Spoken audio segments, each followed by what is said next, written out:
advertisement on here. Okay, So so we do this while I get I believe I had the time. Now I'll pull it up for you Look. right now. So okay, I said I know all the timestamps and everything at Quantum. The video's up in the back. Whenever you want to bring it up, it's ready. And I'll give full context. Talk about Kwame stumbling on gold. Anton Daniels used to be a part of. I know all the timestamps and everything at Kwame. This is Lapeef Jr. on the left. The video's up in the back. Whenever you want to bring it up, it's ready. The Goddess. I'll give full context on for the you. bottom left. So and Island Girl Anton 2 Daniels used on to the be a bottom part right, of a show called the who is Lapeef now Network. Anton Daniels. This is Lapeef Jr. on the left. Co-host, one of his Anton Daniels on the co-hosts. right.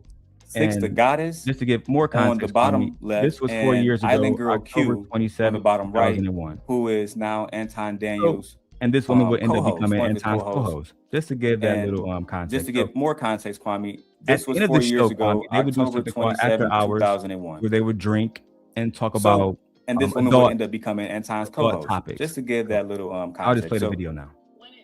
At the end of the show, Kwame, they would do something called after hours, where they would drink and talk about adult topics. So I'll just play the video now. When it's long distance, like I get to know them before it's like more physically. So it's just I'm a little weird regarding stuff, and it's not really normal because the long distance type of shit plays into play, and I don't really. Get you. Yeah. Well, like I want you to Yeah. try this because I mean I understand the different points. I mean I've seen some aggressive women, but let's just say like for the next couple months you take 6 advice, right? And just lay low. Now you are a sexy woman, right? And you might need to go out. Sorry, so you said Anton Daniels don't drink, Kwame. There's a cup in his hand right there, a red cup, and if you can see right near his Rolex, there's a bottle. Oh And yeah, I there's- see it. Just wanted to add that context, and we can continue. So he was drinking that night just to give Anton some leeway. He was drunk because this video is wicked, to be perfectly honest. It don't have to be to the same places that you always go to. Maybe you might have to change your scenery a little bit. I just wanted to keep talking because she got that accent, bro. So usually, Kwame, when I get to this part in my videos, I put it on slow motion because it add more context. If you don't mind, I'm gonna do that now. It don't have to be to the same places that you always go to. Maybe you might have to change your scenery a little bit. I just wanted to keep talking because she got that accent, bro. That accent is something different. You gotta, that's what life is all about, right? It's all about the experience, right? And then we can sit here and dance in circles and stuff like that, but sometimes motherfuckers be know what they talking about. Okay, I'm gonna try that out. Yeah, just be open to the possibility of it being a better outcome. He drinking. I'm going to holla at Yeah, he was drinking this night in particular. He was enjoying himself. I'll go back on mute. We can watch it. no man for the next month, and then Yeah. we're going to regroup. We're going to You're not gonna holla at regroup. no what? What you not gonna holla at? I'm done. We're not going. I'm going to regroup in a month, and then we're gonna see how it plays out. Yeah. I'm gonna keep you around so we can definitely get this. We're gonna try to test this out and see how this works. So I'm gonna keep you around. So I have a question. If a woman would holla at both of y'all, would y'all feel some type of way if she made the same approach I would do? Would y'all feel less of a man? Would y'all feel less of a man or not, anything on that? I'm just kind of caught off guard a little bit. I can't really honestly say that I've really. I just like, want you to went deep. keep talking. You sound so great. You sound so awesome to me. Q, you are a diamond. You are real talk, honestly. Time to go night, man. You are a godsend. Take a shot. No, So you can see, Kwame, you can stop whenever you want. They were taking shots. That's what they do. That's what they did on that show. And See, Anton lit this. I heard of the guy Lapeef, and I'm just starting to see the clips, but I didn't know this was going on. Damn. Not was the around guy that don't get drunk and don't do all that, because him and I had a back and forth with Gilbert, and he's cool with Gilbert, so that's one of the things that they always talk about. So I didn't know he drank. That's interesting. I saw that video, but I'll continue. honestly, you sound absolutely awesome. Just keep talking. You just make me feel so good. All right, you got that sound a little moist, but it's cool. Q. Yes. We're gonna test this theory and see how it works. But yeah, just be open to the possibility. Like I say, it's been some great advice, and that's how I think that we ultimately learn. If we're willing to listen to other people's perspectives and see. I don't know everything. I may think I know everything sometimes, but that's one thing I am is open. So it might be a better outcome. There you Wait, go. 6. What states are you in, 6? Manosphere over there. I'm going to Houston. You don't want to go to Houston. Houston. I mean, no. I never been. I heard. To give context, Island Girl Q is from Houston. Just to give context to the clip moving forward. I heard it's lit though. You could come here for a vacation. Do not come here to live. If you want a woman, come to Houston. There's so much women out here. The ratio is 5 to fucking 1. That's why I'm over Houston. That explains why she used to sharing men, though. If I'm just chilling. Sorry, sir. I said that explains why she used to sharing men. If the ratio is 5 to 1 in Houston, she like, what if y'all would get mad if I talk to both of y'all? Because she probably used to sharing dudes if it's 5 to 1. I would agree. I think from what I understand about Houston, it's a lot of beautiful women down there. She positioned herself, and from my understanding, she's been his co-host for years. They do business together. The same way that Corey Holcomb presented the young lady Mika. Before Mika, there was Island Girl Q, and she's still on his team to this day, from my understanding. Okay. Yes, she is. Even after this, in my opinion, he said he had a slew of hoes. Is that what he said? He did. To 1950, he did. Let me ask you this: his wife, do you know anything about her? Does she like women? Because the only thing that will explain him being this confident to come forward like this is if his wife is attracted to women a little bit as well.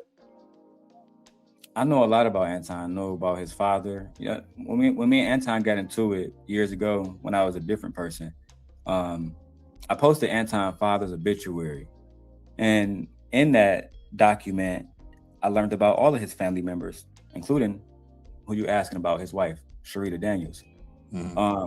Regarding her sexuality, I can't confirm that. You know what I mean? I can't confirm what she does sexually, what she don't do. But what I can confirm is she will allow Anton on camera to say or get away with anything. So if he said he got hoes, if he got a fleet, he do this on camera, it don't matter. For example, I've been showing a video clip like I showed in the video that you were reviewing before I got here, where his wife said when they first met, he asked her, do she give head? And like me and the homie's opinion, if you're trying to meet a woman with the intentions of marrying her and you think she's a really good girl, you don't approach her like that. Nah. You only approach hoes like that. So in my opinion, she was already a goer and a bopper. And if you watch the whole video, she said herself that she denied him the first time in 9th grade. She denied him again in 11th grade. She had a boyfriend, and by the time she was 21, that's when they started to date. But they knew each other since 9th grade. You know what I mean? So in my opinion, she always was like any other teenager, like all of us. She was active. You know what I mean? But those are just my thoughts. I definitely think that she was she let him do anything, and it gives the perception that she is down with it. You understand what I'm saying? Yeah. I think so too. I have to agree with you on that. And I think a lot of women will look the other way. He's making a lot of money. I know a lot of women that as long as you're making money, they're not going to say nothing. As long as you don't embarrass them, bring them no kids. He could say all this on camera and she can go spend 20 grand. So a lot of these women, they don't care about that. Not to say that's what his wife doing, but I know women that'll look the other way for that reason. I agree. I'm saying it's Detroit, it's Michigan.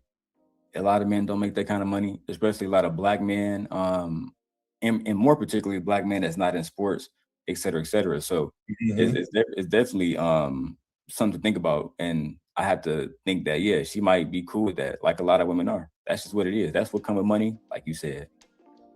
All right, I'm going to go on mute and hear the rest. Let's go. Anton, you funny. I'm just chilling. I'm slow motion. No, you I'm moaning and running smooth. over there like something else. Lord of mercy, Jesus. I'm gonna be in Houston in like a month. There's a lot of women out here. No, like bruh, doing like doing. No, real talk. 6, don't you do that to me. 6, don't you do that to me. I'm there on business. Real talk. That's what they say. No, Men no, say no, no. that. Real talk. I got business to take care of, Houston. I'm good. I'm chilling. I'm smooth. I'm Sipping on that smooth. straw I'm again. smooth. No. I'm smooth. She like, 6, yeah, don't aight. you do that. And 6, don't you calling me in the morning talking about. As soon as Anton go to Houston, what are you on? Strip club. He's going to I'm Greece. chilling. No. I'm chilling.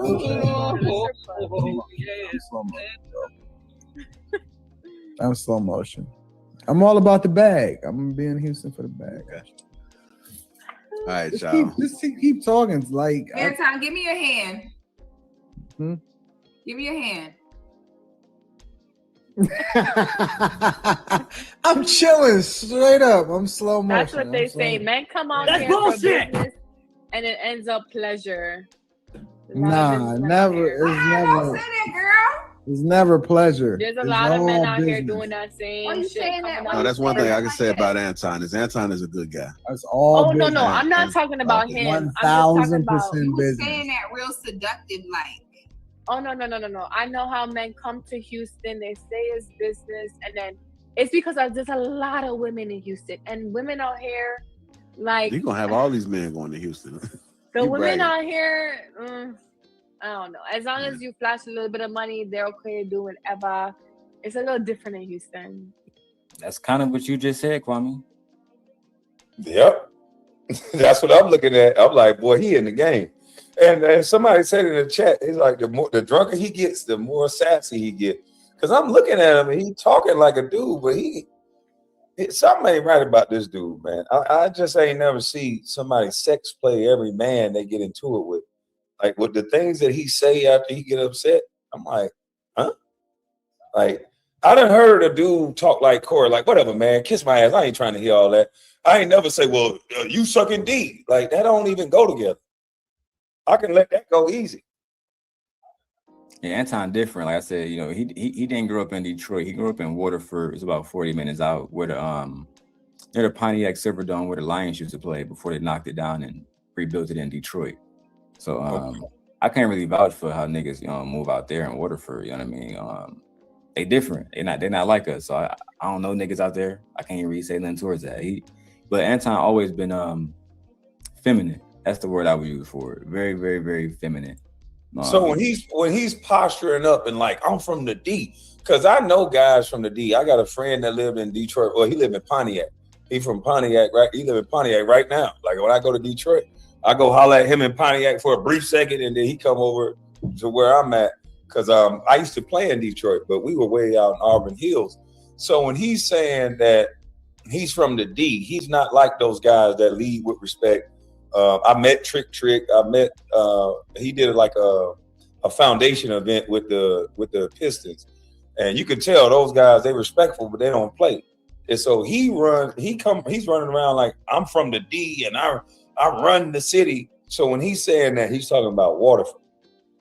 Yeah, like I said years ago, Kwame, when me and Anton was at it, because he posted my family. He said that he knew everything about my family.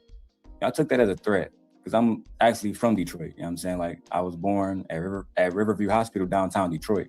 Mm-hmm. Anton, like I said, when I posted his obituary, it told me everything about him and his father. And he's from Waterford, Michigan. If you look up the 2 businesses he had, the 2 soul food restaurants, this is public information for that record. He failed at 2 businesses. He has videos talking about those things. Those were both in Waterford, Michigan. If you look at what high school he went to, Waterford, Michigan. If you look at what middle school he went to, Waterford, Michigan. That's just the facts. His father passed away due to a labor incident, and that led to them getting a settlement, which all of the siblings split it, basically. And that's basically how he got a lot of money. So I see Waterford, Michigan right here. So he's running around he's running around acting like he's just business guru, but he started his business off of the money he got from the untimely demise of his father? Yes, sir.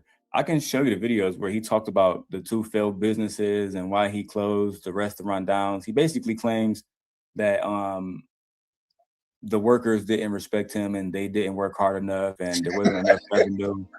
And I mean, I'm just saying what he said. The video is still public on his channel. You can just look up Anton Daniels business or restaurant business. I guarantee you will find a video. So wait, this big guru that's training other people how to scale their business, how to be successful at life, had a business where he cited that no one respected him? Yes, correct. And then the businesses went out of business. Wow. You know a lot about this dude. He should have done. God, dog. So what else are we gonna see in this video? Because we might need to go to that. It's more to this one. It's a lot of the same thing of what you already seen. A lot of let's go to that video about his business. I want to see that one because you telling me that he talks this respect talk, right? His nephew beat him up or fought him in his home. That's unheard of. Before me and my nephew go to blows, the respect level gonna kick in. You go your way, I'm gonna go mine. You're a young man. But his nephew beat him up. He got in a fight with his brother at the other Thanksgiving. And then now people don't respect him at his own business. This is interesting. I want to see this. Like I said, I got to the video immediately because I already know where they are. I've been here for years doing this. For the record, for your audience, this video is titled "Why I Decided to Close and Get Out the Restaurant Business." Anton Daniels 6 years ago, posted November 8th, 2019. We can watch it now. I know you guys aren't expecting this video, but it's my we get regular teeth. Like Look at this teeth, that's regular. That's before the little plate that he got put in his mouth. Y'all, look at this shit. Oh, man. He had money. Yo, he got that plate put in. That's why he can't, like, he talk like this now because he got that plate put in. Can't close his fucking mouth. Now you see them Bugs Bunnies in his mouth. That was 2019. So I'm right about calling this dude new money. He knew money. His teeth was fucked up in 2019. This nigga new money. Let me go. I gotta get my plate again. I'm gonna go on mute. This nigga new money for real. I know you guys aren't expecting this video, but it's my reality, and you know I live my life like an open book. So I got to give y'all the real 100% of the time. What's going on? It's Anton from AntonDaniels.com. As you can see, I'm at the restaurant. It's right after Halloween. And we have officially decided to close the restaurant. So I don't anticipate this video being that long. And you also have to excuse my voice because I've been at the Pistons game, yelling, screaming, hollering. So it's just now starting to get back. And then I've been partying with a lot of friends that's been in and out of town. But long story short, it wasn't a profitability issue. It wasn't an issue as it relates to the business itself. I just realized that it took more than I anticipated as it relates to day-to-day, every single day activities for me to run this restaurant. And then the return wasn't as big as some other businesses that I have. So I decided to focus all of my energy on the businesses with the biggest growth. So the thing about the restaurant business, and I just want to pause it. That way we can be working within the guise of fair use and give commentary, because obviously this video is made for the purposes of fair use, and we're just giving commentary on this video. Yeah, this is crazy, but I do agree with the first part. I had a restaurant, the restaurant business. Boy, look at here, it take a lot of your time. You got to get the consistency of the food right. That shit a headache. I ain't gonna lie, but I want to hear this part where he say people didn't respect him. Shit, I got respect. It's just too much work for me. Fuck that. Let's get to it. I'll say 98 to 99% of all businesses in general is that it requires you to be there and to massage it. There's any business that people are telling you guys that you can just run and it's just automatic and you just get checks or whatever. there's only a couple of different businesses that I can think of and that I know of people that participates in, which I'm involved in a couple of those too. But even those aren't like you can just sit back and chill. It's a lot of leg work. It's a lot of work. It's a lot of different things that goes along with that. But very few businesses in the world that I can think of outside of scamming somebody requires you to be, or, you know, allows you to be able to just sit and chill and not collect. I mean, you know, not actually be there to massage it. Restaurant business is certainly not one of them. One of the mistakes that I made earlier. Just to be clear, I don't have the timestamp on this one. I just know what the video was, but we can keep watching. On in this process, not as it relates to the business itself, but just underestimating the amount of time that I had to spend here, making sure that things ran right, making sure employees did what they're supposed to do, making sure that I'm not getting, you know, they're not stealing from me. Somebody calls off, you got to be there, all of that, you know what I'm saying? And then you start to evaluate how much your time is worth. One of the mistakes that I made earlier on was that, as you guys know, I just recently quit my job, but one of the mistakes I made earlier on was that I was still. Wait a minute, bro. Can you stop it for a second? 60, 70. Yes, sir.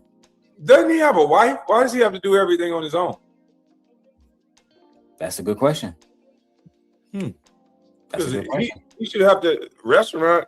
He can do content. His wife can run that. I mean, I don't get it. And he spoke about this, you know, back in the day on a show we call Fight Club that he don't have anymore, where the employees just wasn't doing their jobs appropriately, or at least to the standard that he thought they should be. We can keep going. Hours a week in corporate America. Then I had to run my other businesses. And then I was supposed to run the restaurant full time too. So, you know, for the better part of a year, I probably only averaged 2 to 3 hours of sleep a day. And that's just not healthy. I started to pick up a lot of weight. I started to be a lot more stressed out because I didn't believe in excuses. I still don't believe in excuses. I don't believe in failure. But then at the same time, it's like, you know, what is failure? And how important is your health? You know, one of the things that happened recently, I can hear the fire trucks and stuff. I'm trying to let these things go by. It took him out. And I don't, you know, want to be that successful to where I can't be there for my daughter and things, you know, I can't travel without worrying. But he's willing to work 25 hours doing another job. He just said on the video, you're not going to beat me. I'm willing to work 25 hours. I'm like, 25 hours? It's only 24 hours in a day. He's willing to kill himself to beat somebody. I think that the way I used to use this video was to show that Anton was not a lucrative businessman, and that his business is talking shit about Black culture and talking shit about Black people. And that's where he made, for the most part, in my opinion, most of his money. Like, I'm pretty sure he showed his revenue recently. He said he made $150K a month off YouTube. The restaurants didn't bring that revenue in. So he has to continue to do what he's doing now and starting beefs with people like you, because you have cachet, people know who you are, et cetera, et cetera. So it's always going to be profitable for him to always have his name mentioned, whether it's good or it's bad. That's just pretty much where it's at. Yeah, one would think they use that method until it don't work. And some of the stuff that he's saying, I've seen it go bad for people. If you're making $150K a month, okay, it can easily be derailed. You get into it with the wrong type of people and they make it hard for you to move around freely. Now you got to start implementing security with you everywhere you go. That's a cost. You know, your YouTube page dwindle down a little bit, you lose viewership, but you still got to pay, you know, $40,000 a month for security, $25,000 a month for security. That's a lot of money. So I wouldn't just be making money thinking that's the end all be all and just start disrespecting people. That's why I know he knew money. You're supposed to be quiet. You're supposed to be humble with that money. So that way you can keep it. You know, I think a lot of times when people get money, and I don't have the money that you or Anton have, so I'll be honest about that. But at the same time, I think some people, they get money and they just get real egotistical. And I think Anton he one of them niggas. He got money. Because when me and him was beefing, it was during this point in time. He didn't have shit. So after 7 years later, being on his channel, being consistent, he worked up to a point where his platform and the people that stand behind him, they agree with everything he say, everything he do, no matter what he does. I got a video where he told one of his co-hosts back in the day that he'll stump her out in the titties. You know what I'm saying? There was a young man named E. Black. Whoa. You talking about him? Yeah, the Christian guy? Yeah, the conversation, Kwame, was about whether.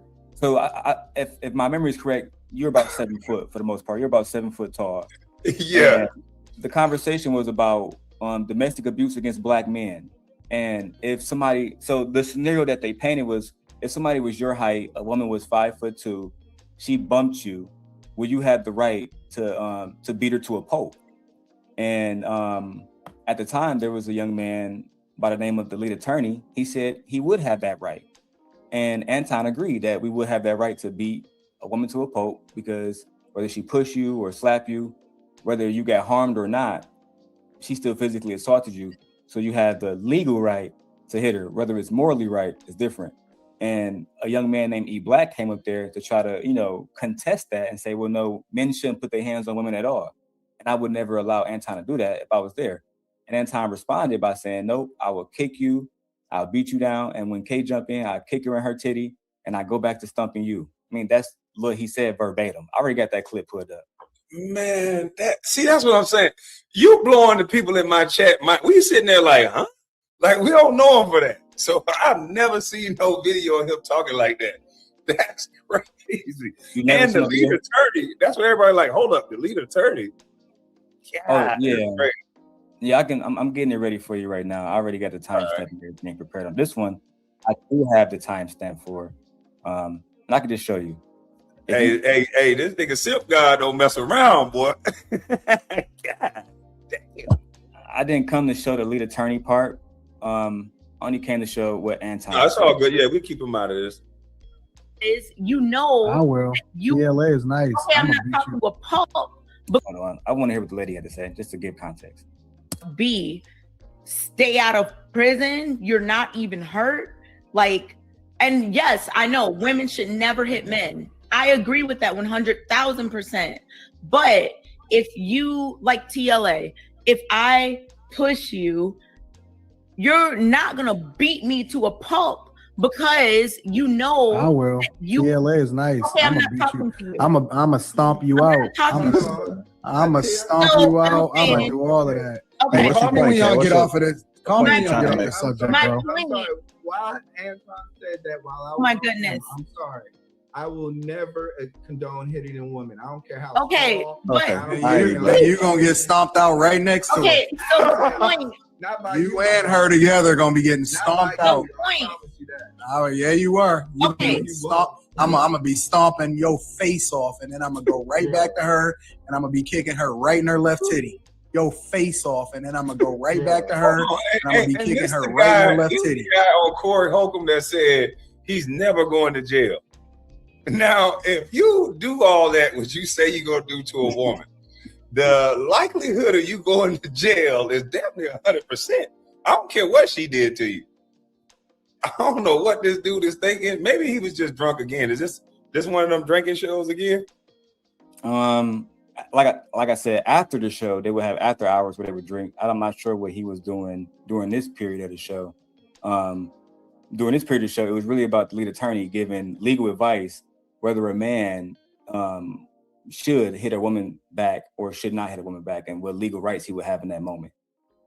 Damn. Man, we got to hear that again. Anton, we're going to give you the attention you wanted. You wanted your profile to go up. We're going to let your profile go up for the wrong reason. Dummy. Okay, I'll replay it for you. We know there's this bias in terms of women versus men. And we know that a man got hit by a woman and he wasn't hurt. Wouldn't part of giving him tools to protect himself be stay out of prison? You're not even hurt. And yes, I know women should never hit men. I agree with that 100,000%. But if you, like TLA, if I push you, you're not gonna beat me to a pulp because you know I will. PLA is nice. Okay, I'm not beat talking you. to you. I'm a stomp you out. I'm a stomp you out. I'm gonna do all of that. Okay. Call me when y'all get off of this. Call me when y'all get off I'm this sorry, subject, bro. I'm sorry. Why Anton said that while I was Oh my on camera, goodness. I'm sorry.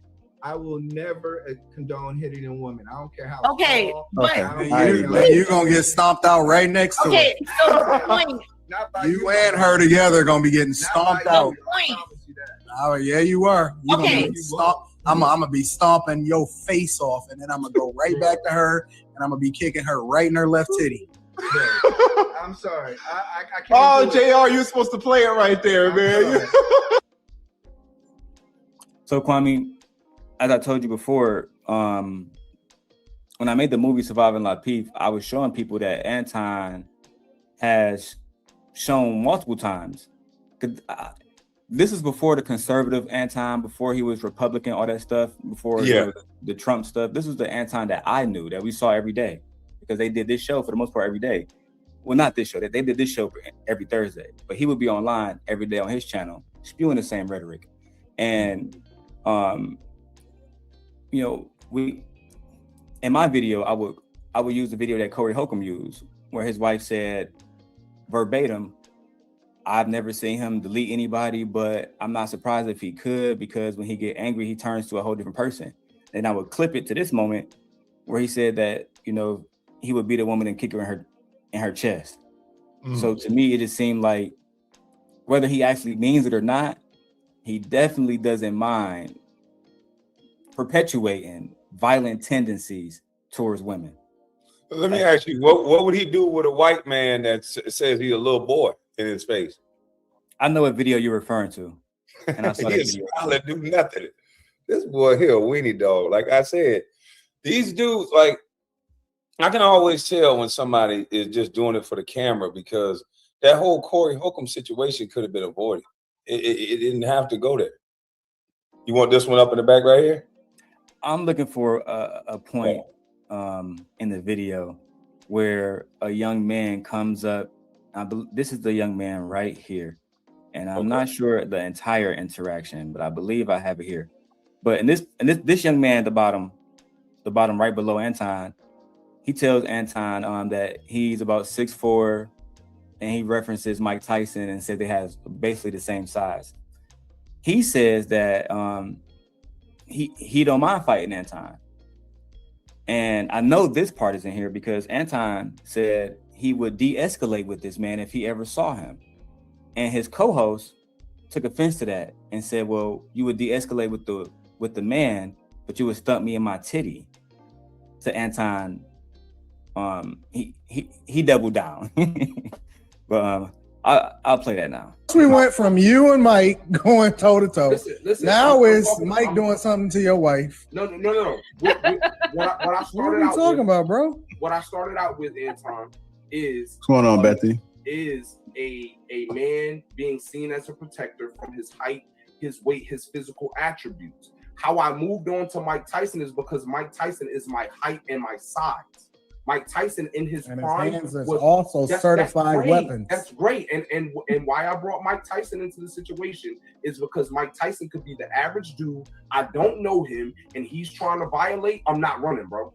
I'm not running. Cool. And I'm not about to sit here. I'm gonna be like, yo, fam, listen, bro. I appreciate you. Listen, Mike. Then I can't me and you. Hold on, fam. Hold on.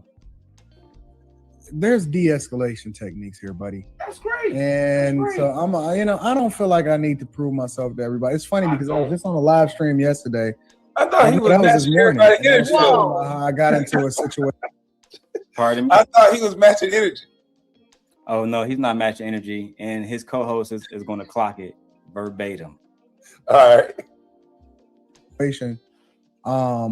Where I just de-escalated and I was like, yo, fam, this ain't even worth it. Where were all the escalation? Hey, Kay, we don't want to hear you right now. No, Anton, you were just You've had a lot of talking time. You've had a lot of just talking talked about stomping out a woman. Why but is now this? you're talking about de-escalating when it's a man. Hey. I'm gonna stomp you out if you decide to throw a blow. That's So beyond now you're talking about de-escalation. de-escalation when it's a man, but when it was a woman, you were talking about stomping them out. Why does she feel so comfortable interrupting men every single time we start talking? This is a conversation between two men.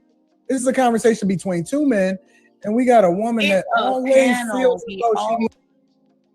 he continued to berate her, but in my video, I will go into how that was a valid point that she made. That Anton, which I believe if he saw you in person, if he saw Corey in person without his bodyguard, he would use the escalation tactics that he has publicly talked about. But as he also told her, he doubled down, yeah, I would stomp you out if it was you. He never told that to this man on the panel once. Not once. That's all. But I thought he do fair ones all the time. With his cousins, his nephews, his brothers. People ain't gonna hurt him too bad. His family can break it up. How does he look so much different now? Right here, he look my complexion. Like, how the fuck is he? What did he do? Get a BBL face job or something? Like his teeth different, everything different. You know, they got some skin complexion and things where you can change your skin. I forgot the name of the process. But you see a lot of people doing it, like in Jamaica, where they make their skin lighter than it actually is. No, not the conservative Christian that like dark so much. He looks totally different now, but he does talk extra sassy and extra aggressive with the women.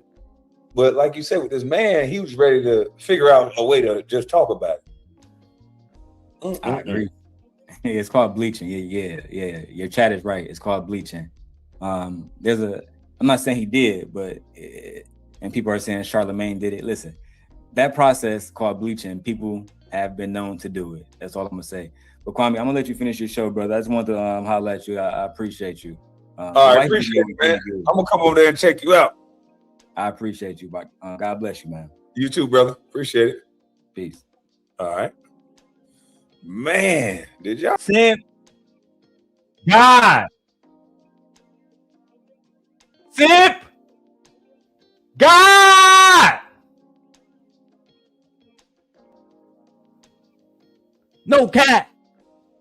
Activity. No cat.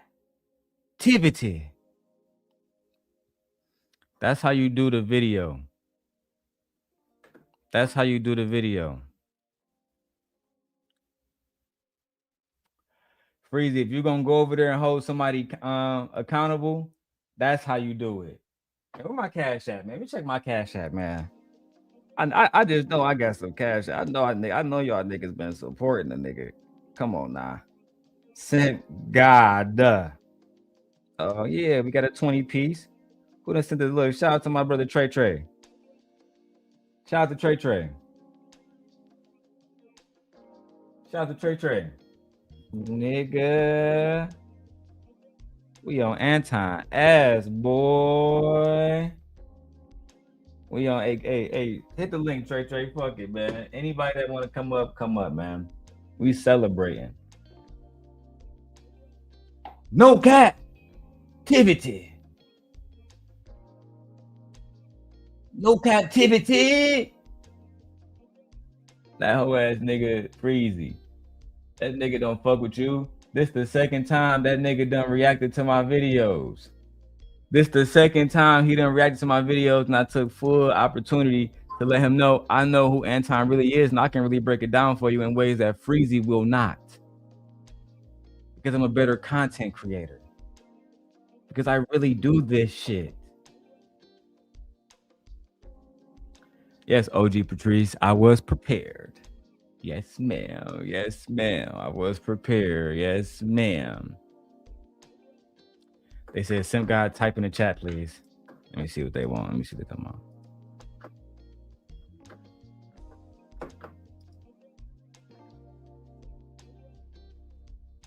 They said they want me to type in the chat real quick. Let me type in the chat.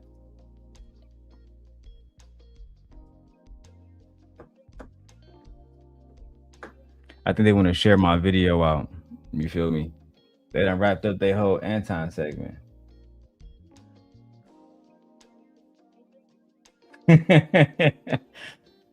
There was like the damn YouTube receipt king. Look, dog. I done put so much time into this shit, bro. It literally makes no sense, bro. I done put so much time. But let's not derail our show. Fuck it. We going back at it. We $80 away from the stream goal. Let's get to it. Let's keep grinding. Let's keep grinding. Shout out to Kwame. I really appreciate him and his whole team for giving me the opportunity to speak on their panel, because everybody don't give, young black men, especially the ones who don't got big platforms like Kwame got. And shout out to them for dropping my channel. And let me say thank you in the chat real quick.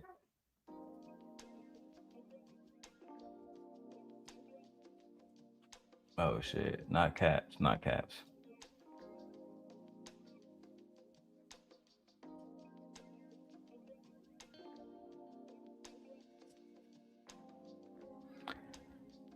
Kwame is a much better man than Anton ever could be. If I was Kwame, I wouldn't even be arguing Anton. I wouldn't be arguing Anton because Anton been a coon. That's just the facts. Anton been somebody who doesn't know about black culture, should never be speaking about black culture. That's just the facts, bro. Oh yeah.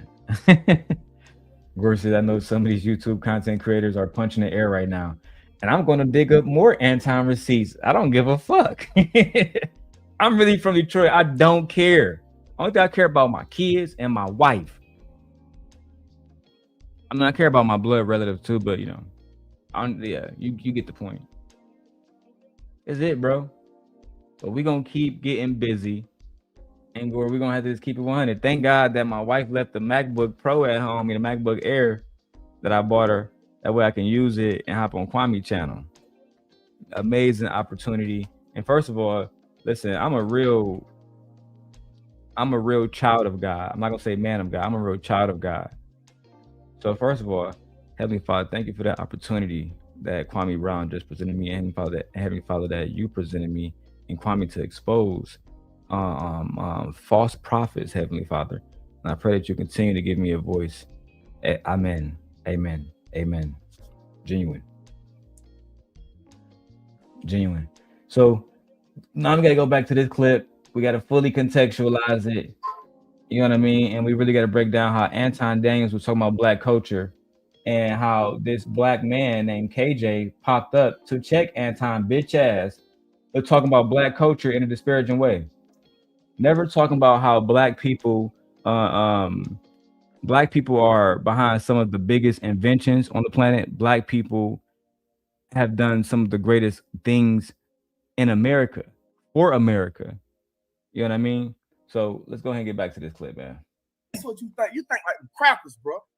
Real talk, bro. Wow. You think like crackers, dog. You a Sambo, bro. You a Sambo, bro. You a Sambo. All right, KJ. Straight up. All right.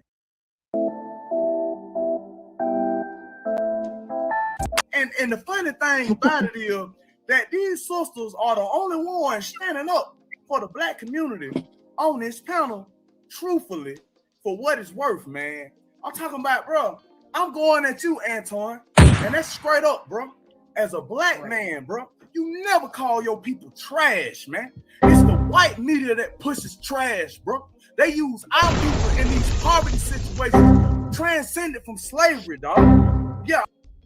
See, if y'all don't know, and listen, man, we got 118 people. We need at least 400 people in here. Let's get it popping. Let's get it popping.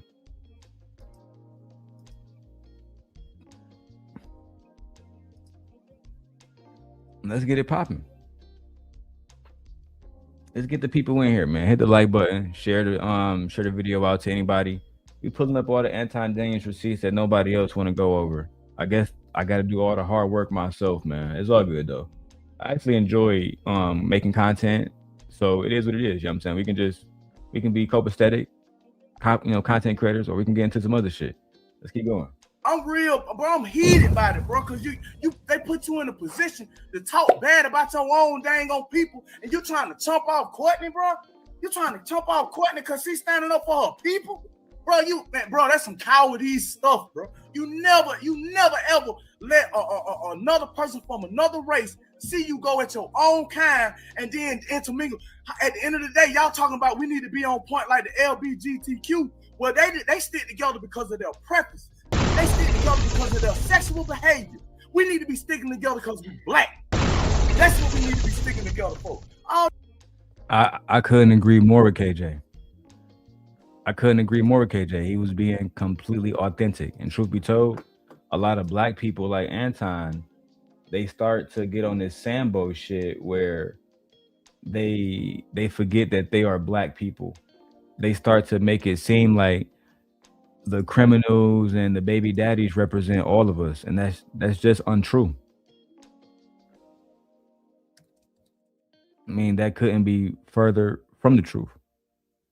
Anton himself is a representation that that's not true. The men that he tries to surround himself by, Jason Whitlock, et cetera, these are successful people. Brian McKnight, successful people.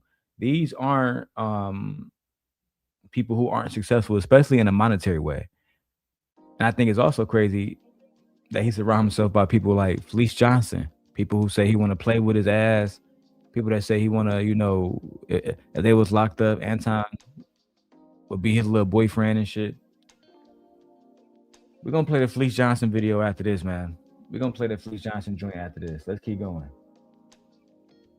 All the stuff, man, that's nonsense, bro. That's nonsense. We over here, man, we going at our sisters. You got these old bogus who calling into the show, trying to go at Courtney and K, man. Y'all wrong, bro. We're supposed to stand up for our people, bro. Regardless, I don't give a damn. This is a black freaking show. You got 1, 2, 3, 4, 5, 6.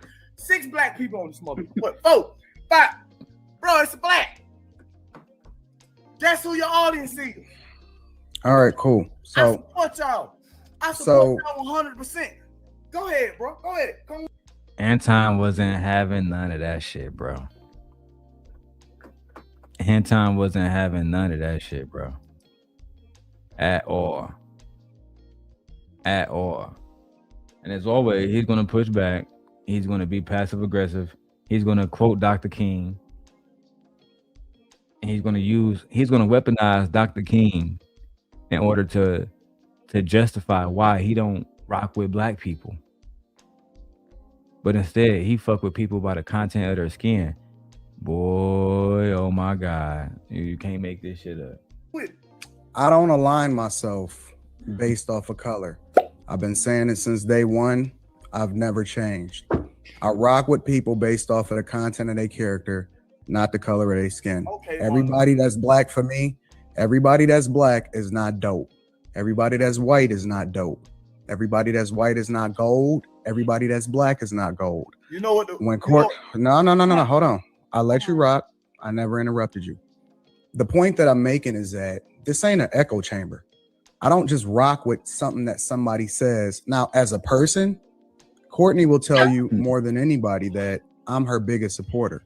I'm the person that pushes her the most. So when it comes to actions, like you can get on here and hoot and holler it and talk all loud and all of that. But hooting and hollering, if y'all don't know, historically is racist. It's making it seem like he didn't say anything of like intellect, like he didn't make logical points, but instead he was just rambling about like a deranged individual would, like somebody who is uneducated or unarticulate.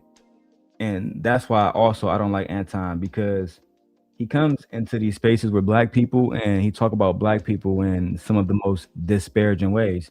And he's passive aggressive with his racial bullshit. And a lot of white people do this. A lot of white people have this underlying racial shit that they do, where they'll say stuff like, man, you talk really nice for, a black person. Like, it's shit like that. What the fuck is that about? Dante said, am I working? No, I am not working right now. I am at home just getting work done on these channels. When it comes to actions, very few people can stand in front of me and said that they've done more than for the black community, for the women on this panel than I have. Secondly, the point that I'm making is that I'm not here to agree with everybody. I'm here to say what it is that's the truth. And just because you align yourself with people that's black don't mean nothing. And as a matter of fact, that's the exact thing that Martin Luther King preached against. He said specifically, he wants to align himself based off of the content of people's character, not the color of their skin. So the first But Dr. King, what Anton leave out when he quote Dr. King on saying that he rock with people or you should mess with people based on the content of their character and not the color of their skin, he leave out the context that Dr. King also marched and lost his life ultimately defending all black people liberties. Dr. King didn't care if you were a criminal. He didn't care if you were a baby daddy. He didn't care if you were a millionaire or if you was poor. He just didn't care about that. If you were an African American, if you were a person, then you deserve inalienable, I hate saying that word, inalienable rights, right? Rights that are granted by every American citizen by the Constitution. And Anton, he just didn't want to. Anton, he never wants to credit black people with the credit that black people deserve. He's extremely anti-black. He's extremely quote unquote conservative, but conservatism today, when I see black conservatives, a lot of it is just anti-black rhetoric. Black people don't deserve reparations. Black people use food stamps more than anybody else, and we know that there's no truth in this. There's no truth in this at all. But let's keep going. Thing that I align myself with is people based off of their ethics. Secondly, is based off of your spirituality. I align with people based off of who they are, not what they look like. So you can be uncomfortable, you can get mad at it, but again, I can be objective. Stop. I can be objective enough to separate somebody's point from who they are. Now, if you ask character, stop, bro. No, you can't say nothing until I'm done. The point that I'm making is that I can disagree with Courtney's point. And then on another point that she made, I came back around and said, I rock with that. I support that, Courtney. But one thing you never gonna force me to do is align myself with somebody just because of what they look like. Stand on your point. I'm open to the possibility that I'm wrong. I doubt it. But at the same time, I rock with people objectively, not based. No, you rock with people who you can take from. You rock with people who you can use. You rock with people who you only see something that you can financially gain from. Tracy's take says Anton is not American black. His lineage is from Nigeria, I believe. I never could confirm that. Truth be told, Tracy. I know his father's from Waterford. I never could confirm his lineage. But maybe I should look into that. I mean, I could find out if you guys wish his lineage, but I'm not sure. I've heard he's a tether for years, but that's always seemed to me like an insult because it was never any merit to actually base that on. OG Patrice says most black conservatives are far removed from their blackness because they know the YouTube conservatives won't endorse them. That's unfortunately the facts. You make a lot of money. You make a shit ton of money going against black people and talking that conservative shit, making it seem like Donald Trump haven't done anything wrong, making it seem like ICE isn't a fucking domestic terrorist group. I mean, there's a lot of money to be made, but I just don't understand how people get up every single day and shame their own people. I don't know. I don't know.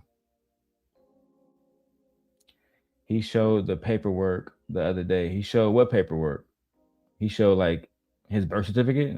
Based off of being in an echo chamber, and I'm never gonna change from that. All right, so boom. KJ, that what you said. KJ. Hold on. Let me get back to home because that was. All right, hold on. So somebody said he did a video showing his family birth certificates. He said his father is from Georgia. Yeah, I'm not gonna show those documents on here, but if you guys got that, let me see if you guys are on, because I'm streaming to like 4 different channels. Let me see if you guys are on the Darrel Long channel. Okay, you guys, I think this woman is. Okay, cool, she is. So if you go into my Discord, I will take a look at that. Add that to my Discord, or if you want, I will add you as a moderator right now, Mrs. Mendez, and you can drop the link in the chat If you drop the link in the chat, I'll go take a look at that video. So I made you a moderator. Go ahead and drop the link in the chat. I would love to see that video. And thank you. Let's go. I'm gonna use his own words against him, bro. See, one thing about it, bro, I can go there with you, man. Believe that. So when you say something about as far as being on code and changing all this old stuff, bro, you was off code, bro. You never go against your own people. You was capable of Becky, dog. Straight up. I'm gonna tell you like this, help. You know what I mean? Y'all, I'm talking about like straight up, bro. You didn't. The lady had took shots at Courtney. You know what I'm saying? Talking about something about she's like all black woman evil or something. Like they all catty and mean or whatever. But when she hit her back with Taliban, y'all aim at that. Come on, bro. We don't do that, bro. We don't do that, bro. Be on code then. If you say we're gonna do something different, do something different. Stand up for your own kind, regardless. Did you hear anything that I just said? I don't align myself with people based off of their color. I'm not on code based on color. I don't know what color you missed. I'm on code based on color, dog. That's why you watching me and I'm not watching you. You calling it passive aggressive tactics. That's why you watching me and I'm not watching you. His ideology about being on code has nothing to do with why he's watching you at all. That's a passive aggressive thing to say because you are one of the channel owners at that time you were, and you just wanted to shame this man because he participated in the show to give his opinion. And this is part of the reason why I never liked Anton either, because he never had genuine conversations. Rooster says, where's old boy from? He was from Atlanta. He was from Georgia. That OG, he was from Georgia. I got the full video, but this is a condensed version. This is just a small condensed version to highlight what happened. In the mushroom. But the thing about it, this is the thing about it. At the end of the day, you're using this platform to try to educate people, right? And get the word out there, right? No. What you doing then? You just doing this for likes? You don't even know what you're talking about, bro. Just for likes? You doing it for likes? Yes, I do know what I'm talking about. We're talking about as black people how we move. If you're talking about we need to come together. All right, KJ Courtney want to say something. Yeah, well, and I understand, and I appreciate you, KJ, for having my back. I get it, and I understand what you're saying, Anton, too. But this is what I'm gonna say: if every black person decided to turn us off, there'd be no show. Black people make the show, and it's okay to say that. Right. Yes. We're black. Yeah. We're different, and we're all different. We come from different backgrounds, different socioeconomics, different cultures, and different. At the time, Anton Daniels was claiming that the Lapeef show wasn't a black show, despite having mostly black people on the show, mostly talking about black topics, mostly talking about topics that black people identify with. So that would be hip hop. What's going on with figures in hip hop? Like if Sierra recently wore a dress that was too skimpy, they would talk shit about her and Russell Wilson being a simp. That type of shit. You know what I'm saying? They would talk about black women choosing niggas like NBA Youngboy and how he got 15 baby mamas. That type of shit. As a way to disparage the entire culture. And that's where that disingenuous shit come from. Real talk. That's that whole nigga nature. Religions, but we have that code. We're black. Right. And it's okay to cater and want to make us do better. And it's it's okay to admit that the main audience is black. Right. But that's why I support this platform, because y'all black. I don't support it because I'm white, that y'all white. I wouldn't even be over here, bro.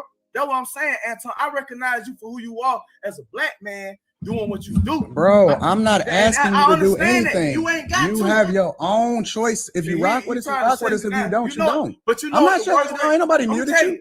You know what the worst thing is? You know what they told us? The worst black man is a black man with in a black body with a white man face, with a white man mind, bro. That's what you think. You think like That nigga said the worst thing that he ever was told growing up was that a black man with black skin and a white body, that's the worst thing you can ever see. It's Trying to awkward say as if you that, don't, you don't. But you know I'm what not the sure. worst thing- Ain't nobody I'm muted telling you. You know what the worst thing is? You know what they told us? The worst black man is a black man with in a black body with a white man face, with a white man mind, bro. That's what you think. You think like crackers, bro. Real talk, bro. Wow. You think That's- like crackers, dog. that's You a nice. Sambo, bro. You a Sambo, bro. You a sellout. All right, KJ. Straight up. All right, KJ. Big face, bro. I got. Right. God, dog, KJ, boy, you gotta relax. Yeah, and then they end up dropping the OG. Damn, nigga, you a Sambo. Hey, Fear. Come over to the Darrel Long channel. It should be in the back chat. Check the back chat. Come over to the back chat. And then come over to the Darrel Long channel. That's where we at. We got 120 some people watching. Shout out to Fear. Let me give OG Patrice back her wrench. Hopefully she's able to come up.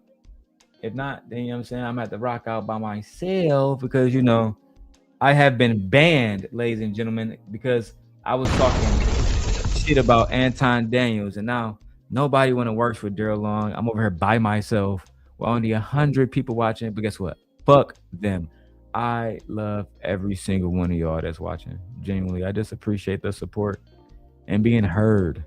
Okay, so let's go back to the video. Oh, no. Actually, we need to get into some real shit. Now, Anton Daniels recently got into that situation with Corey Holcomb, and they had a big fight, right? That led to Corey posting his family. We all know the story, right? We all know the story. So that led to Anton wanting to post, well, not post, but he made a video saying that his family was going through all type of shit, and now his fucking daughter is going to miss the Olympics, and she's missing school, and she can't talk to her friends, and she can't, you know, wake up out of bed, all that kind of shit, right? Lead attorney breaks it down about how Anton might not have the lawsuit that he think he's going to have. But before we go to that, let's circle back to Corey Holcomb, who last night did a show.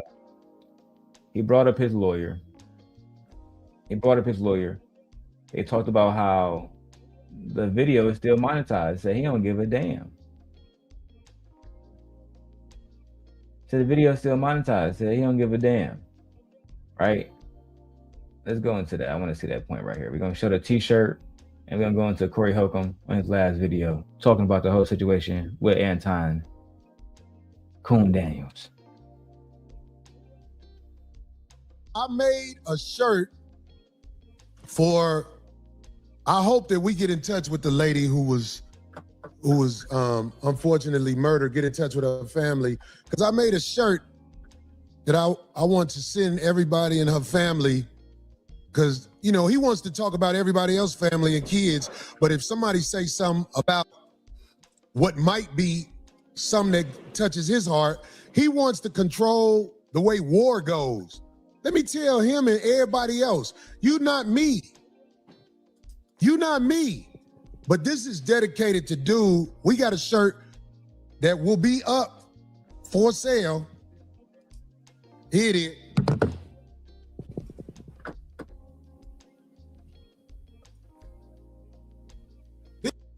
You talking about Empress says, what lady got unalive? They're talking about Renee Nicole Good.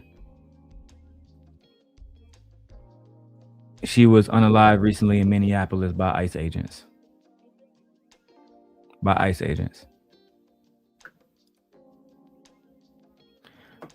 Interesting. Anton did a video. I found the video about Anton talking about his birth certificates and showing the receipts and shit. Interesting. Let me find a timestamp on that, because you know he monologues a lot. We just want to see the timestamps. Let me see. And Let me vet this clip first and see what we got here. This is dedicated to you, Lane.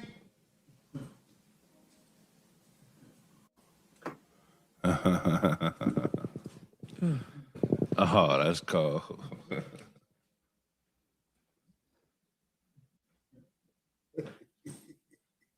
This is dedicated to you, Lane.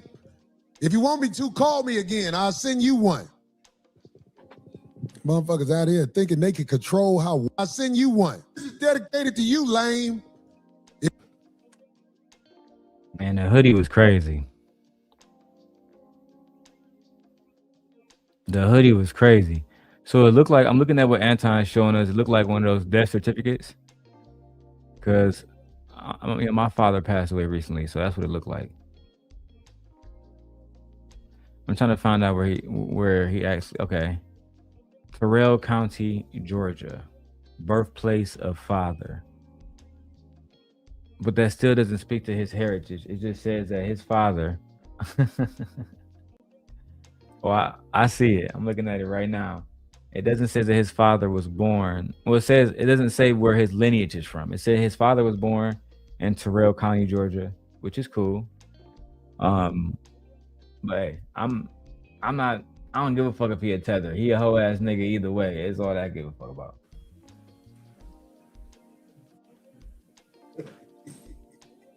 This is dedicated to you, Lane. If you want me to, call me again. I'll send you one. Motherfuckers out here thinking they can control how war go. You playing with me, I'ma play with you. I'ma play with you, man. You don't even know. I saw a video online. This man talk about all his paper. I saw a video online. You know what I'm saying? Dude, wife shopping at Walmart. Hey, man. Now listen, I'm not saying that he talking about my video.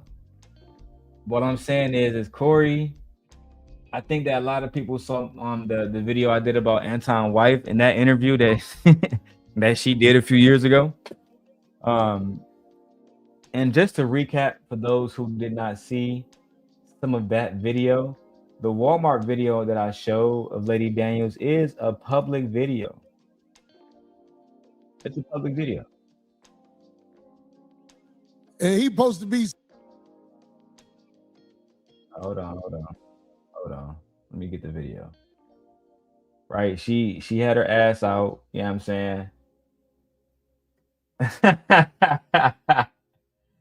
Hey, Gore said that's your video. Hey, Gore, I ain't saying shit, but I think it was my video too.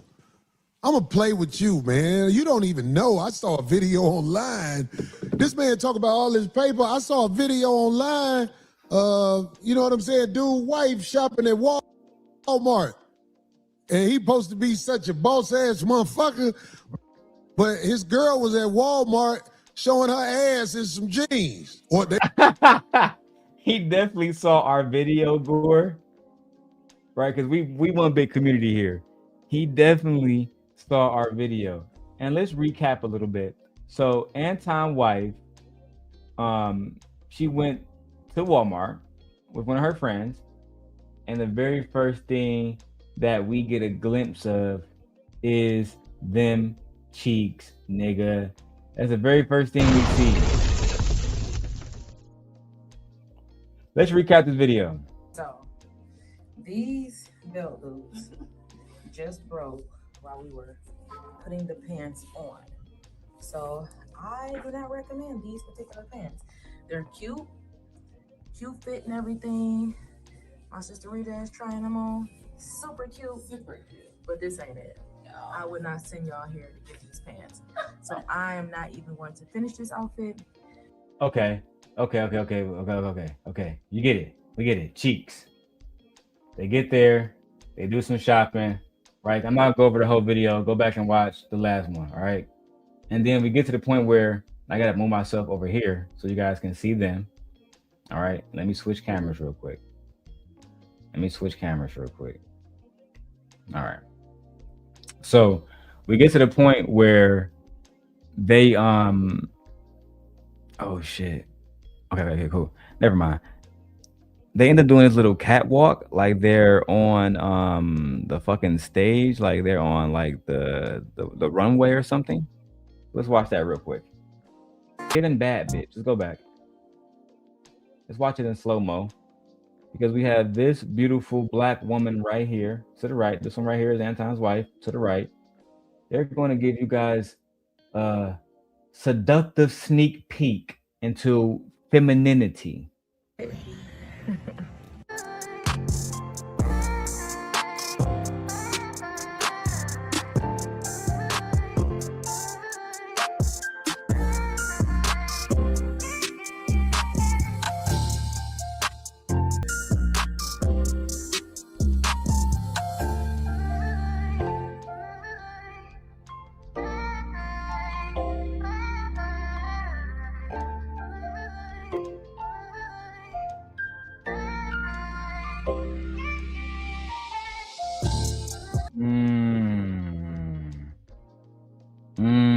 Having your girl go shopping at Walmart when you claim you're a billionaire, millionaire, quadrillionaire is diabolical. It's absolutely diabolical. It's absolutely crazy work, man. Truthfully, I just can't stand for it. Oh shit, what am I doing? I'm doing way too many different things. But listen, we don't gotta go over to U-Haul. Kwame ended his stream. Let's close that out. Actually, I need this one open. And I also want to go back to what Lucky and Jazz was saying about Anton might have a side chick. Let's wrap that video up, right? That way I can wrap certain stuff up and go ahead and close out of those videos. So we got Lucky and Jazz. And Lucky and Jazz is saying that they believe Anton have a side chick. Now, for those who don't know, I'll give a little context to the story. Lucky and I kind of used to talk. I'm not going to get into all of that, right? Because that doesn't matter. But what does matter is she was Anton's former apprentice. That part does matter, right? And while she was Anton's apprentice, she told me verbatim that Anton used to, you know, basically she had a text message between Rita and her where Rita was saying Anton did not want to give her money for, you know, extravagant things. He wanted to buy those things himself. He didn't want to actually give her the money to go shopping herself, right? So I believe they were shopping in Walmart because that's what she could afford that day. That's what I believe. I believe they were shopping in Walmart because that is what she could afford that day. But nevertheless, like I said, I'm not gonna go too much into that. Let's keep going. Not the truth. You It's weren't not on the the truth. show. So why? What was his incentive to even tell you that you're going to be on a show you weren't going to be on unless he just wanted you to come to LA? That's a good point. She makes a good point. He knew that she wasn't going to be on the show, but still, he asked her to come to LA because he wanted her there. That's just what it is. He never in the presence of his wife. He want to be in the presence of women who look better than her, that he can, you know, pay to have their energy around. And don't make no joke about that. Having a good woman around and having good energy around, that shit is vital.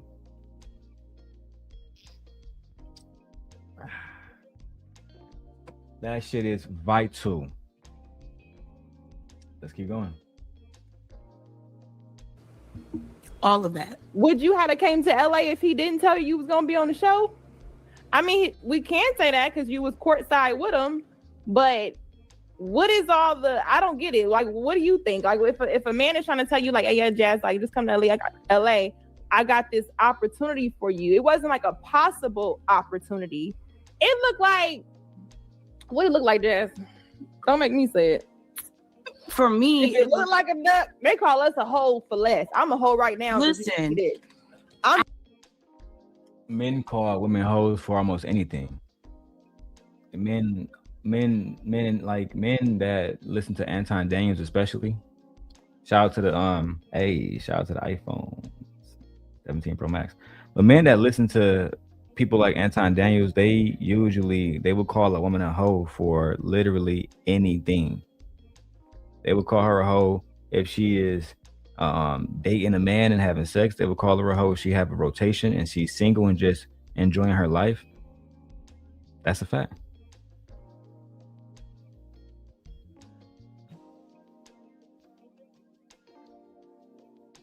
Let's go.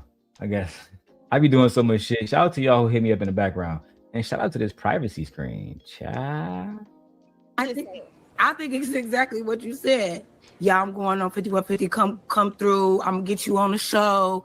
Come pull up. I got this. We cool. He was blowing nothing but smoke up her ass. She wants more visibility. She's obviously very comfortable with that married man for some reason.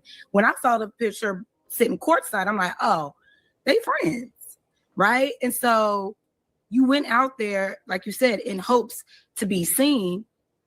Once you got there and they said, oh, you can't be on the show, I would have left. For me, No, you this is a wouldn't. waste of my time now. If this was Why do men like this man listen? Sorry guys, let me gather my thoughts. Why is it that men like this bandit who is saying that no, you would never flown out there, you would have still went out there with Anton? Some women have principles, and I believe Jazz is one of those women who have principles. I genuinely believe that. I don't believe that if Jazz didn't get a concrete yes, that she's for sure going to be on the show, I don't think she would have flew out there with Anton. I don't. I think she would have told Anton, yeah, I can't fly out there with you. I'm sorry. I can't do it.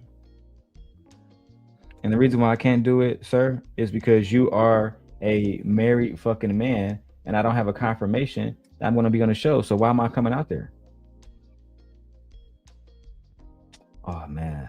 OG Patrice, I want you up here. Girl, I'm gonna drop the link for you one more time. Let's see if we can get your audio working. And I'm gonna pray over God. Please get OG Patrice mic working so she can come up here and give good commentary. Amen, Jesus, amen.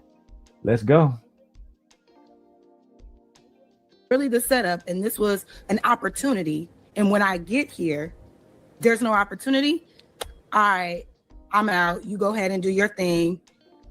If it's business,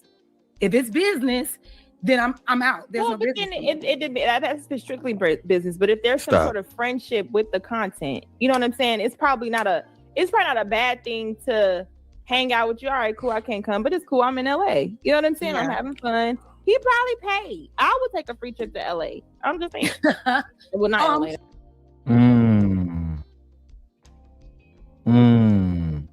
So we know there are women out here that do not mind taking a free trip as long as the man is paying. It doesn't matter if he's married. Doesn't matter if, you know, she's actually going to be on the show. We do have women out here that are willing to take the free trip. And listen, I'm not going to say anything more about that, but in my experience, the women who do that, maybe either they can't afford their own trips, or they just really with the shits. A lot of these women are with the shits. They don't mind, like Kwame said earlier, being around a rich man. It doesn't matter if he's married or not. It doesn't matter if he has a spouse or not. They're going to take advantage of the situation and get what they can out of it. That's just the facts. Let me find somewhere else. I take a. Y'all don't know that. She said she caught a flight from DC to LA. She didn't say he paid. He didn't say he paid. So that's speculation. You see what they do? It's not speculation, sir, because Anton Daniels famously talks about how he doesn't allow the women around him to pay for certain things. So it's not speculation at all. We know Anton better than you know Anton. Stop being on bullshit, please. Let's continue. Oh, OG Patrice. Hey, OG. Is the mic working now? Hey, can you hear me okay? Yay. Yay. I'm still on my phone though, but I couldn't get my other device working. It kept saying something about recording error or something, but yeah. StreamYard always be on bullshit. Mm-hmm. First of all, now that you're back, what was your thoughts about the whole situation with Kwame Brown, et cetera, et cetera? I think we did good over there. Yeah, you did. You represented and you brought the receipts, you know.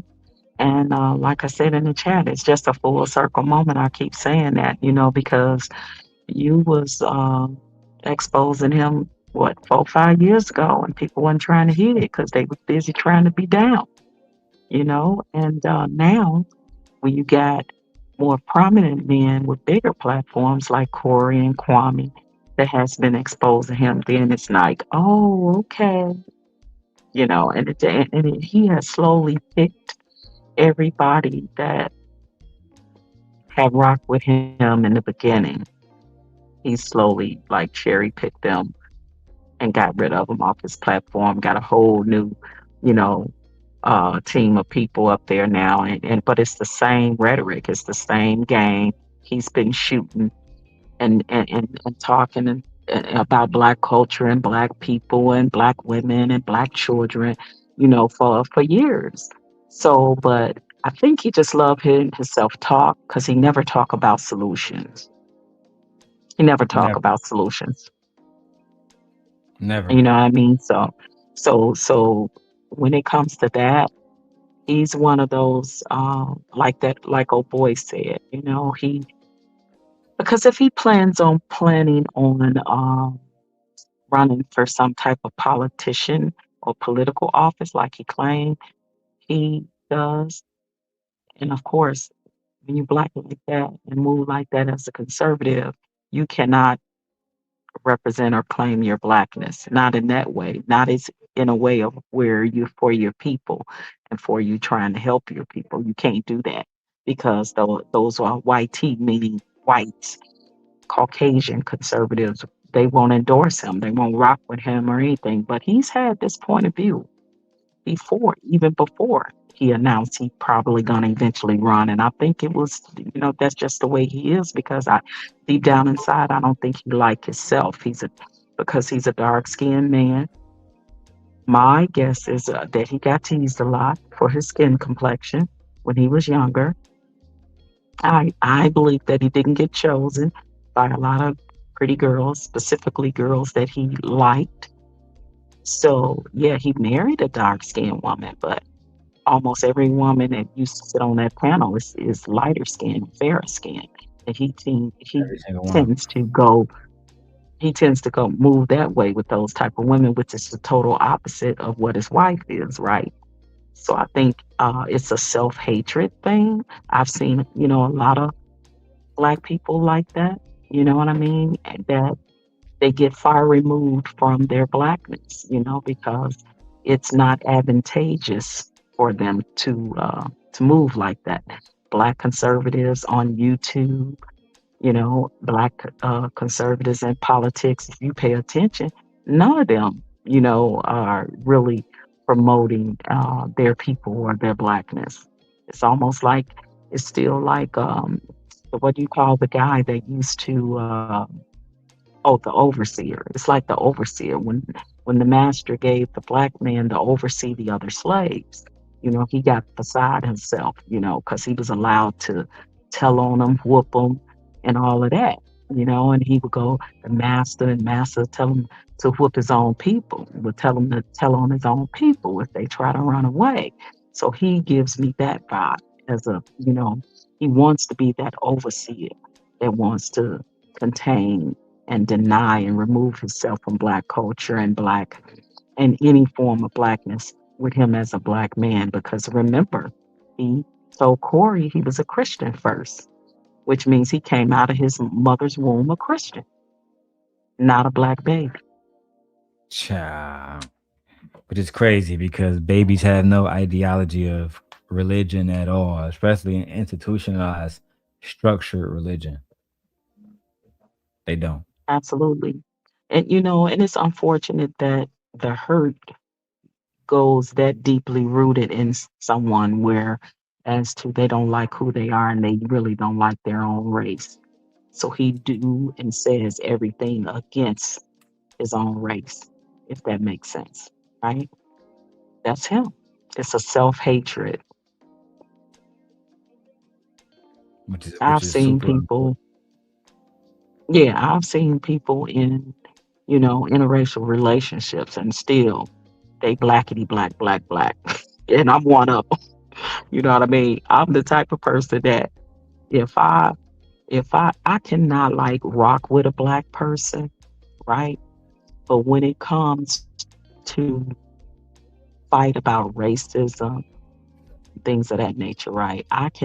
I can still fight with you, but then when the fight is over, I can walk away and not fuck with you. But just on the strength of race, which we know in this country, when it comes to our race, we know how it is. And that's the thing about being on code, right? And I think that's what that young man was saying. Sometimes, they say it in the wrong way. Yeah, we got effed up people in every race. See, I don't like when Every they try to only say Black people are the only ones that's screwed up or got screwed up people in their race. We got that label a long time ago, and our own people rock with it. That's why I don't like the whole Black on Black crime thing. You don't hear nobody when it's Caucasian against Caucasian. You don't hear them say white on white crime. You don't hear them say Hispanic on Hispanic crime. You don't hear them say Asian on Asian crime, because we know that the people that are in most proximity to you is the ones you're going to commit the crimes against. But again, we allow society, people like him, tell us that we the worst species there is, when if you really want to do the numbers and the statistics, we're not. We're 14% of the population, right?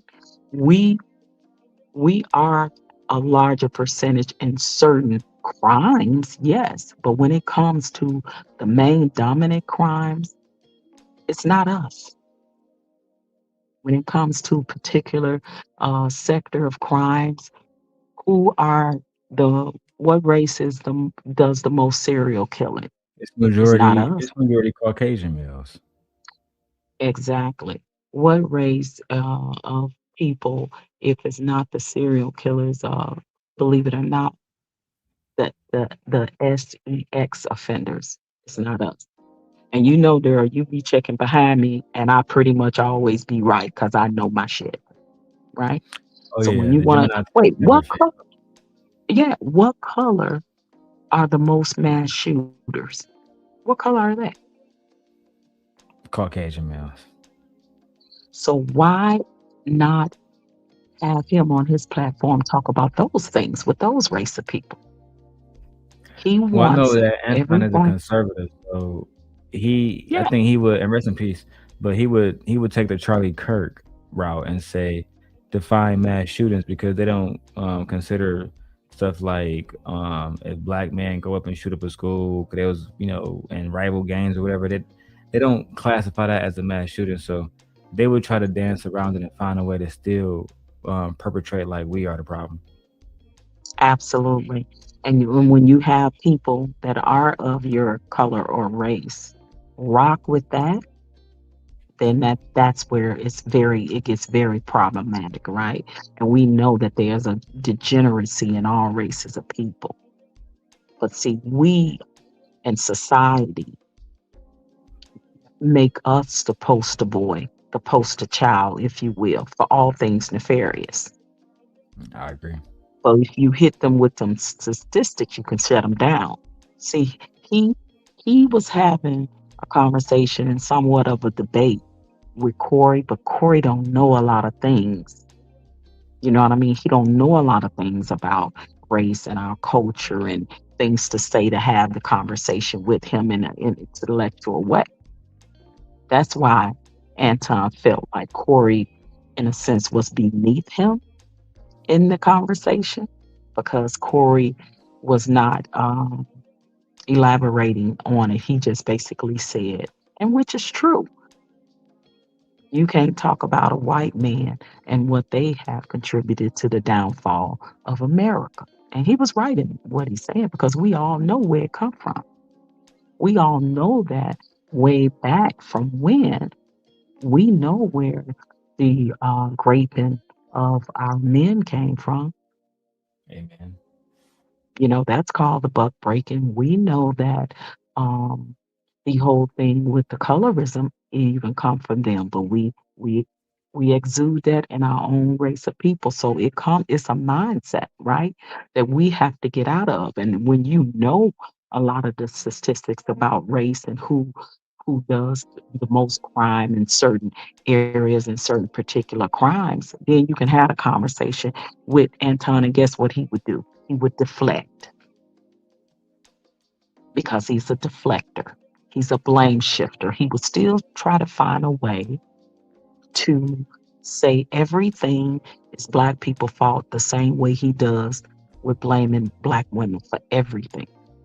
He make Black women the poster child for everything nefarious that happens in the relationship, in the marriage, to our culture. Everything is Black women. I agree. I think that's why Lucky and Jazz had the perspective that they had, that maybe he is cheating on his wife.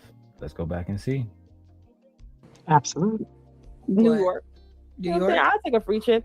I don't hope if you like, hey, Lucky, I got this opportunity. Possibly, well, he didn't say possibly. I got opportunity and I come. I would be mad that I didn't get the opportunity.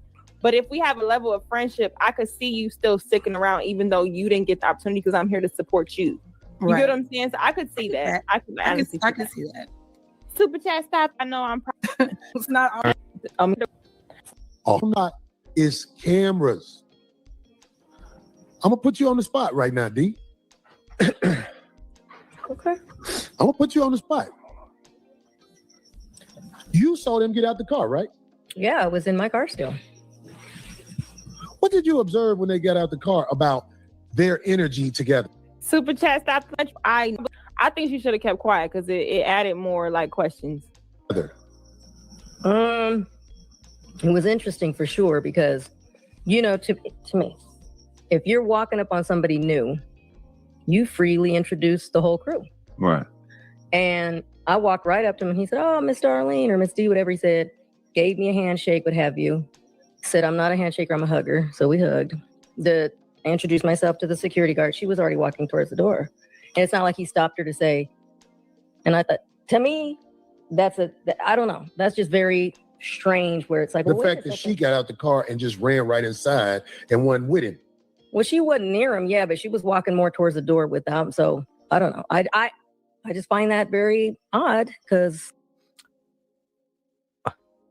now Lucky and Jazz is going to give a take that she was basically acting like a side chick. She was acting like she wasn't there on business. The fact that you didn't even speak to Darlene, who was one of the co-hosts, you just walked right in, didn't say hi to nobody. I don't understand that. It gives, I'm just here to be here with this man, and then once he leaves, I'm leaving with him. That's it. But let's hear what these ladies got to say. okay. And then when I came in, I wanted to go up to her and introduce, and I had already heard this stuff going on because Phil had made it clear. He said, "Hey," because he said, I don't know how that happened. Phil knows, but that where he mentioned something about the seat or a seat or something about her being. Hey, Phil, I ain't expect you to say this. What happened with? Because you told me. He made it. You told me when I walked in the door, and I was looking like, Like, this what? pussy motherfucker might not be on the He show. didn't ask. Yeah. What happened with him? He said something about her being on the show, and I said, "Did you talk to Corey about that?" And he was like, "No." So I thought that's probably not going to happen. Yeah, he did. Can they hear?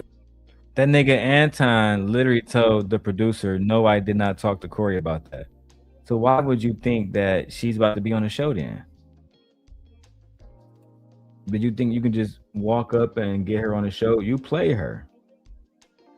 You play her and you waste her time. He definitely led her on because she said that she knew she thought 2 weeks in advance she was going to be on the show. But I think that he thought that he can get her there.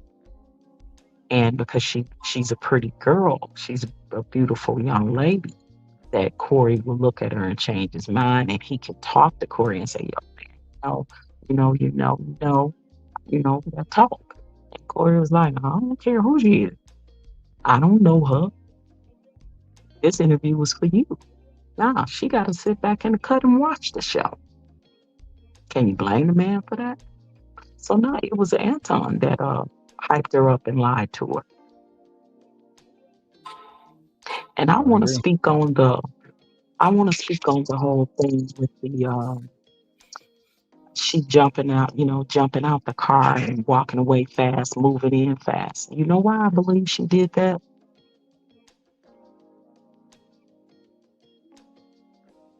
Can you hear me, Darrel?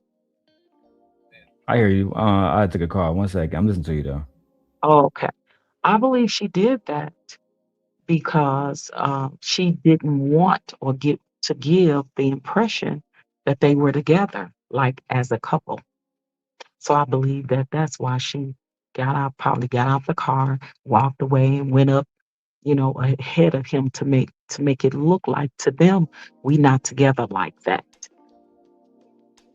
if that makes sense. But I want to see what the young ladies, I want to see what Jazz and Lucky has to say about it. But that's just my take as a woman. If you're trying to play Yeah. something off, go ahead. All right, my bad. I'm gonna play the video now. He rarely puts anybody on the show, period. So I'm sorry, I just had an idea. I'm gonna just say this. I think Mika lying with the story. She definitely is. She's lying. She didn't know he wasn't there for that. She knew he didn't ask her, but she was willing to throw him under the bus. The reason why I know she lying is because if you so excited to be on somebody's show that has a name and you're nobody to promote your show, you would introduce yourself. Absolutely. Hi, my name is such and such. My show is such. You would come in because you're trying to you're the brand of where you are. To come and just not speak. Sorry, let me address what OG Patrice said. I had to take a quick call real quick. I thought that my taxes got accepted. Yay. Anyway, I agree. I think that if you choose to go on a private trip with a man, then she got to just take what comes with that. I don't think, because somebody in the chat said that she looked uncomfortable. I don't think Mika was uncomfortable. I think that she was happy to be there. Truth be told, I think she was happy to be there, OG Patrice. I don't think that she was uncomfortable. I think that she was paid, that she enjoyed her position until it backfired against her. I'm really sorry that she's going through it personally, but I think this is the backfire when you're being led by a man who's not a good leader. That's all I'm gonna say about that. No, I didn't say she looked uncomfortable. I said when they came together, her and Anton, from Darlene's point of view, right? And she saw them, she was like, oh, girl went way up ahead. So again, my opinion and view of that is she's trying to separate and remove herself again to make people think that they're not together like that.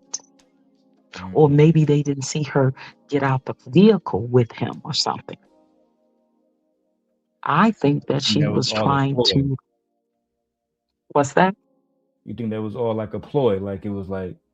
Yeah, that's why, listen, as a woman, that's why I understood where Darlene was coming from when she said she thought it was weird, because it is weird.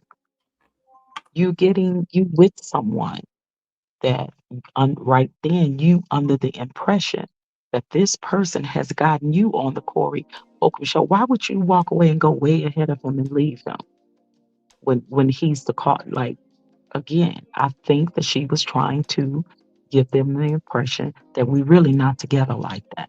We together, but really not like that. And that's why Darlene said she thought it was weird. Because I think it's weird too. But is it weird You because trying they to play came something together, off? or is it weird because they came together, or is it weird because his wife wasn't there? Like, because a lot of people are pushing back on that, saying, "Well, they fucking business partners, so of course he gonna fly everywhere with her. They business partners." That's the argument against this. Exactly. So if you don't have anything to hide, why didn't you just get out the car and walk with him? If you're going out of your way to make it look like you didn't get out the car and you way ahead of him, and he got you in the situation at the time, she's thinking she's going to be on the show. So why would she do that? You see what I'm saying? Think about what I'm saying. I'm saying this from a woman's perspective.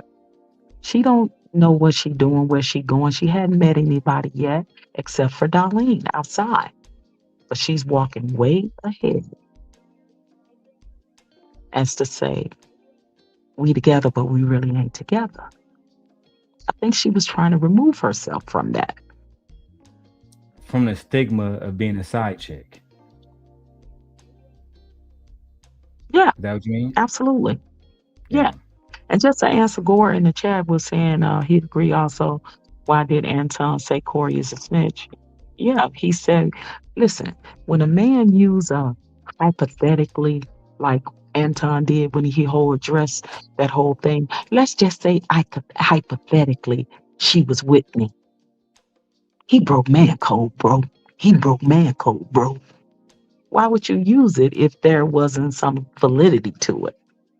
There wouldn't be no need to use it. As if to say Corey was snitching on him and tricking on him that he had a side piece with him. You know what's crazy? I gotta find that clip. I Y'all haven't just found it when he said it, but I heard that there is a clip of Anton floating around saying that Corey broke man code. And I also want to say this. Shout yeah, out to he brother broke Darrel sending his $5 on the Cash App. Thank you, sir. right. So yeah, if even if I'm meeting him out there and I fly out there, right? If there's nothing going on, I got my own hotel, and I can say, okay, well, I'll catch a Uber and meet you out there. Or if he insists, don't come pick me up. Okay, sure, come pick me up. We can appear to be business partners together. It's a way a woman can carry herself and still not look like a side piece. Every scenario in that situation, she was literally trying to avoid that. Just like she said on her platform and literally removed herself and not mention Anton. She only mentioned Corey.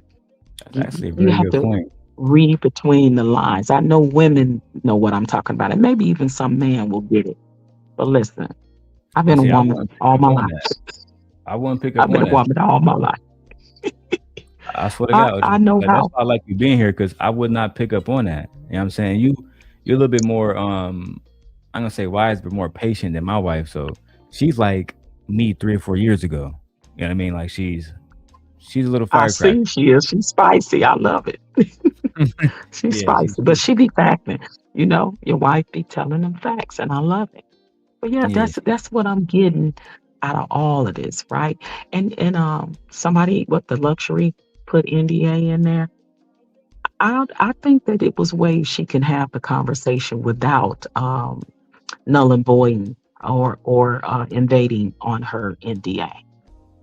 I believe she could address. I mean, she found a roundabout way to address the whole Corey issue. She could have done that I agree. I do think there instead was a of way that she could have got it done. I agree. saying it like, somebody told me, or I thought I was going to be on there. Somebody told me 2 weeks ago, or I was told when you are removing the person out of the scenario that allegedly, supposedly got you this opportunity, why can't you mention their name? Yeah, you It's might be not right. like in his contract he's saying don't mention my name. you know, she was inserted into that situation unbeknownst to her. So I don't blame her for that. That was all Anton and Corey's doing, right? So if you can, so again, I feel like she was being an opportunist, even in that moment when she was addressing Corey. I still forgive you, as it's an opportunity. I'll still come out there. Come on, I'm a woman. Listen, I know. I was young. I was their age once too. I know how young women be moving out here, and they are a lot more finesse and worthy than I ever would. But I've seen women work and move this way. And these two young ladies on this video right here, they young women too. They picked it up too. Yeah, they saw right through this bullshit.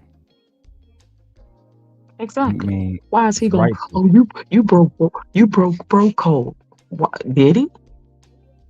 Why are you how? saying that? How can I break Are, bro are code you if you're guilty not of doing something? anything illegal? Right. Are you guilty of something? Make it make sense. But go ahead.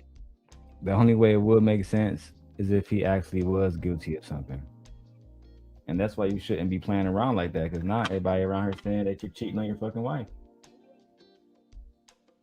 Everybody's out here saying Mika is a side chick. It's absolutely diabolical, bro. All right, let me go back to my other camera. I'll be having to use my phone. Ciao. Let's go. And just move around like you're a part of the assistant crew. You look like you're a part of the assistant crew to come here and assist Anton. And then if he can get you on the show, he would do that. It sounds like you told that story to have a story to tell, to be attached to this story a little, you know what I'm saying? Because you were being called the side chick. So let me come out and say something so I'm not perceived as a side chick.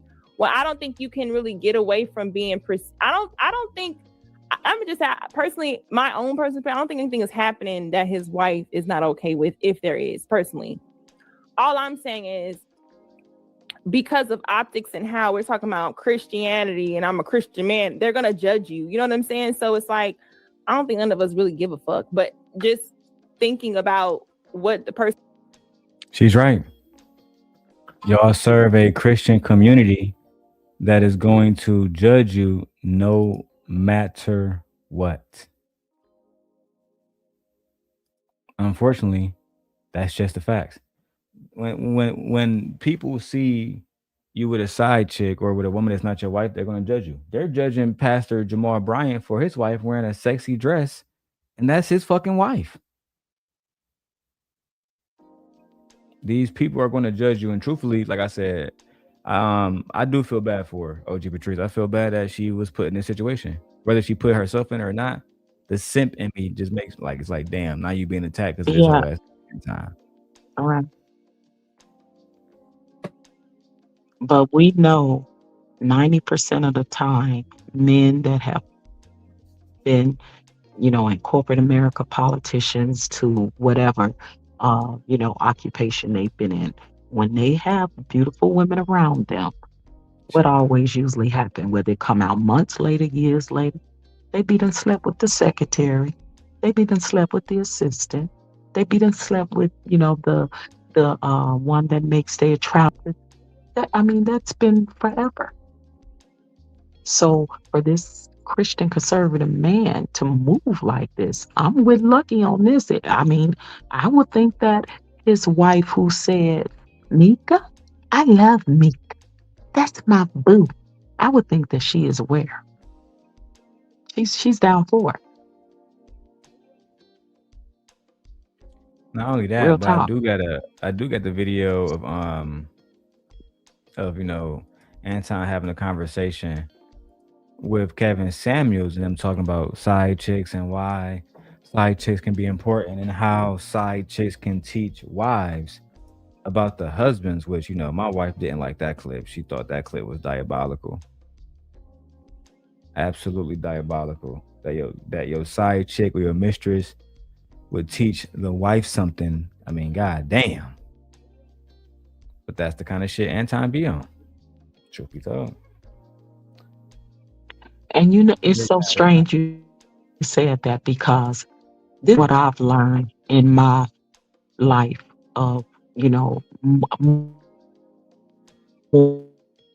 than 4 decades of living on this earth as a woman, my whole life, right? This is what I do know. When men have those type of conversations or say those type of things, that's because a lot of those men be holding secrets of things about their sex life that their wife probably won't do, or that the man don't want them wives to know that they're into, and maybe the side piece is doing it for them. Because other than that, if I'm a wife, what the hell can a side piece tell me? Absolutely fucking nothing. Nothing. And I am telling you, that has been my experience, because men be thinking, oh yeah, I want my wife to do this. If she won't do it, somebody else will. That's the attitude they Every day have. of the week. And if they have any kind of alternative sexual desire or whatever, it could be, they could swing. They could go swinging with the side piece. They can do threesomes with the side piece if they know that their wife is not into that. So what the hell can a side piece tell a wife? When she's the wife, she's running the household, she has the children, she's been the support system. Like, what the hell can you tell me? Oh, you can tell me that you're you and my husband go to the swingers bar or something, or go see strippers, or do menage a trois? Like, what can you tell me? Oh, do he like butt plugs or something in his butt? Like, what we doing? What can you tell me? How are you even that close to my spouse that you know all of this? How are you even that close to my spouse? I'd be mad as hell if they said, "Hey man, your wife I worked for me. lived in Let me tell you what Vegas. she like." The fuck?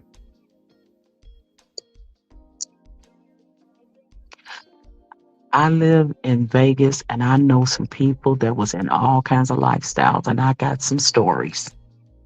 And a lot of times, men that move like that is something else behind why they be having that side chick. Okay? And most of the time, it be for kind of sexual deviant things, right? That they know if their wife is more straight laced and conservative when it comes to the bedroom, and they know that they got a secret, right? That they really want this done to them. They really want to go to the SEX toy store and And have get the real side piece naughty do and some things freaky. to them that the wife won't do. Now you talking, because I actually Listen, agree with you. okay, I agree. They be on that freaky shit. I'm telling you, that has been my experience with Listen, I've had girlfriends that has been side pieces, and the shit they told me that they were doing to that man that the wife wasn't doing, yeah, blow your mind. Lord have Yeah, mercy. And the wives was just letting them have it. absolutely, no doubt about it. Lord have mercy. No doubt about it. Actually, So, I and don't be if surprised by you know, that, and OG if Patrice. I if never get if if surprised by that because Anton, when I was younger and I was in the streets or yeah, whatever, if one of Anton my mhm. oh no, when I was younger and I was in the streets, one of my friends, her mother told me something that I didn't believe. She said a lot of men in the streets are on a down low. I'm saying, like, what you talking about? Like, nah, like people like be really stepping Oh, out here. no doubt about it. She was No completely doubt right. about it. No doubt about it. I was going to say that next. And let me tell you something. I had girlfriends that used to work for the SEX phone companies, right? Where the men come in and talk to the women about their desire. You will be surprised at how the married men would be on those phones and get addicted to those women and spend tens of thousands of dollars on these women, Sex talking work. about what they like, what they wife wasn't doing, and complaining about their wives, talking Lord. about their wives. Well, after she had the second baby, she gained so much weight, she not attractive no more. And oh, you'd be surprised.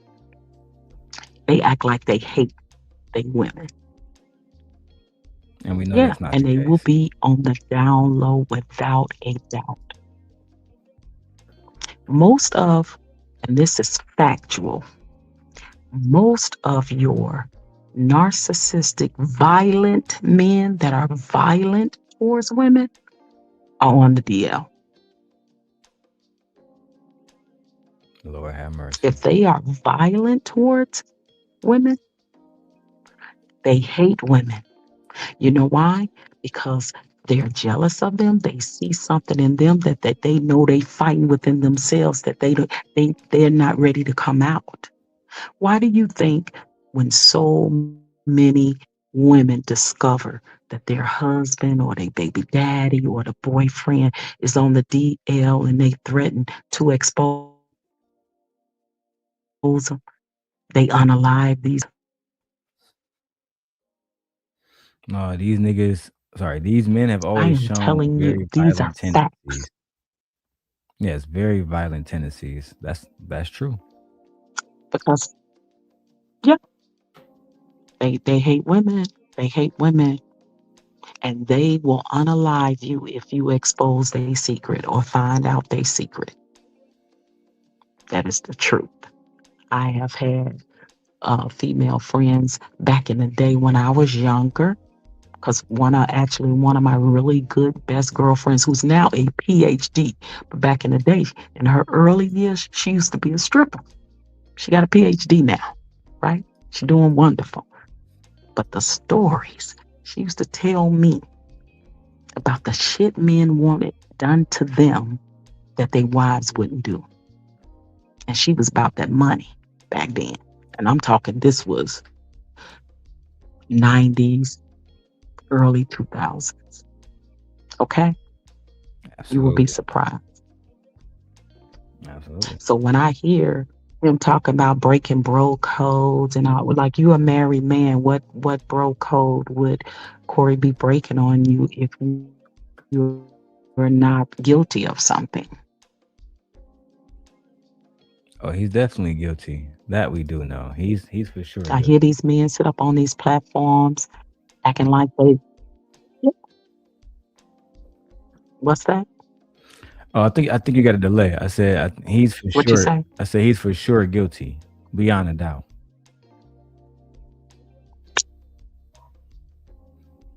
No doubt about When it. it comes to flirting with other women. But you can carry on. Oh yeah, all right, let's go.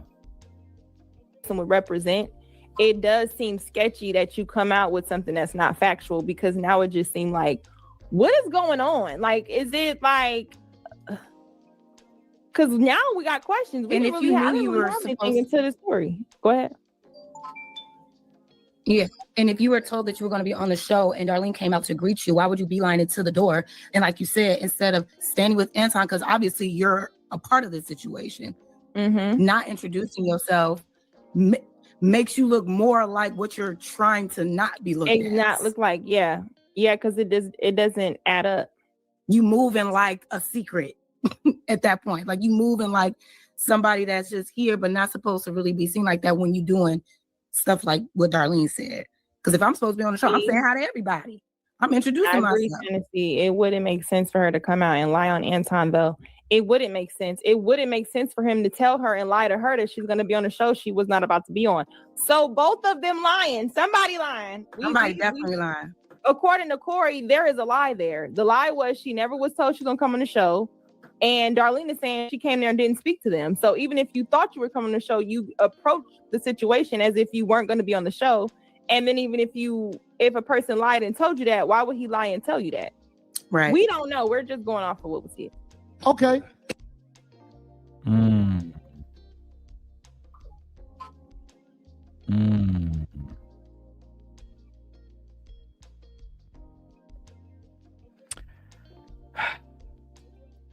think Lucky make a lot of good points.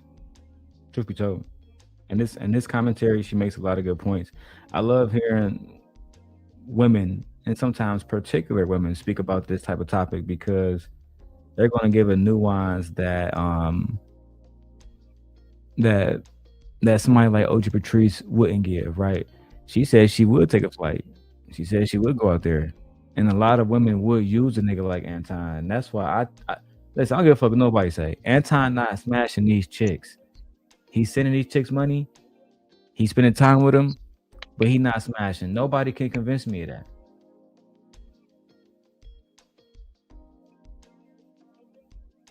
I wait for OG Patrice. That's all you came. And remember when you showed the video of him, you remember the video that you showed where he interviewed the booty bandit guy? Of course, Fleece Johnson. Yeah. So do you remember specifically, and this is why I said pay attention, you got to read between the lines, when the guy flirted with Anton and told Anton that he would, and approach him. And Anton said, while laughing very nervously, trying to play it off, Anton said, oh, I can never see myself going to jail, going to prison. He did not say, oh, I can never see myself with another man. You have to pay attention. He said, when that man was flirting with him and said that you'd be mine and, I'd approach you, he said, oh, I could never see myself going to prison. But he didn't say I could never see myself with another man. He never said that. And that's something to highlight. He might be. I never really thought that Anton might be on the other side, but the fact that when I rewatched the video, he never said that he wouldn't be with a man when a man is flirting with him. That was something to look at. That was something to call out. I would have definitely smacked that nigga. Come on, bro. We doing an interview. Don't violate me, bro. Now I gotta smack you. Cause he an old man. I don't want to punch the old man. Part. You know what I'm saying? You laughed that off. But check this out. He laughed that off with the guy. But if a woman would have said that to him, he would have rug her for filth. Oh yeah, he would have been on her ass. If a woman would have told Anton that she was going to grape him or have a man grape him, man, he would have went the fuck off. That's what bro do.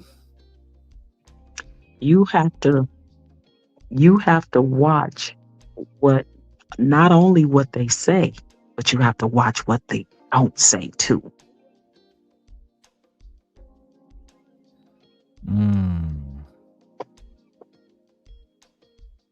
Let's go. I just got a video sent to me, OG Patrice, and it's diabolical. Even I have not seen this video before. And it is very, very interesting. We got all the women from the Daniels family in one big video. And then I got another video, and I'm sorry, OG. I gotta pull this shit up. Oh my fucking. You know what? Give me a moment. Let's finish watching the video. I gotta roll up for this one. Oh my fucking God.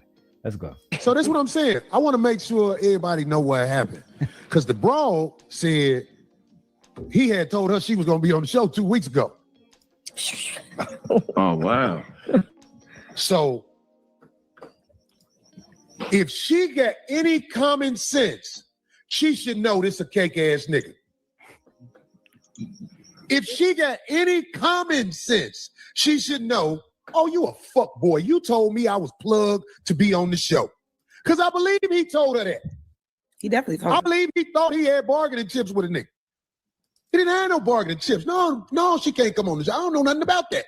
Just like he faked, like when he was on the phone. I told you, I come to your podcast in person and woo, but right after the show, he on there with Gucci and Yuck them on the phone. Some Zoom shit. No, you mean where he said he doesn't really go on other people's shows. Right. Physically. Yeah. He said he's got to come. But he right on the show with What? I didn't even know that. Yeah, he was on the show with Yuck and Gooch, and I forgot the other brother name. But guys who be up here at the Coin Academy. I'm like, I thought he said he didn't do that. Yeah. But back on the broad. So it was really sitting in my head. Hold the fuck on, bro. Hold on, man. I gotta pull this video up right now. Shout out to Luck and them, great content. We'll circle back to that. We will circle back to that. So we got a video of Anton in the hospital. I'm gonna start with that one. Anton had an incident where he's in the hospital and his face is all fucked up. Face is all fucked up. All right. Saying somebody knocked his tooth out. Allegedly saying somebody knocked his tooth out. He was fucked up. We got the exclusive footage here. Let's go.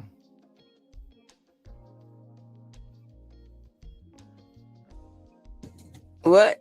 Did they get them all out? Did they get them all out? Yeah, so yeah. Yes. I was preparing that to see it for the next 5 times. What? Yeah. How do you feel? I feel like getting some head. Shut up. You cannot say that in here. Oh, okay. I feel like getting some wet. I'm weird. I don't know. I'm weird. I don't know. I'm really starting to laugh. Anton is clearly high off his shits, off the meds, after allegedly having his teeth being pulled out after somebody smacked him in his shit. Lord have mercy. Right. I was getting ready to say his mouth and his teeth look a lot different now. So he like Cardi B, he got a bag and fixed his teeth.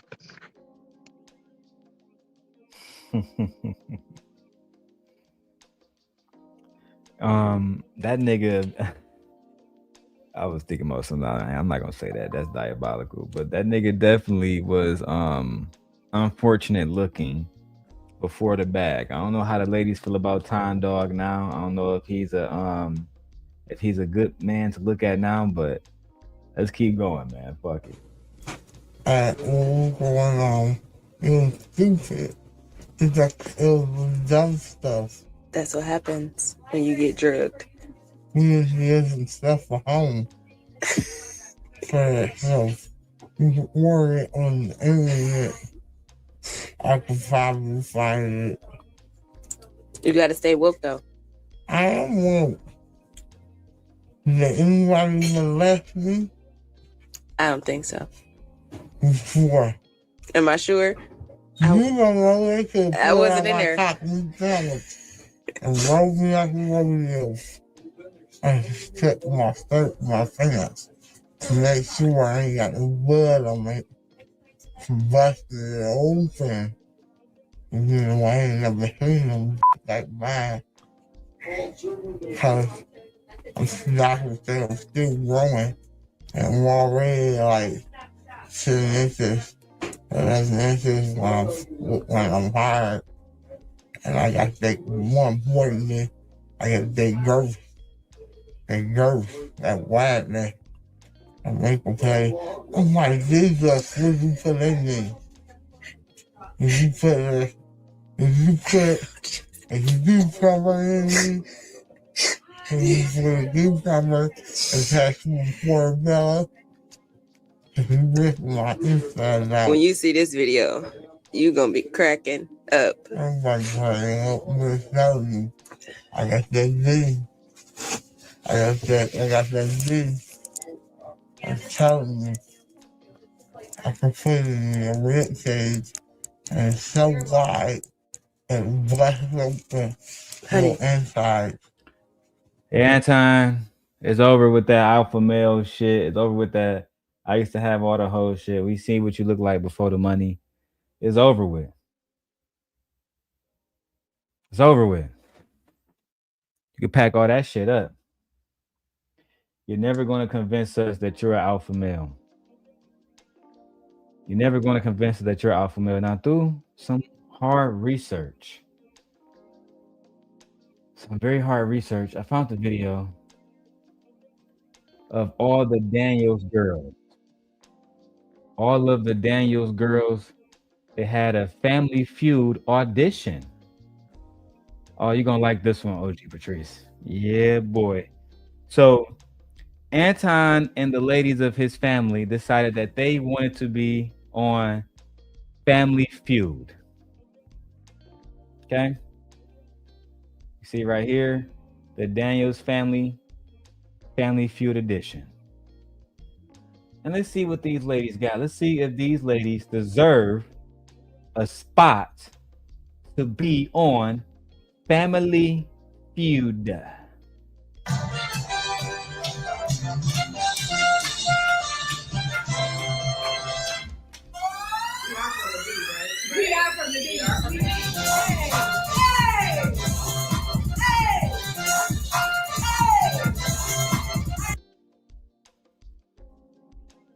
Nigga.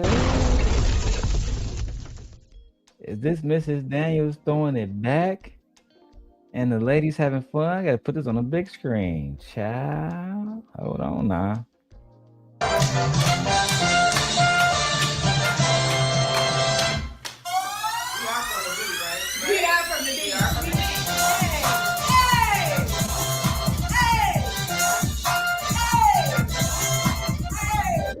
Point values are triple. We got the top 4 answers on the board, ladies. Here we go. Tell me another way people say mother. I guess that's that favorite episode. So you got the Daniels girls. This is a public video, by the way, right? By the way, very beautiful black women, by the way. Very beautiful black women. Okay, the black woman is God. Let's watch and see what we got here.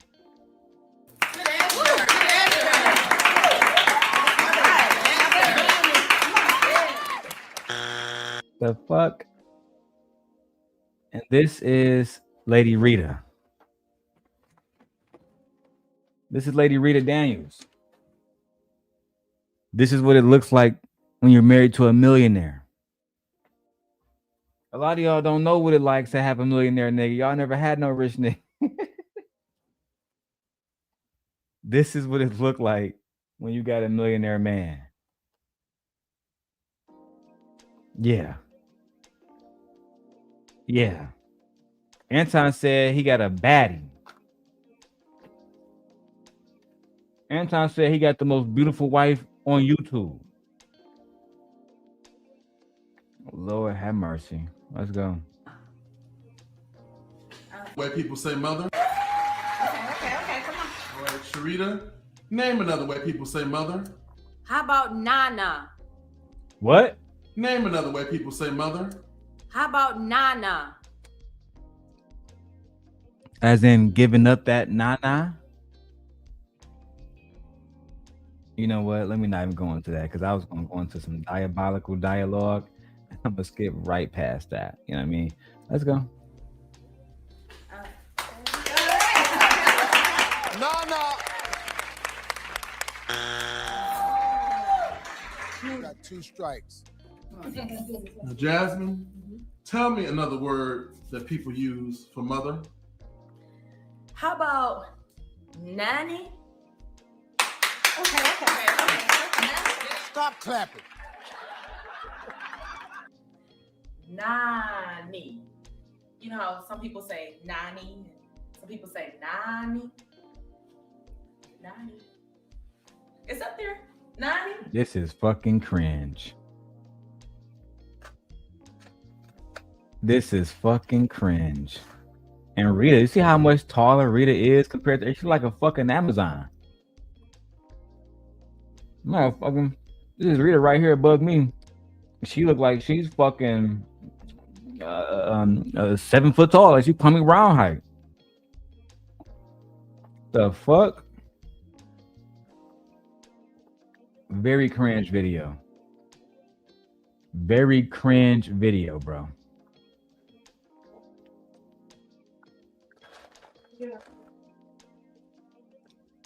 So that question was asked, and she said, "Nah." What was the question? Because I'm lacking.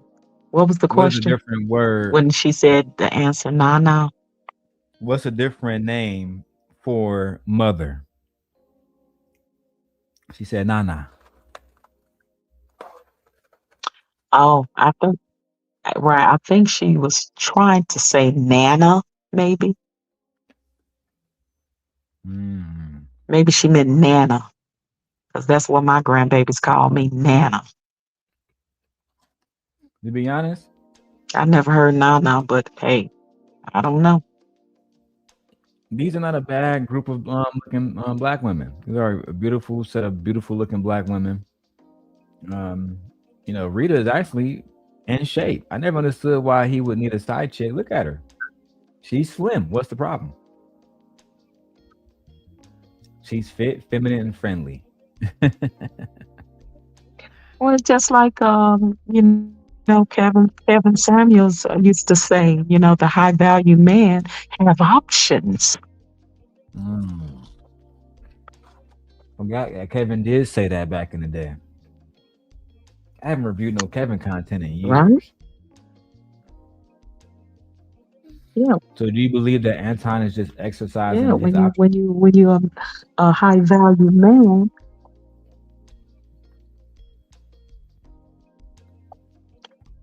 but see about his money, and that's that cost. You're breaking up again, love. You're breaking Doesn't up make you again. a value man. Make you a man. You're breaking up again. Put a one in the Make chat you a if you man guys. with money. Yeah. Oh yeah, she don't. I don't think she can hear us.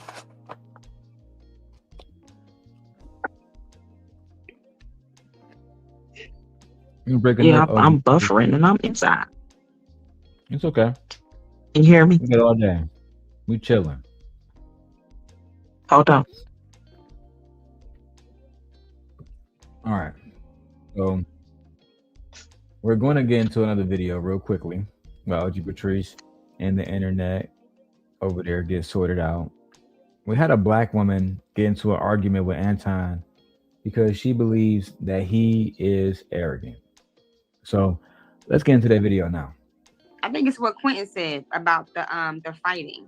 Like he said that as a man you have an impulse to do it, but then you have the wisdom or the intelligence not to. So ratchet chip, which goes to the Oh, you question. only talking to M Hoop on that situation. He had the intelligence. But to your question, I mean, they were talking together. But the point is, which was my question, how do you retrain women who have been, this is just like what you know, this is your norm. So if that's your norm and you trigger it, and your norm is, this is your, we call it a schema. That's how you respond. But So Shannon, you think So you guys see the conversation was about how do you retrain a woman that is unruly, that's used to what she's used to. If she's used to being unruly, if she's used to being non-submissive, being ghetto, etc., etc., how do you train her to be a better woman? That's the question that was posed to Anton. Let's go. think that men are supposed to retrain women that inherently are disruptive? Now those women die alone.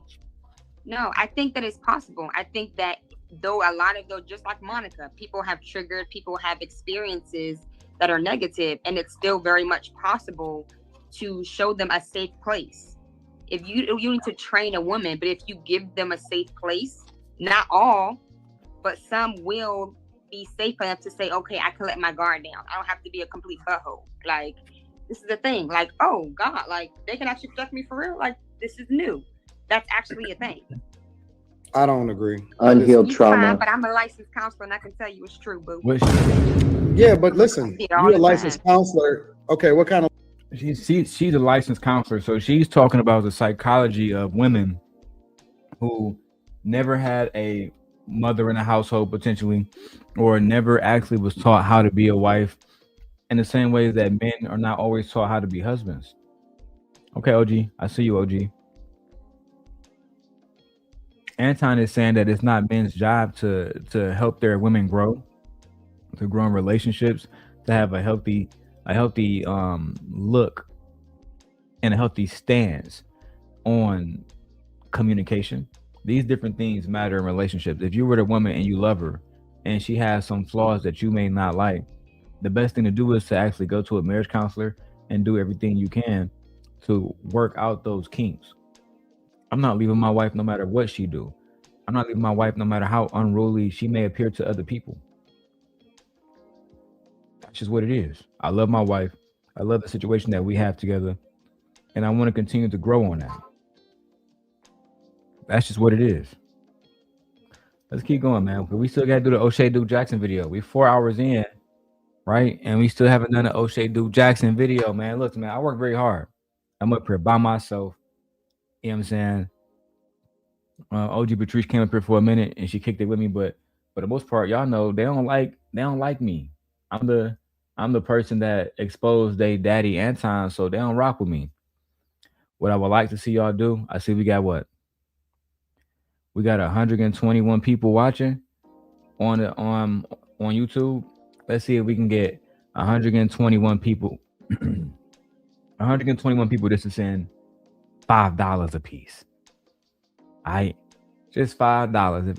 Let's see if we can get everybody here supporting to just send $5. I know some of y'all hate watching, but y'all can support too, or at least hit the like button. Something. Let's go. License counselor, you since you want to go down that path. That's fine. I work with you can't do so. I could also do family and marriage counseling. I think that. Okay, you're not a therapist then, right? Don't say it. Anton don't. Why you always fucking trying to say things? So let's go through this. So the reality is that you're very arrogant in what you think, and that's when you have your truths, right? But What? the reality is that you're very arrogant in what you think. So she diagnosed Anton as very arrogant in what he thinks and what he believes. Okay, now we're getting somewhere. Why is a therapist saying that Anton Daniels is arrogant? Could she be right? Could she be right? Shout out to Fear. Shout out to Fearless Jim with her $5 cash app. Let's see if we can get $5 more to the cash app. All right, man, listen. I'm never too big to beg and ask you guys for support. That's how we keep this channel going. You know what I mean? I got to go to work tomorrow. So I'm gonna be off for the next 2 days. Sorry, I'm going to work for the next 2 days. And you guys already hear from me. I'm gonna be live. So if you guys want to just continue to hear more, and let's continue to help a brother out. All right, give me the HBO special, the help a brother out special. Let's go. That's when you have your truths, right? But everybody Give me has a their second. own space. I'm also a minister, right? Moving in different spaces. So I've seen a lot of shifts happen. So just because I'm not a therapist, I've seen a lot of families transform because they're actually men, unlike you, who are willing to take the time to say, you know what? I see this potential. I have this person, even as we grew up together or whatever the case may be, and they developed a natural friendship, relationship, whatever. That's exactly what Anton did with his wife. We watched a video with his wife, and they grew a friendship. They was friends for 4 years while she had a hold of the boyfriend, and Anton was pillow talking.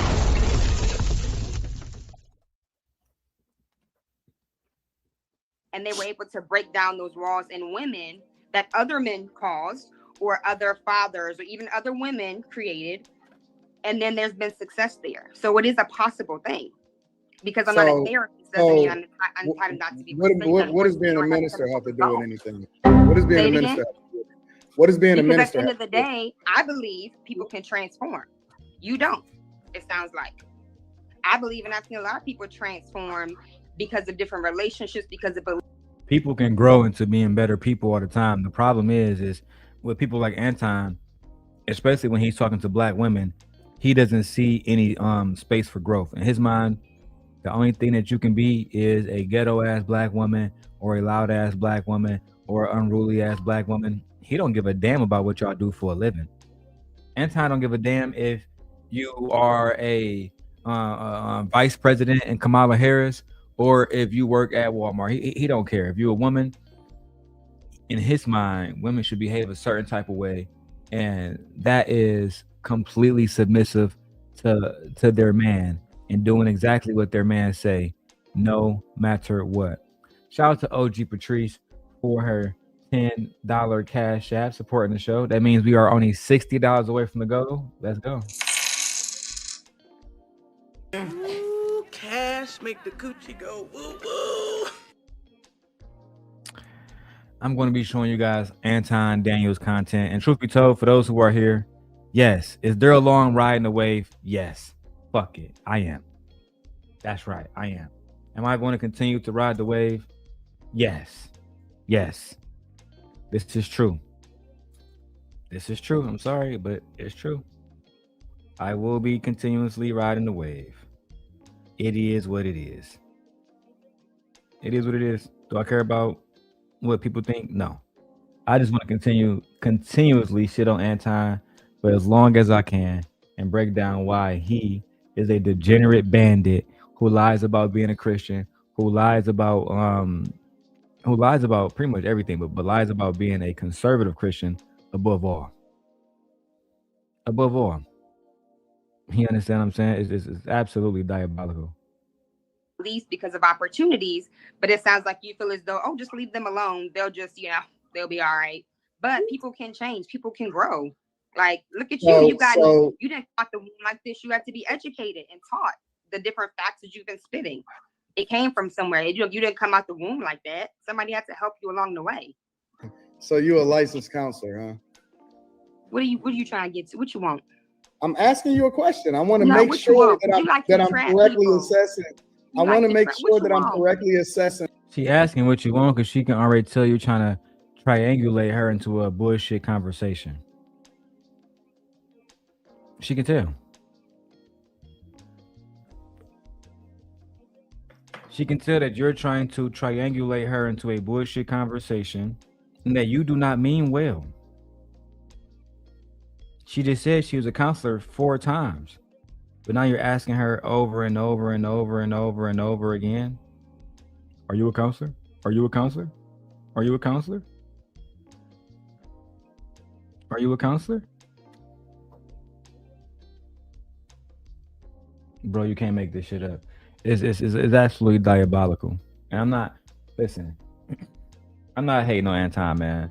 But if you don't know how to talk to women, if you don't know how to show decorum when you're speaking to women, you're always going to lose, bro. That's just what it is. You're always going to be on the losing end, because one of the best ways you can have women around you is if you just learn to respect them and learn how to speak to them. If you learn how to respect them, you learn how to respect them and speak to them and respect their boundaries, you will get very far with women. But you're not going to get anywhere being disrespectful and continuously degrading women. That's not going to get you anywhere. Exactly, OG Patrice. Continuously trying to find a way to devalue women. That's not going to get you anywhere. Nowhere. Nowhere at all. It's not. Let's keep going though. And what it is that you're telling me before we get there. What you want? You're a licensed counselor, right? And What you you counsel want? and you counsel couples when it comes to marriage too, What right? do you want? What's your point? So what makes you think that you have the remedy or the solution for fixing people in relationships? Now he's trying to qualify if she's qualified, but she's a legal counselor. So why wouldn't she be able to talk about relationships? He's basically going to eventually ask her, are you married? Because I'm married. If you're not married, that means you don't have the results to actually speak on relationships. That's what he's going to say. Let me call my wife real quick and check on her. It's 3 o'clock. I got to make sure she's okay. I got to make sure she's picking up the kids. Let me FaceTime her and check on her. 1 second, guys.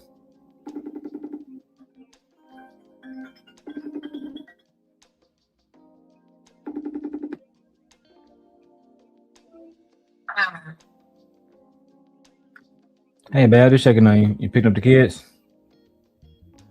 Yeah, I'm on my way right now. Okay. All right, I'll just checking on you, babe. Okay. All right. Well, I'll see you when I get home. All right, love you. I love you too. Bye. Bye. Shout out to me and my beautiful wife, man. It's always good having a beautiful person to hold me down while we do these videos and we react to this. All right, man, let's keep going. All right, we're not stopping until we get to our $100 goal. We $50 away from the $100 goal. Let's keep going. Versus what it is that what my method is. Like I'll give you an example. What makes you think that you can give men or tell men what it is that they need to do in order to be men when it comes to how it is that they're supposed to deal with women? I don't. I never said I did. Yeah, that's not what a counselor does, Anton. You might not understand it, but that's not exactly. A counselor doesn't give advice on how to get women. That's not what she does. What she does is give them psychological advice on how to be better people. Psychological advice on how to be better people. That's what she does.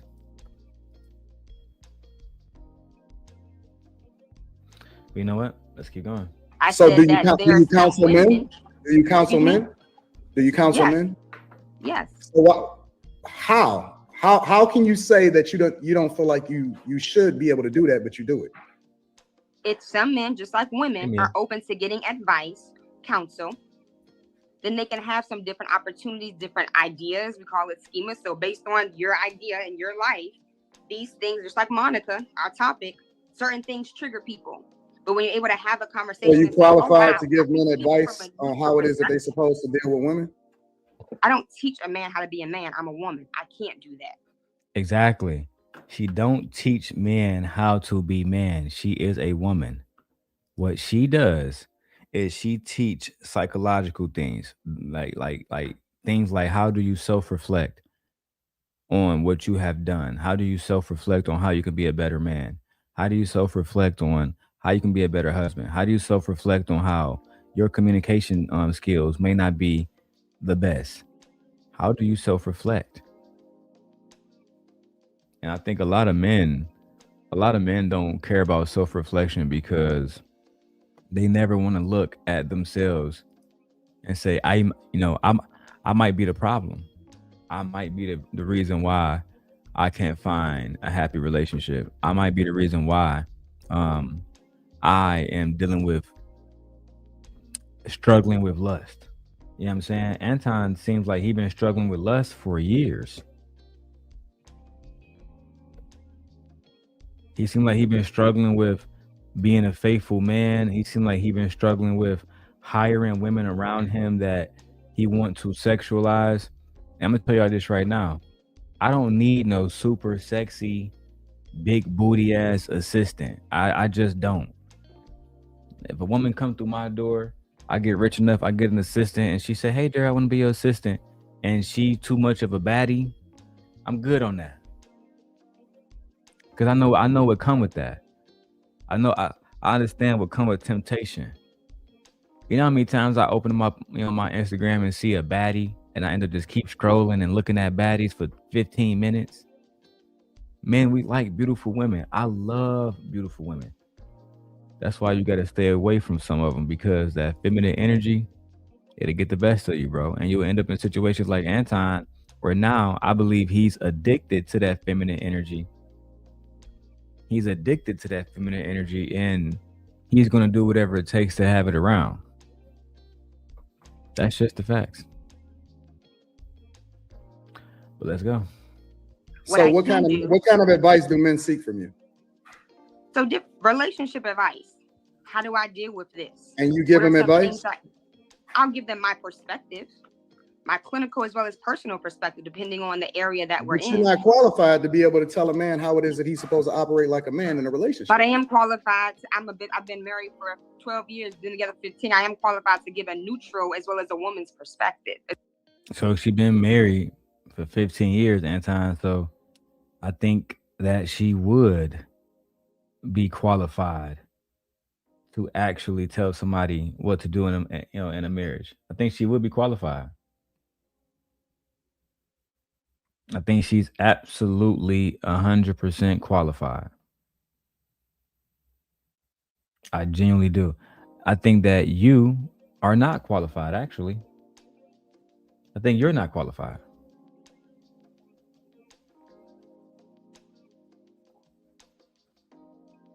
I think that you, and listen, I used to be so much more harsher, but you don't have the life that we want. You don't have the kind of wife that we think is attractive. You just don't. So you're not really qualified to tell us as men how to be bosses, how to be in a relationship with a beautiful woman. You're just not qualified. You're out of shape. You know what I'm saying? And I'm not making fun of you. That's just the facts. The truth is, according to the according to health charts, you are out of shape. I'm not even sure if Anton can do 50 push-ups in a row. Can Anton do 25 push-ups in a row? Can he do any pull-ups? How long can he run on a treadmill?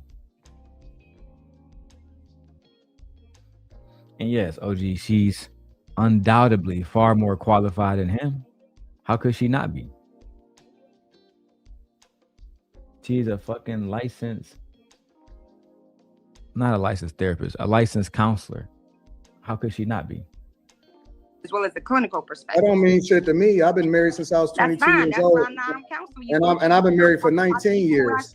So this is what I know for sure. As a man that's been married longer than you, Sure.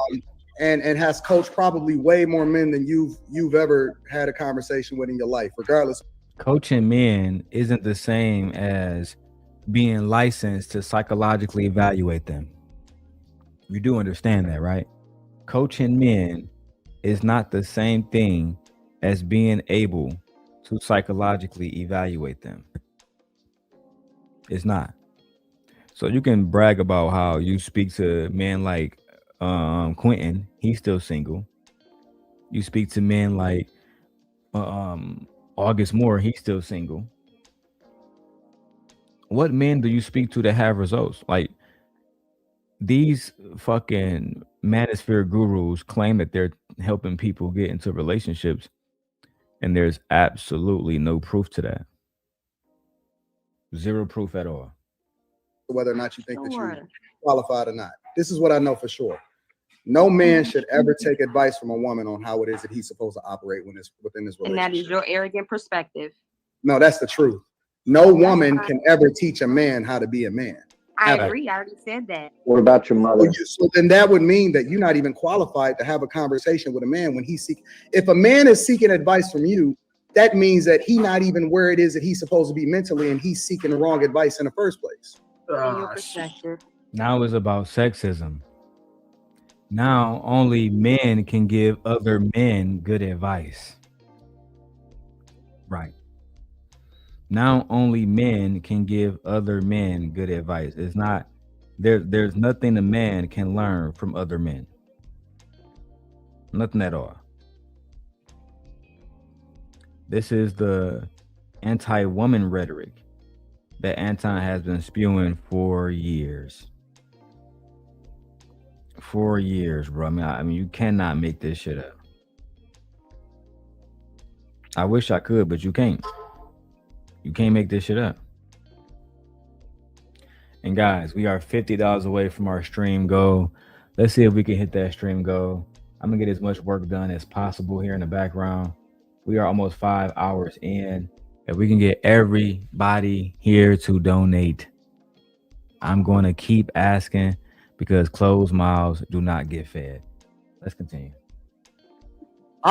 Listen, let me tell you what my opinion is. I believe that you as a woman, especially as a part of the ministry, is already outside of your purpose, because you shouldn't be in a leadership role in the church in the first place. Okay. You are outside of what the word of God is saying that you're supposed to be, because it's God over man, man over woman, woman over child. So you're outside of what God has ordained to be properly allocated as far as the hierarchy of how things are supposed to be in your household. You operating in your masculine. And this is why my wife don't like Christianity and talking about Christianity, because it's always used in a way to oppress women. Based on what the Bible say, bitch, you ain't qualified to even give men any advice. Based on what the Bible say, you ain't qualified to give men advice. Hey, Chocolate, I would love to have Chocolate up here. Chocolate, if you are busy, if you are not busy, I'm gonna drop the link. I would love to have you come up, because it seems like Mr. Daniels is simply saying, hey, the only thing that matters is you're not qualified because you're not a woman. You're not a woman, and God ordained men to lead over other men. You can't teach him nothing. You're already working out of your principle. You're already working out outside of your principle.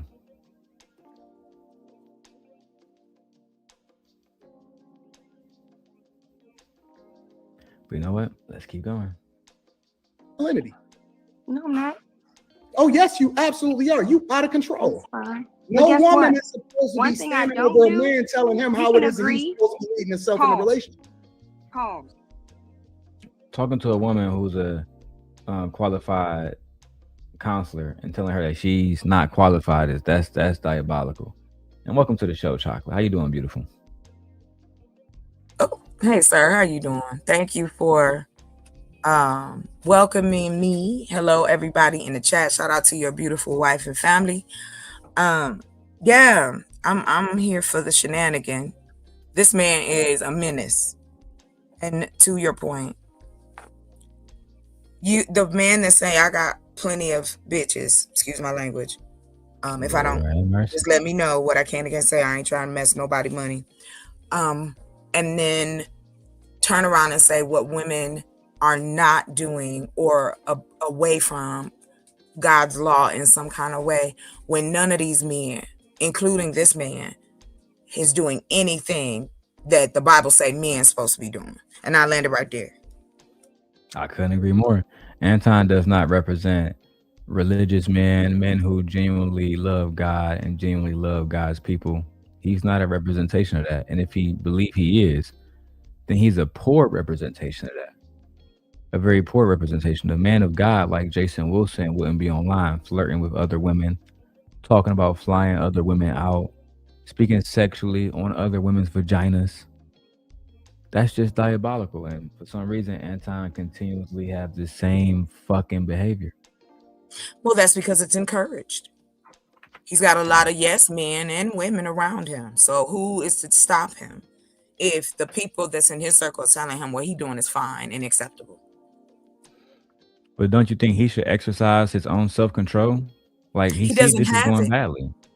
He doesn't have any. If he did, he wouldn't bait men, because that's what he does. He likes to bait the guests by saying the things that he knows black men find derogatory, that he knows black women find insulting.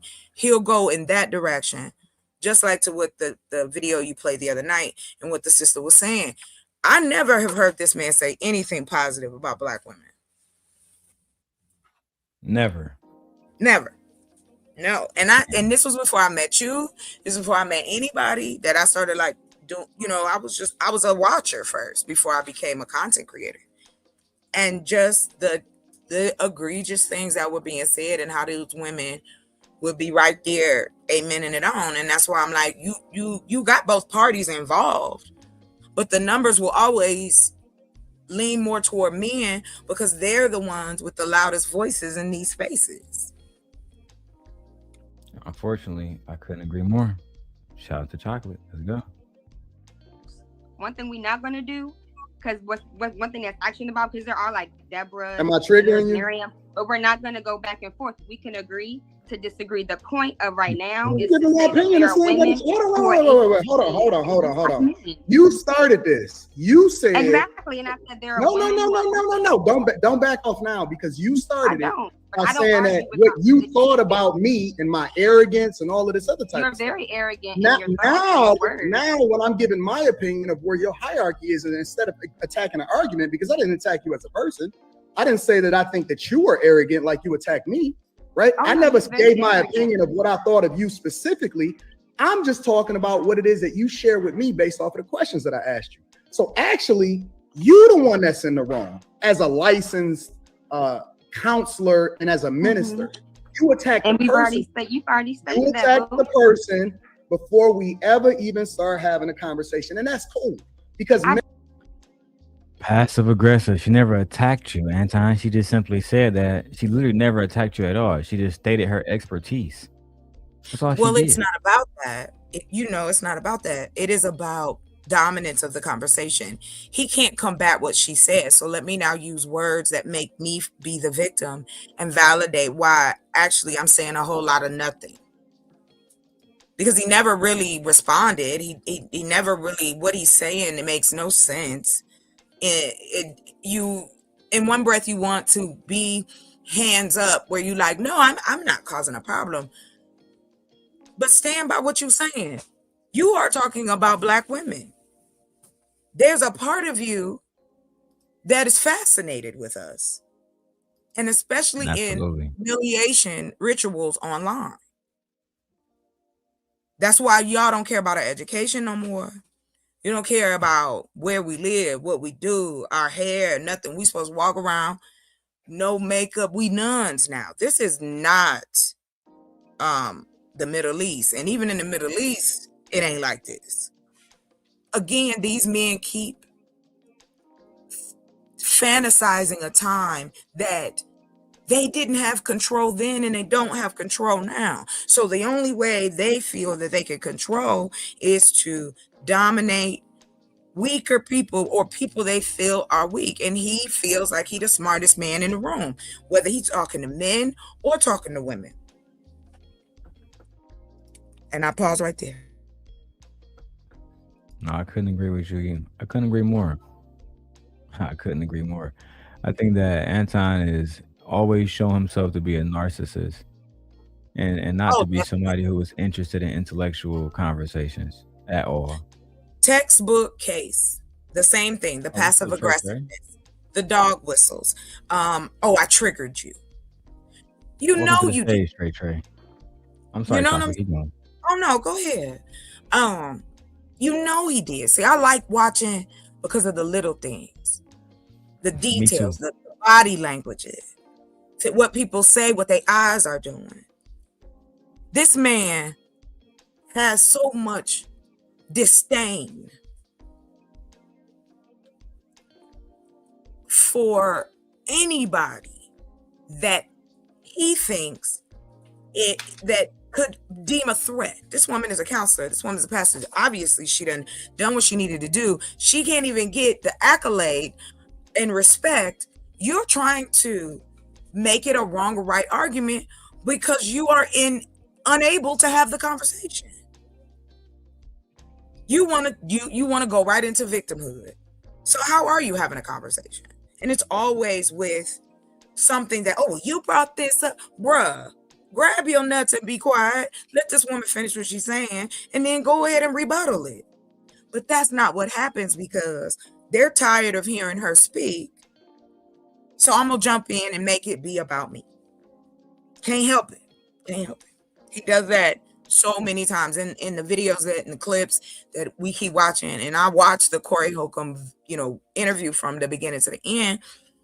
I don't like either one of them, but I did see the bait. I saw the switch. I said, okay, he got him right where he wanted him to be. He got him exactly where he wanted him at. Yep. I agree. Oh, yeah. Unfortunately.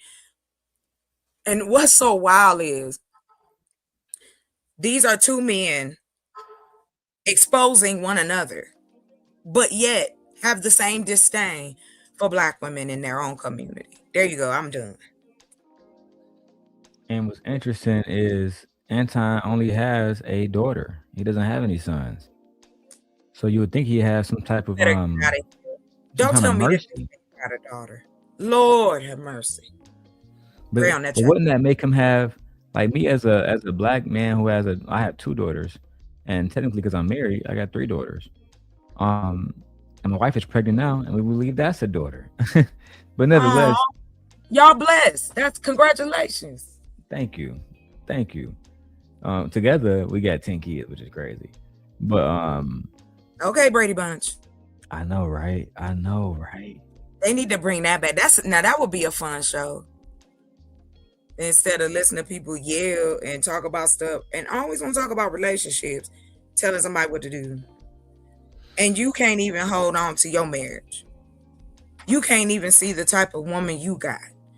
Because a part of you, I'm going to leave that alone. I don't know that depth. I'm going to say allegedly, I have a feeling there's something else going on here.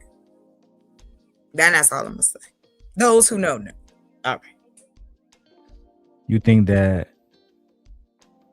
Anton like this woman? You think that's part of the reason why he's giving her so much pushback because he's sexually attracted to her? Oh, yes. Oh, yes, definitely. Because that is, while I personally like to watch people's eyes when they talking. I'm not a fan of Anton's eyes, so I wasn't looking that hard. But I did hear what he was saying. And after he made his statement, he said, I triggered you, right?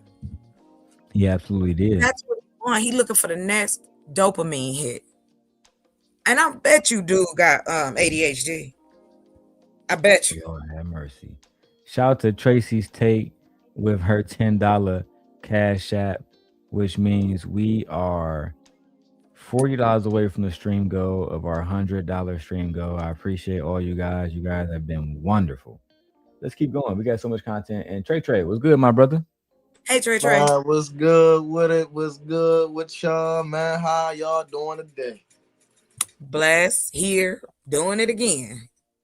Type Got shit. to wake up again, baby. All right, man. God has been good to me, Trey. I've been blessed. Got blessed people around me. I got good friends, family, man. So I'm blessed, man. I'm blessed. Man, that's good to hear, man. Shit, I went back to work today, man. It was so goddamn ugly out that motherfucker, but hey, happy to be there. You heard me. I ain't gonna lie, man. Happy for another day. Okay. Shout out to we just made it. Shout out to Charlotte with her $40 cash app, which means today we hit our stream goal. Let's go ahead and take a break and say thank you to those guys. Ooh, cash make the coochie go woo woo.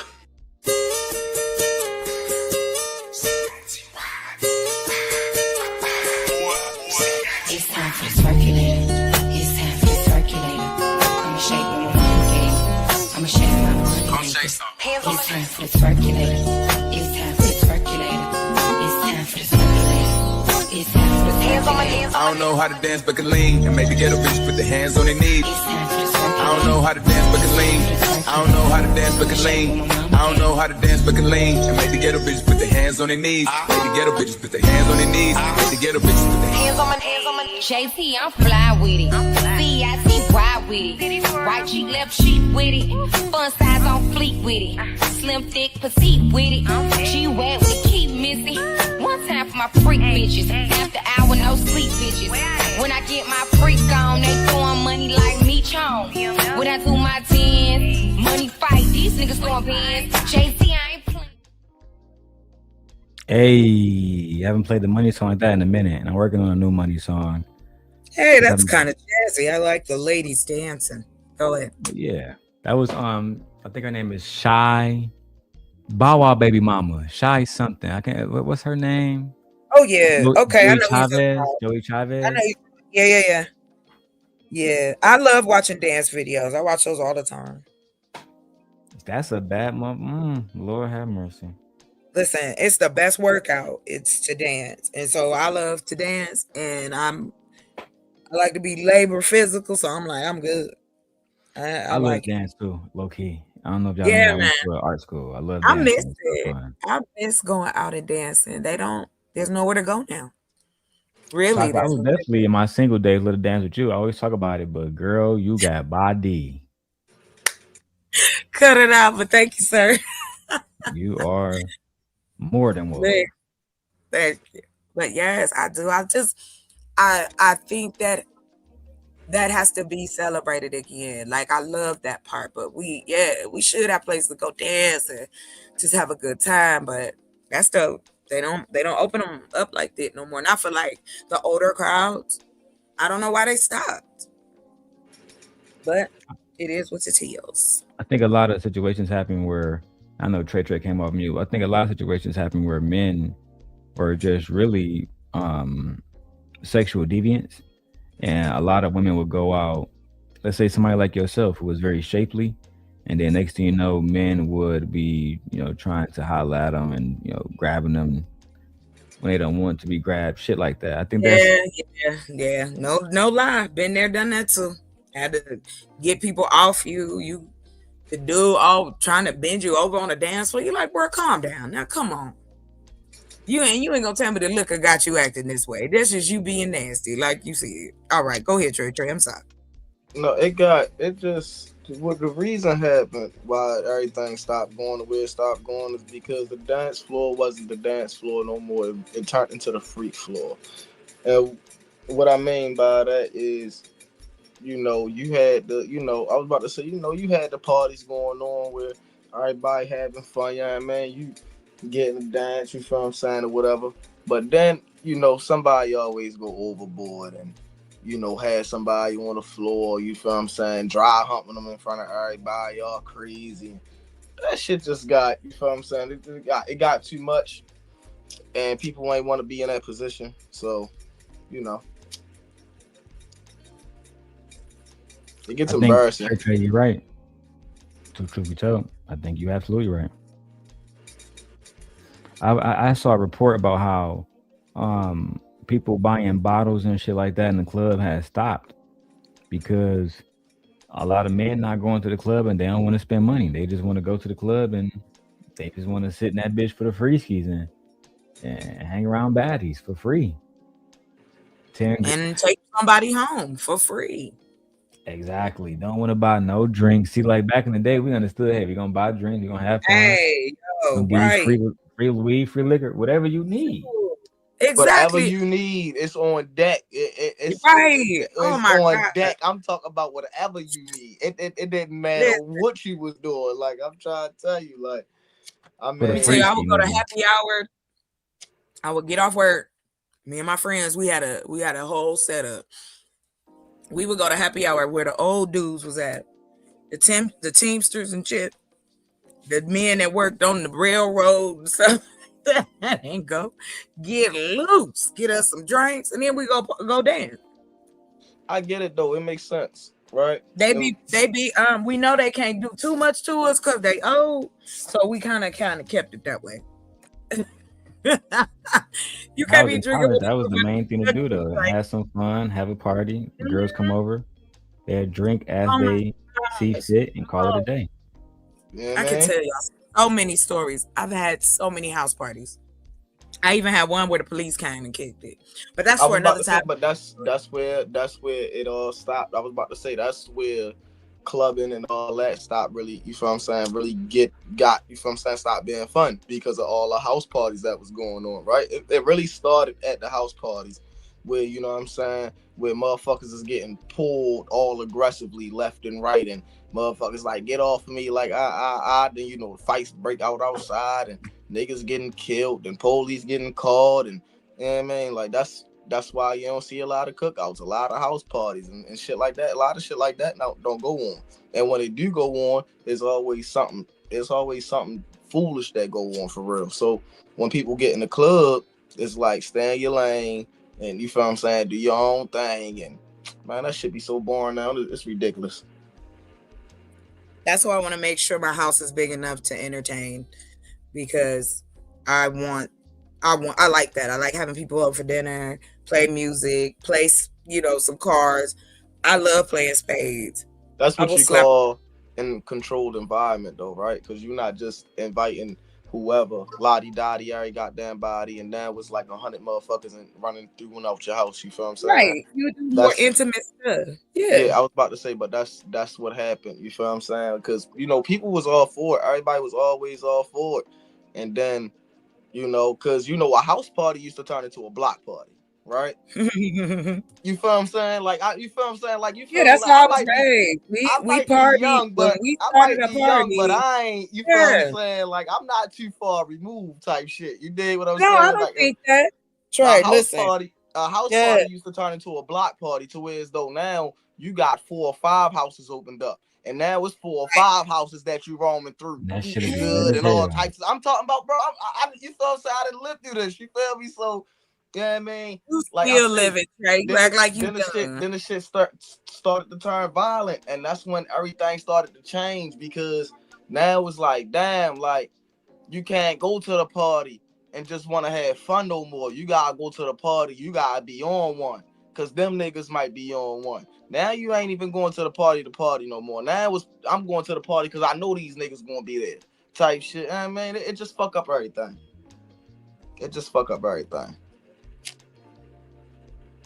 I agree.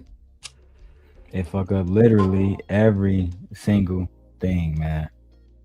Fuck it, let's go. Why should you attack everybody men are here? supposed see, you mistaken arrogance for confidence, and you also mistaken the idea of a simp from a real one. Because just because I don't bow to women, just because I don't move back off of my word, and just because I'm right, because you can't say that I'm not right. I'm absolutely right.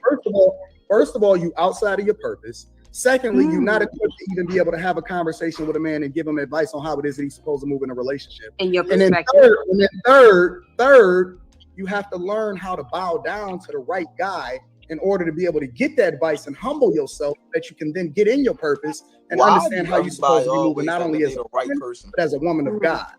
What you say, Trey? Like, what makes you think that you the right person to bow down to? Bro, that nigga crazy. Who the f are you? You are a guy on a panel. Trey. Never met you in real life. Ever. But Trey. Come on, bro. Trey, no, check this out. Real quick. Almost 2-3 weeks ago, right before Christmas, I had 2 dudes out here in these spaces coming at me crazy. The other dudes on the panel, like, why are you trying to force her to whatever? You want to make her, just leave it alone. Do you know both them fools said no. She need to understand. She need to know. Don't know me from Adam House Cat. Ain't paid a bill. Ain't been between my legs. Ain't done nothing. Don't know me, nothing. Believe, Trey, listen. I done had me and Lion say they done slept with me, that they married me. I married them. Look, and these are grown men. Like way older than you. Lord have mercy. These On the damn niggas panel. too bold. Huh? I said these internet niggas too bold, man. Baby, let me tell you, as a woman who has lived through dating before the internet, it's really no different, love. It's just now that they have anonymity. But I've had crazy shit come at me, crazy dudes come at me. I've had men follow me in their cars. I've had men just show up. I've had men come to my house at all hours of the night, just bold. And they feel that they're right simply because they have a penis and some balls, and that's it. Because the behavior isn't masculine at all if that's what we doing. But yeah, so I get. Listen, I can read Anton like an old newspaper. He's a classic. Y'all got it. Hey, I agree with you. Man, this shit I agree crazy. with you. I ain't gonna lie, this shit crazy. Like this, I don't be around niggas like that. I didn't seen some weird shit, but this shit right here, this internet shit get extra weird for me. I ain't gonna lie, this. Oh, you need to submit and you not submitting and all this shit, bro.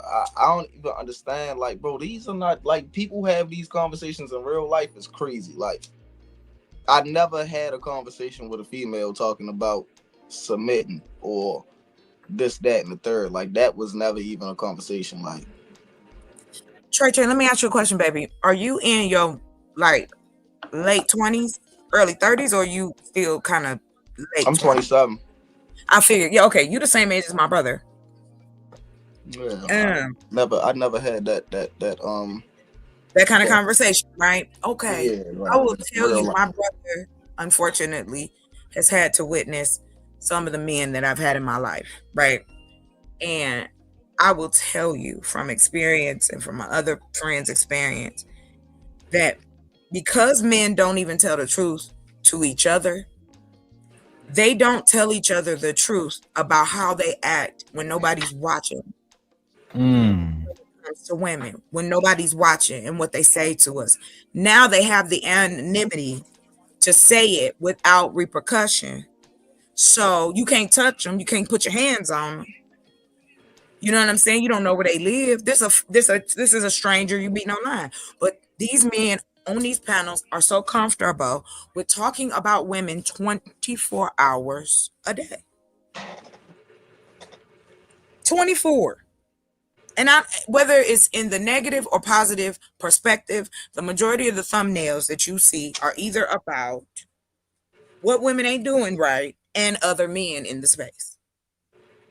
So I that's what I'm saying to you, sir. Yes, unfortunately, this is a part of the landscape, especially if you a halfway decent looking woman.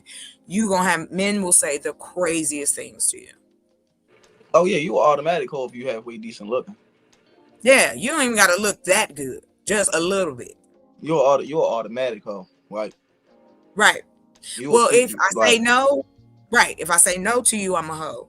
No, if you say no, you're a bitch. I make you. No, that's what I'm saying to them. Like the dudes be usually. That's why for me, like when the conversation of sex or any kind of attraction, because that's what I find. Mm-hmm. Darrel was saying that earlier. Men who are attracted to women that are intimidating to them, they try to they want to bring you down to their level instead of lift you up. They do that shit That's all the why time.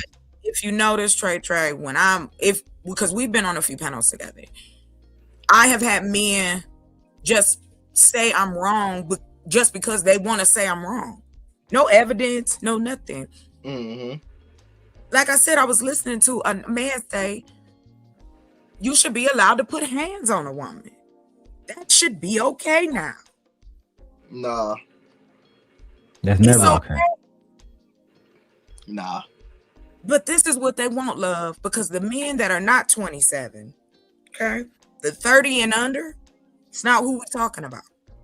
Y'all going off of the men who were supposed to be the examples for you, which would be my generation and my mama's generation.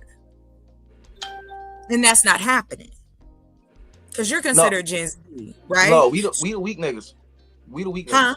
I said no, we consider the weak niggas. No, you're not. You know why I say that? And I've heard this about the Gen Z men and young boys. Listen, too many of y'all done tried to hit on me. So I don't believe. Damn. I don't believe that you men are weak or anything. I'm saying like that's just that's the narrative. We the weak niggas. Yeah. You guys are we the mama's boys. Yeah, we the mama's boys and shit like that. And the reason why though is because mama know that if we don't put any kind of empathy in you or any kind of understanding of emotions and coping, you're gonna end up in jail. Because these men like to play games. Men like to play games with each other. Look at what we talking about. Anton Daniels knew exactly what he was gonna do when he got on that panel. He knew exactly what he was gonna do when he would talk to Corey Holcomb. You could see it in his face. You can hear it in his voice. Like, you know how you talking to somebody and you know they want to say something else, but they won't. But then it'll come out in some bullshit, like he said, sucking the dick of black people. Why would you say that in a conversation? Because I was about to say, all right, so if people was following that conversation, every time Corey asked him a question, he act like he didn't want to answer. Right? He'll talk around the question. He'll talk around the question. He wouldn't answer the question directly. And then, when he had him in a pickle, especially when he had him in a pickle, that's when it was over with. Like, he already knew what was going to derail the conversation. So that's what he did. He didn't want to have a conversation. He wanted to catch Corey in a I got you moment. Well, when he started calling him out on how he deal with white men, because it seems to me that that's where his respect lies. Yep. Is in white men. Now, I agree. You don't want to compete with him though. Oh no, we all know that his respect lies in white men. But here's the thing. But what white men are on his panel? None. The ones that he pandering for. What white men have come on his channel, because he's a millionaire. I'm sorry, a hexa millionaire. That was wild to me. But this is a man that has built a complete setup on bullshit, on people's fears, on people's biases, people's hate, especially men, and then specifically black men. Because I used to go incognito into the Manosphere because I wanted to know what they were talking about. Because when I would ask men, like, well, what is the Manosphere? What do y'all talk about? We just trying to help each other, be better with crypto, and we work out. That's all a lie. Yeah, that's all a lie. I was about to say this is a bunch. I was about to say that's a bunch of bullshit, but I'm gonna land it right here, gentlemen.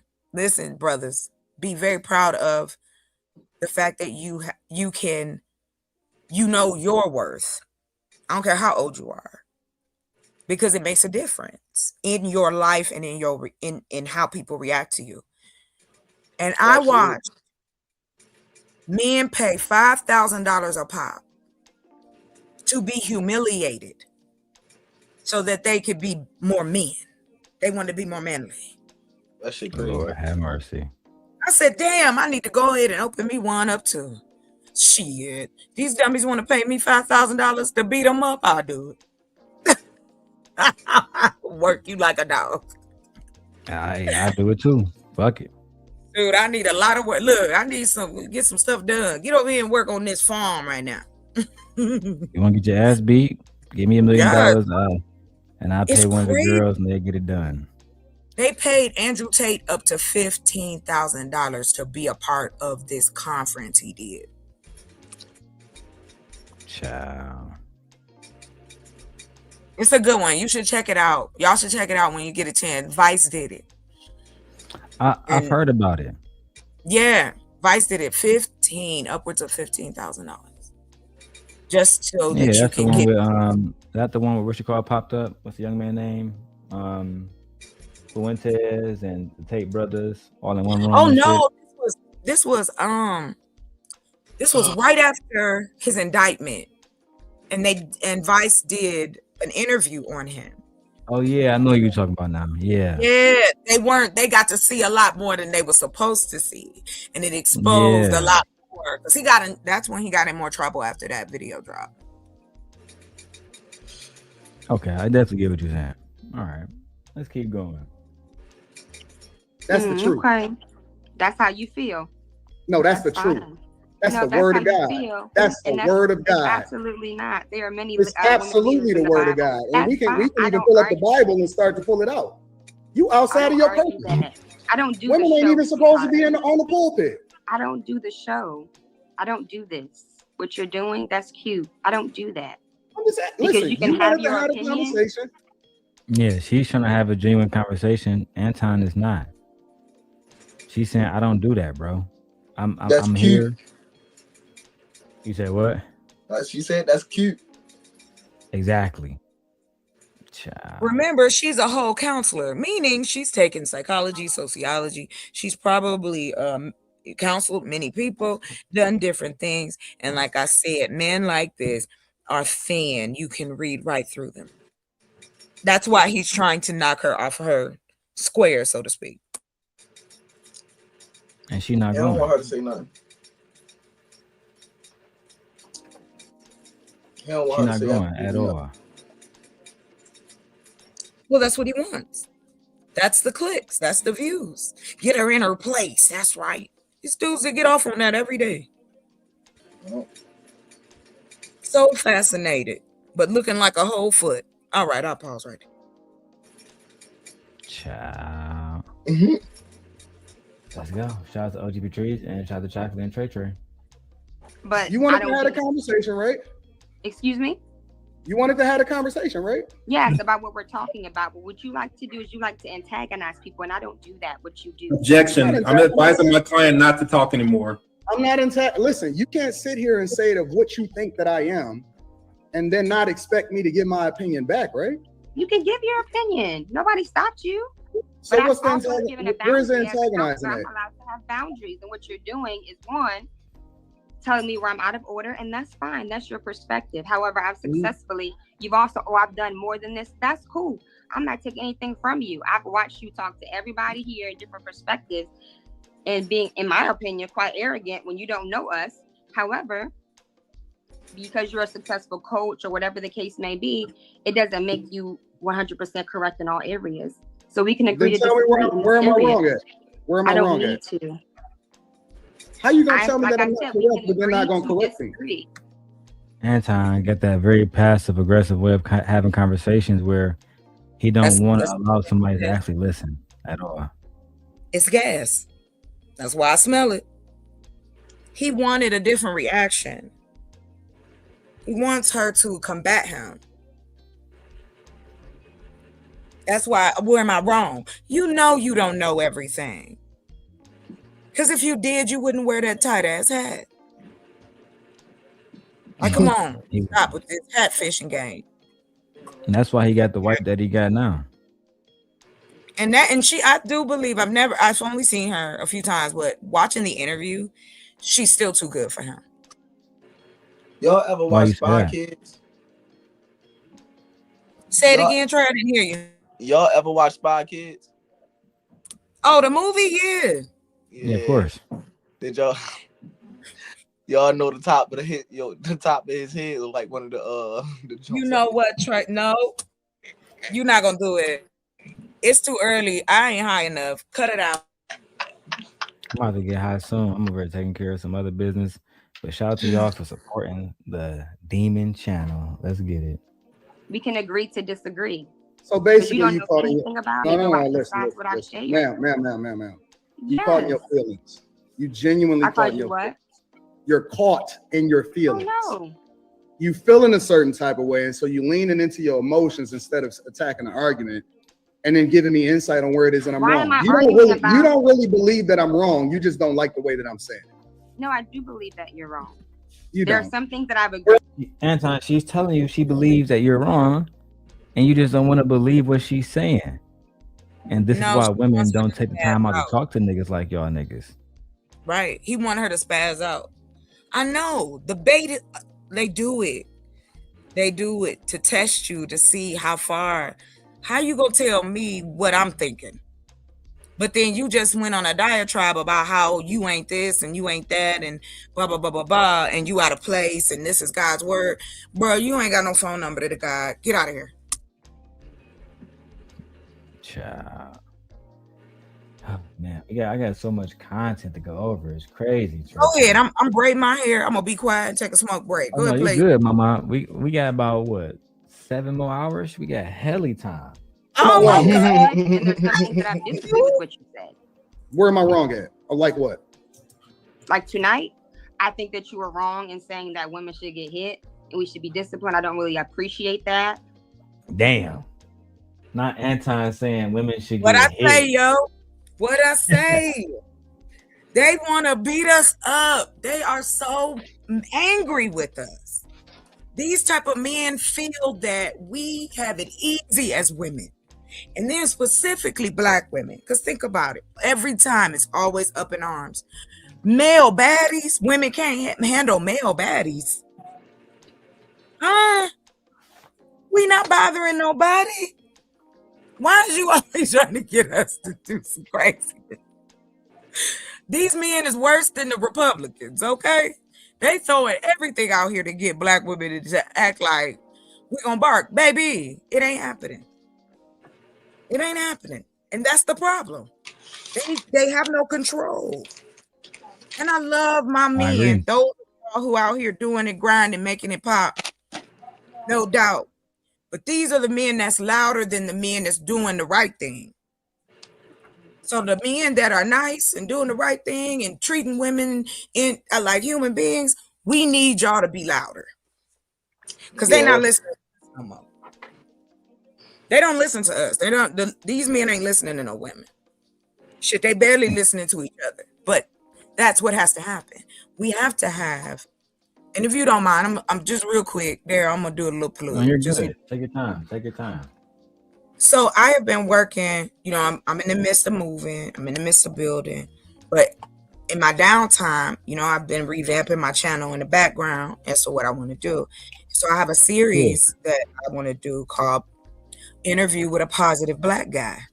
So it is picking different men in the spaces that I think offer positivity. Like as you, Mr. Simp God, like my other friend, what's that man's name? I can't think of his name, but he also calls himself Millionaire something. These are men who've always not been afraid to call other men out and call other women out, even if it's some craziness. It's time to see those things. We need more of it. I couldn't agree more. And I would love to be a part of that series. Well, thank you so much. I will review. Yes, that'd be thank you. For real. Yeah, send me a link and I would love to be a part of that. Absolutely love that. Awesome. No bullshit. All right, let's get it popping, man. Shit's crazy. I don't agree with it. I think that Wrong at? Or like what? Like tonight, I think that you were wrong in saying that women should get hit and we should be disciplined. I don't really appreciate that. I don't agree with it. I think that you're wrong in saying that I don't have a license or a space to give counsel when yet I have degrees. I to didn't say say you didn't have a otherwise. license.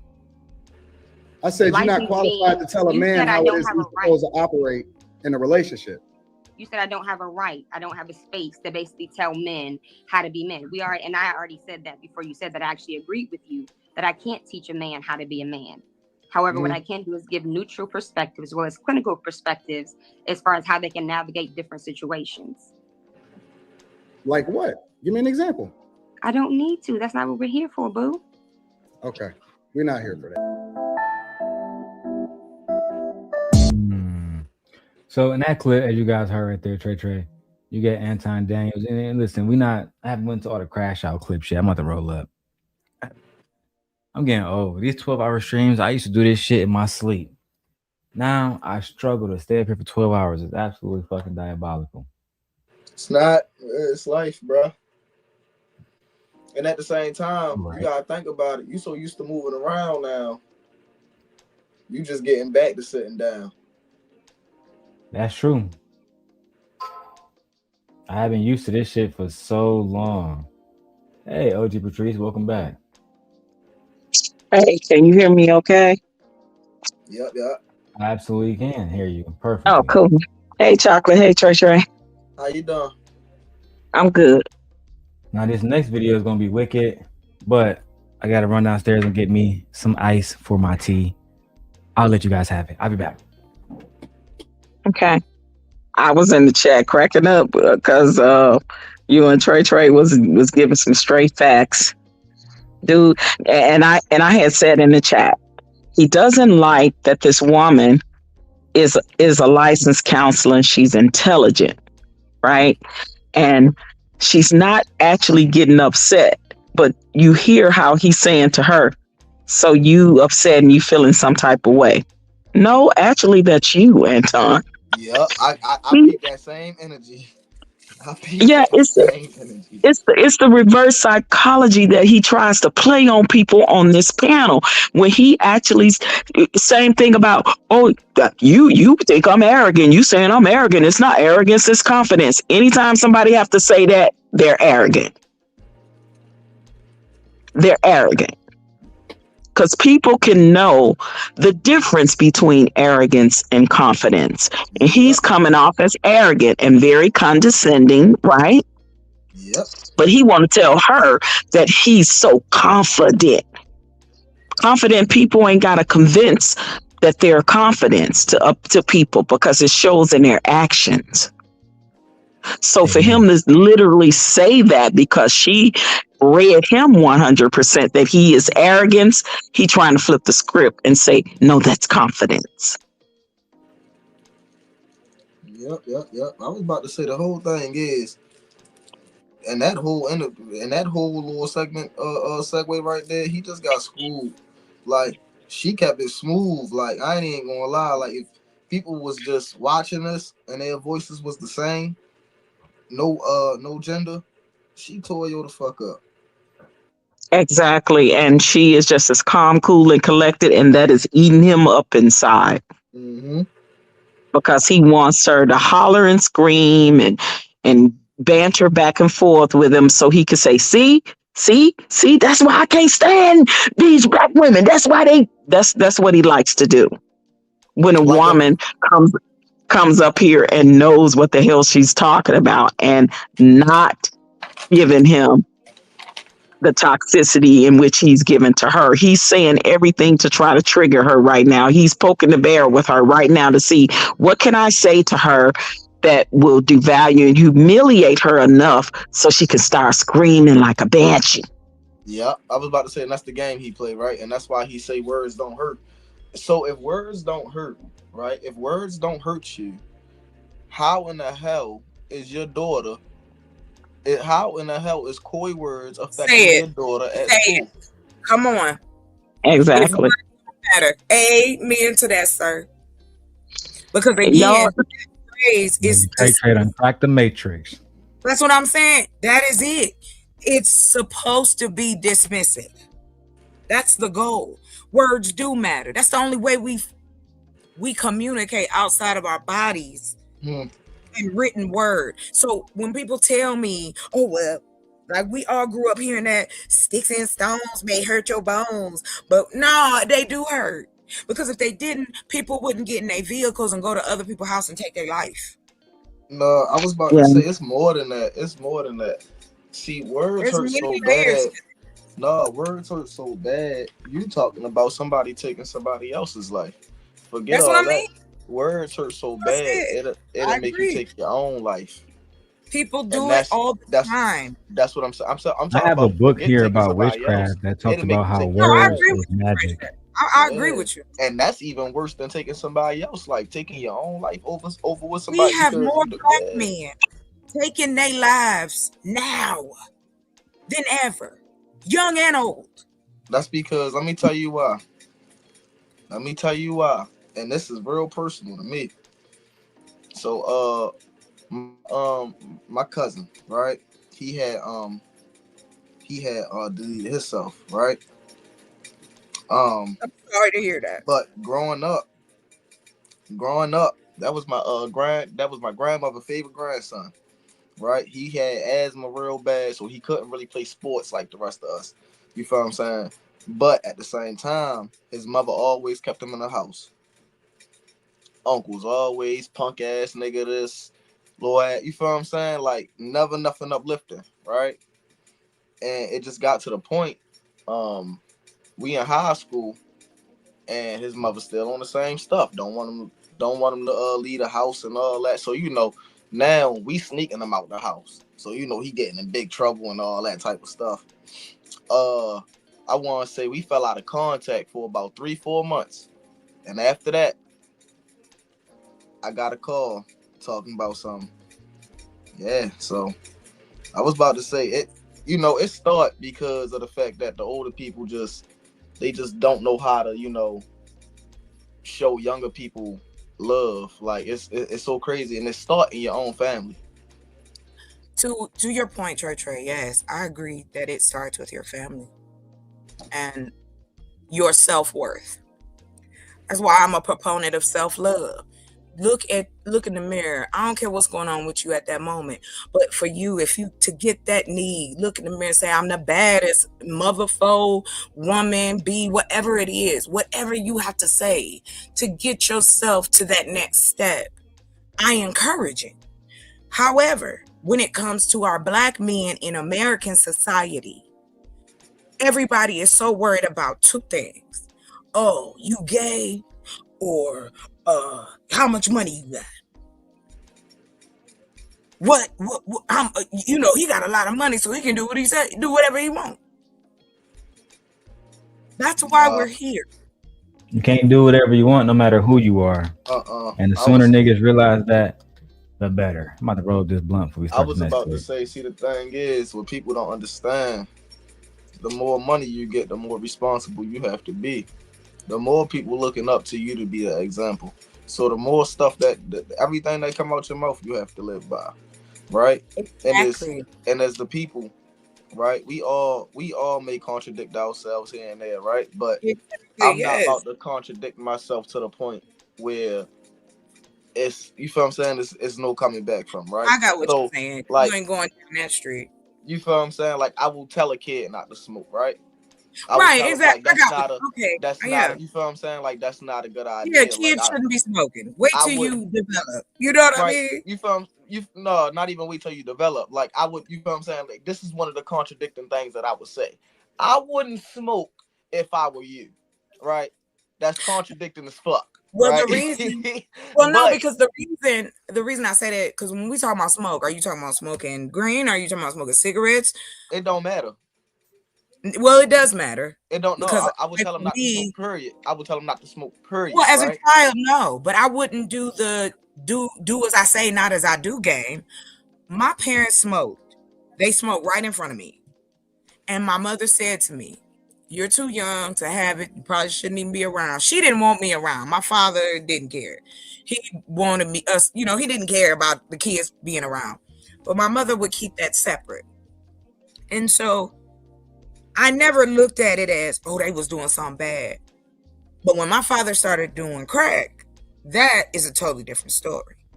That's what I mean by that. Like when we say don't do drugs, that's pharmaceutical too. We have to be able to put that context in there. Because that do as I say, not as I do has not worked. That's why we out here wilding now. We all flying by the seat of our pants. I get what you're saying, right? But I can't go around telling kids that it's okay to smoke. Like I would encourage them. I would encourage them not to smoke, but I wouldn't bash them if they did, right? That's the whole thing. Like I'm not gonna sit there and be like, "Oh yeah, you smoking?" You feel what I'm saying? You feel what I'm saying? I wouldn't do that. I would ask them why they doing it. You feel what I'm saying? And whatever reason you feel what I'm saying? Whatever reason they come up with, it's on them. You feel what I'm saying? Not just just make sure you know what you're doing, be safe, and make sure you do your research. You feel what I'm saying? But if I know I'm talking to a group of 5 to 6 year olds, I'm not finna tell them to do their research and hell no. You know that's extreme. We know. It's not extreme, right? Because that's what I deal with. You feel what I'm saying? Because you feel what I'm saying? Like that's what I deal. I deal with 5, 6, 7 year olds like all the time. So you know what I mean? Like it's not extreme because this is what I'm dealing with, right? Well, no, I'm not saying the extreme is, are you teaching children about, drugs at 5 years old? That's what I'm saying. I'm not saying that, because of course I wouldn't know that you were around children like that. No, I wouldn't say, teach kids, go smoke. No, because one, your brain doesn't fully develop until you're 25 years old. If you start smoking now, it's going to stunt your growth. If you smoke cigarettes when you young as a kid, it could cause problems. Hold on, y'all. I don't want to change the topic. I was letting y'all finish until I finished the blunt. Oh yeah, no, I'm now done. We got to get back on topic, and let's focus on spending the rest of the day shitting on Anton Daniels, and pretty much spending this time shitting on him until this big run that everybody's having is gone away. This next clip. I'm here for it. The 2026 chocolate here for the shit. You feel me? Man. If you got a channel you want to restream all that stuff, feel free.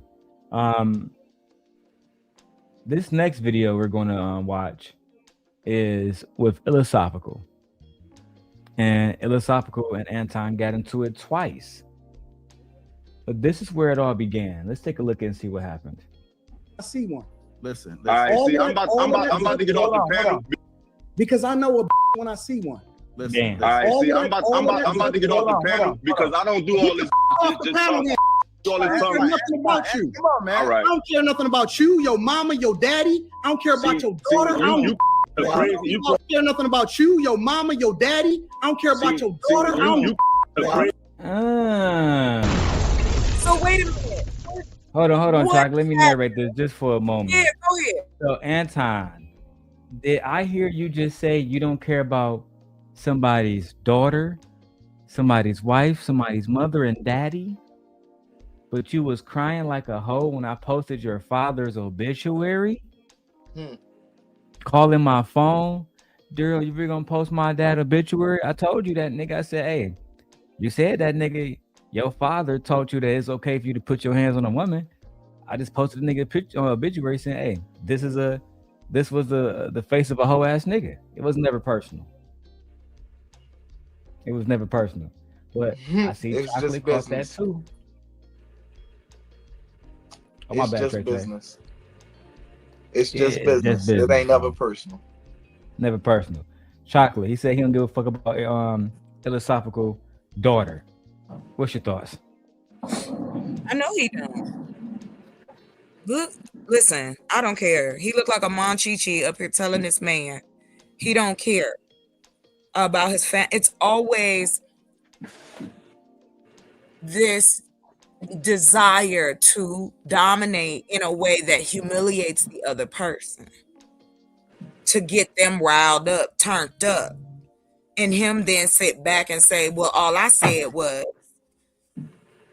and then if there's this tough guy persona that he out here with powder on his hands, just slapping folk left or right. He running New York the way he act. And I just go. Sadly, I've seen this personality in many a man. Just a different package. That's all. I agree with you, Chocolate. I agree with you, my lady. Let's finish more showing Anton Daniels. I want to see if I can get 10,000 views tonight. Fuck it. Let's go. You crossing a crazy line. When I see one. Listen. All right, see, I'm about to get off the panel because I don't do all this. Just talk. All this I don't care talk. nothing about you. Come on, man. All right. I don't care nothing about you, your mama, your daddy. I don't care about your daughter. You crossing a crazy line that you ain't have to cross, bro. You ain't have to cross the line. You ain't have to do none of that. You ain't. That's cool. That's cool. Trash. That's cool. That's cool.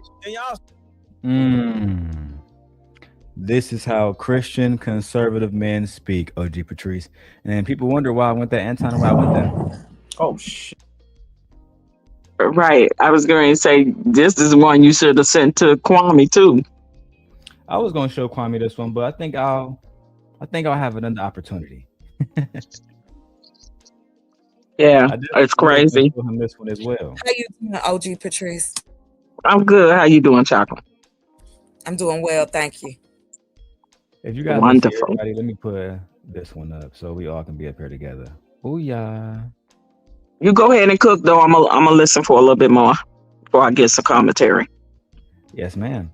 I'll let you guys hear everything because, like I said, me and Philosophical never really truthfully got along. There was a young lady who I was talking to on YouTube who he really wasn't too fond of everything that was happening between her and I.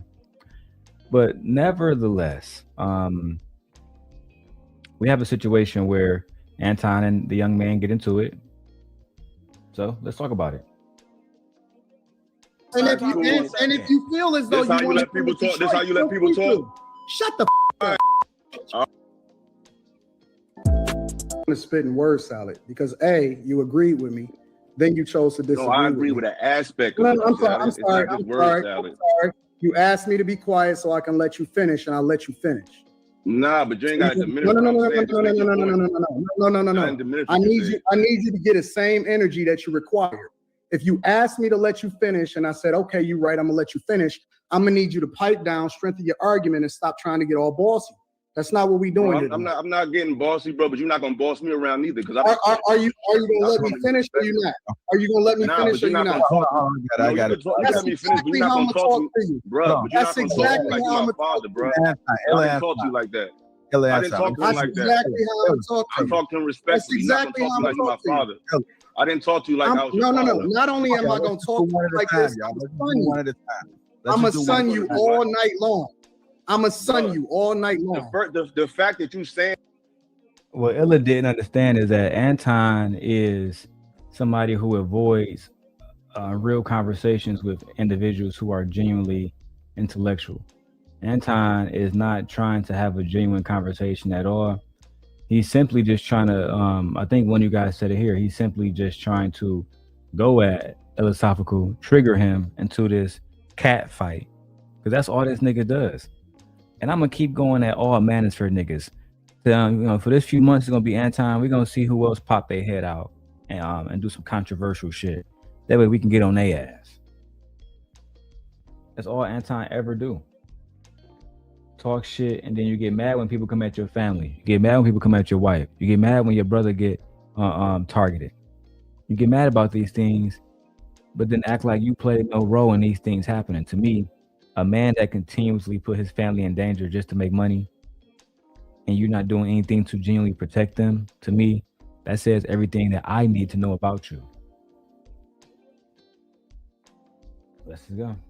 And this at the beginning already alleviates anything you got to say after that because you moving from. It doesn't alleviate, and I'm gonna need you to learn. I'm gonna need you to learn what the meaning of words mean. Listen. I'm not a panelist. It doesn't alleviate anything. It don't alleviate anything. It don't alleviate nothing. This that hyena behavior when you have men who won't let other men finish a comment. It's that hyena behavior. I won't even say he acting like a woman. He acting like a scorned hyena. You can't make this shit up. Let's keep going. Bro, just talk regular to me, bro. Because I'm not no panelist. I'm not talking. I'm gonna talk how the fuck I want to talk. Come on, y'all. All right. Hey, come on, Anton. Let's just come on, y'all. I'm just saying, I'm peaceful. I ain't come at him like that. He talking like he my. You did come at me like that.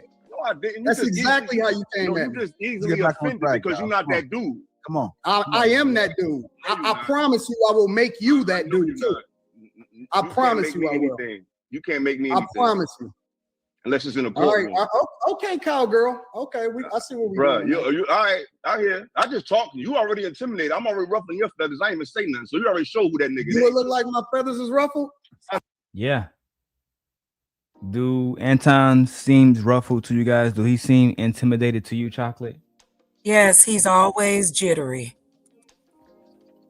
Yeah, without a doubt. He's very sensitive and emotional, just like his wife said. He's very emotional right here. He's very much in his feminine energy. What I notice is the other men around him at this moment, right? They're going back and forth. He's calling him all these names, disrespectful stuff that all of these black men know is complete disrespect. But yet, nobody will step in and go, look, y'all need to end this now. You shouldn't even allow it to go on this long. This is why we know y'all do it for content. You ain't got nothing else to talk about, so let's fight. Yeah, they the little clowns, up there for the circus with the big clown. That's what that is. Anton is never held accountable by the men around him. I've noticed that. I don't know if y'all noticed that, but he is never held accountable by the men around him. No, is it just because they're yes men, or is it because they're getting paid? Which one is it? I believe it's both, and it's benefiting them to see him do it to another man that he disagrees with, and it benefits them, especially to see him when he does it to black women. So yeah. And can't explain to you or give you any valid reason as to where the disdain come from. And you know what? Even though, yes, it is black women, he doesn't have respect for his own people. He doesn't have respect for these black men out here that's supporting him. He's said it too many times. He don't need nobody. He don't care about nobody.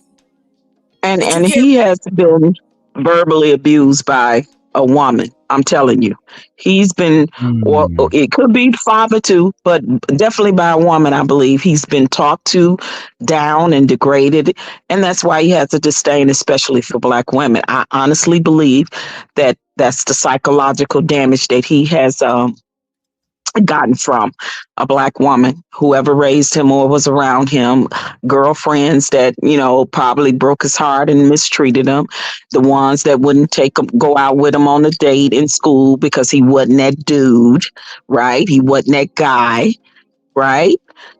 Yeah, he's that guy, and now he's got a little something, little bag, got a bag and got his teeth fixed like Cardi B, and now it's like you can't tell him shit.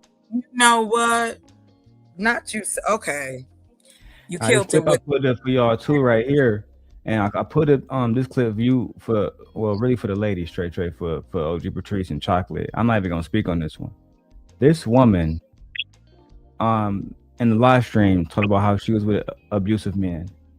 The woman who's going to be speaking in this next clip, and how she was engaged 3 different times, and it didn't work out for obvious reasons. I want you guys. Now, which one is she? What's her name? Monique, the light-skinned one. Right. Okay, at the top. Correct. And then right after this, we get into the lead attorney. Mm-hmm. Very important. He did 3 different videos about it. Child. Nothing wrong with a man listening to his woman to get some advice from her. It's not saying that you're not a man because you're not hearing your woman out, or because a woman is telling you what to do. All of us came from a woman. So when I'm hearing Anton speak, which I'm not just keep trying to relate to him, he came from a woman as well. So it's like, are you telling me you never listened to your mom growing up? Because you're saying that a man don't listen to a woman, like that make you less of a man. I'm just confused. So that's why I was just like, Balance was right. And I just didn't want to say anything because I'm still confused on the first conversation, and I haven't got past that yet. You come from a man. You come from your daddy's balls. Your woman, the mama is just the egg. You ain't Your mom. Let me see if my wife is. I told y'all it's his mama he got the disdain from. Oh, yes, ma'am. I agree and peep that. I'm talking about the other level of it, which is he's not at the top of the list. This man is not a GQ model. He's not the tallest man. And of course, we know he also probably has been bothered because of his color. And he probably wore glasses all his life. And yes, So I get part. My wife had. I want to bring my wife in on this because she's a school teacher, and then OG and Chocolate. We're gonna do the famous Gemini test. That's right. But first, let's go back and hear what she said a little bit, and then Anton responds to my wife in here. A woman like that make you because you're not hearing your woman out, or because a woman is telling you what to do. All of us came from a woman. So when I'm hearing Anton speak, which I'm not just keep trying to relate to him, he came from a woman as well. So it's like, are you telling me you never listened to your mom growing up? Because you're saying that a man don't listen to a woman, like that make you less of a man. I'm just confused. So that's why I was just like, Dallas was right. And I just didn't want to say anything because I'm still confused on the first conversation, and I haven't got past that yet. You come from a man. You come from your daddy's balls. Your woman, the mama is just the egg. You ain't your mom delivered too. I would like all parties to come off mute. We got to have a true dialogue about this one because that is not true at all. First and foremost, let's go ahead and do a Gemini test. Then I'm gonna let my wife break this down because she is a science school teacher. Gemini, I was listening to Anton Daniels, and he said that children do not come from their mothers, they come from their fathers. He said that women are just the egg, they're just an incubator, and the seed of life actually comes from men. Is this true? Oh shit, I fucked it up. Hold on. Gemini, I was listening to Anton Daniels, and he said that men are the seed of life. He said that children do not come from their mother, but instead come from their fathers. He said the mother is the egg, the incubator, and the father is actually the seed. Children come from their fathers. Was Anton Daniels correct? Biologically, Anton Daniels is incorrect. Children come from both parents. Human life begins through conception, where a sperm cell from the father fertilizes an egg cell from the mother. This process combines genetic material from both individuals to create a unique organism. Why his statement is inaccurate. Genetic contribution. A child inherits exactly 50% of their DNA from their mother and 50% from their father. Neither parent is the sole source. Biological function. While the womb does act as a protective environment, the incubator, the egg is not just a passive shell. It provides the essential cellular machinery, nutrients, and mitochondrial DNA necessary for the child to develop. The seed analogy. In modern science, the seed isn't just the sperm. It is the zygote, the combined egg and sperm. Would you like to know more about how DNA is shared between parents and children? No. Can you tell me why men believe that men are the seed and children come from men? If you just told me, Gemini, that children come from both men and women, why do men believe that? This belief often stems from historical and cultural concepts rather than modern biology. Historically, before the invention of the microscope, many cultures followed a theory called preformationism. Key reasons for this belief. Aristotelian philosophy. The ancient Greek philosopher Aristotle taught that the father provided the form or soul of the child, the seed, while the mother provided only the matter, the soil. Agricultural analogies. Many societies used farming metaphors where the man plants a seed in the woman. In this view, the woman is seen as the passive earth that nourishes the man's active creation. Patrilineal heritage. For centuries, names, property, and bloodlines were traced exclusively through fathers. This cultural focus on the male line reinforced the idea that the man was the primary creator. Scientific ignorance. Until the late 19th century, people didn't know that the human egg existed or that it contributed half of the genetic material. They could see the seed, semen, but the egg remained a mystery. Would you like to... Gemini's wrong too. And you didn't ask the correct question. All right, what's the question, babe? Which one to ask? Go ahead. Gemini is wrong too. Hold on, let's ask the question. I'll let you ask. I don't know how this works. Gemini, I know you said that the child is both 50% the mother and 50% the father, but the father only contributes just part of the DNA. All of the work for the child to grow, gestate, labor, and recovery comes from the mother. The father, literally, after he gives his semen, has nothing else to do with pregnancy. So children do not come from fathers. Fathers just give us their DNA. Children actually come from women. Biologically, you're right that the mother provides the entire environment and the vast majority of resources for development. Beyond the paternal DNA, the mother contributes the cellular machinery, mitochondrial DNA, and 9 months of physiological labor required to build a human life from scratch. While the genetic blueprint is a shared 50-50 contribution, the physical creation and manufacturing of the child are exclusively maternal processes. Would you like to look into how mitochondrial DNA specifically tracks maternal ancestry? Ooh, that was good. The child exclusively comes from women.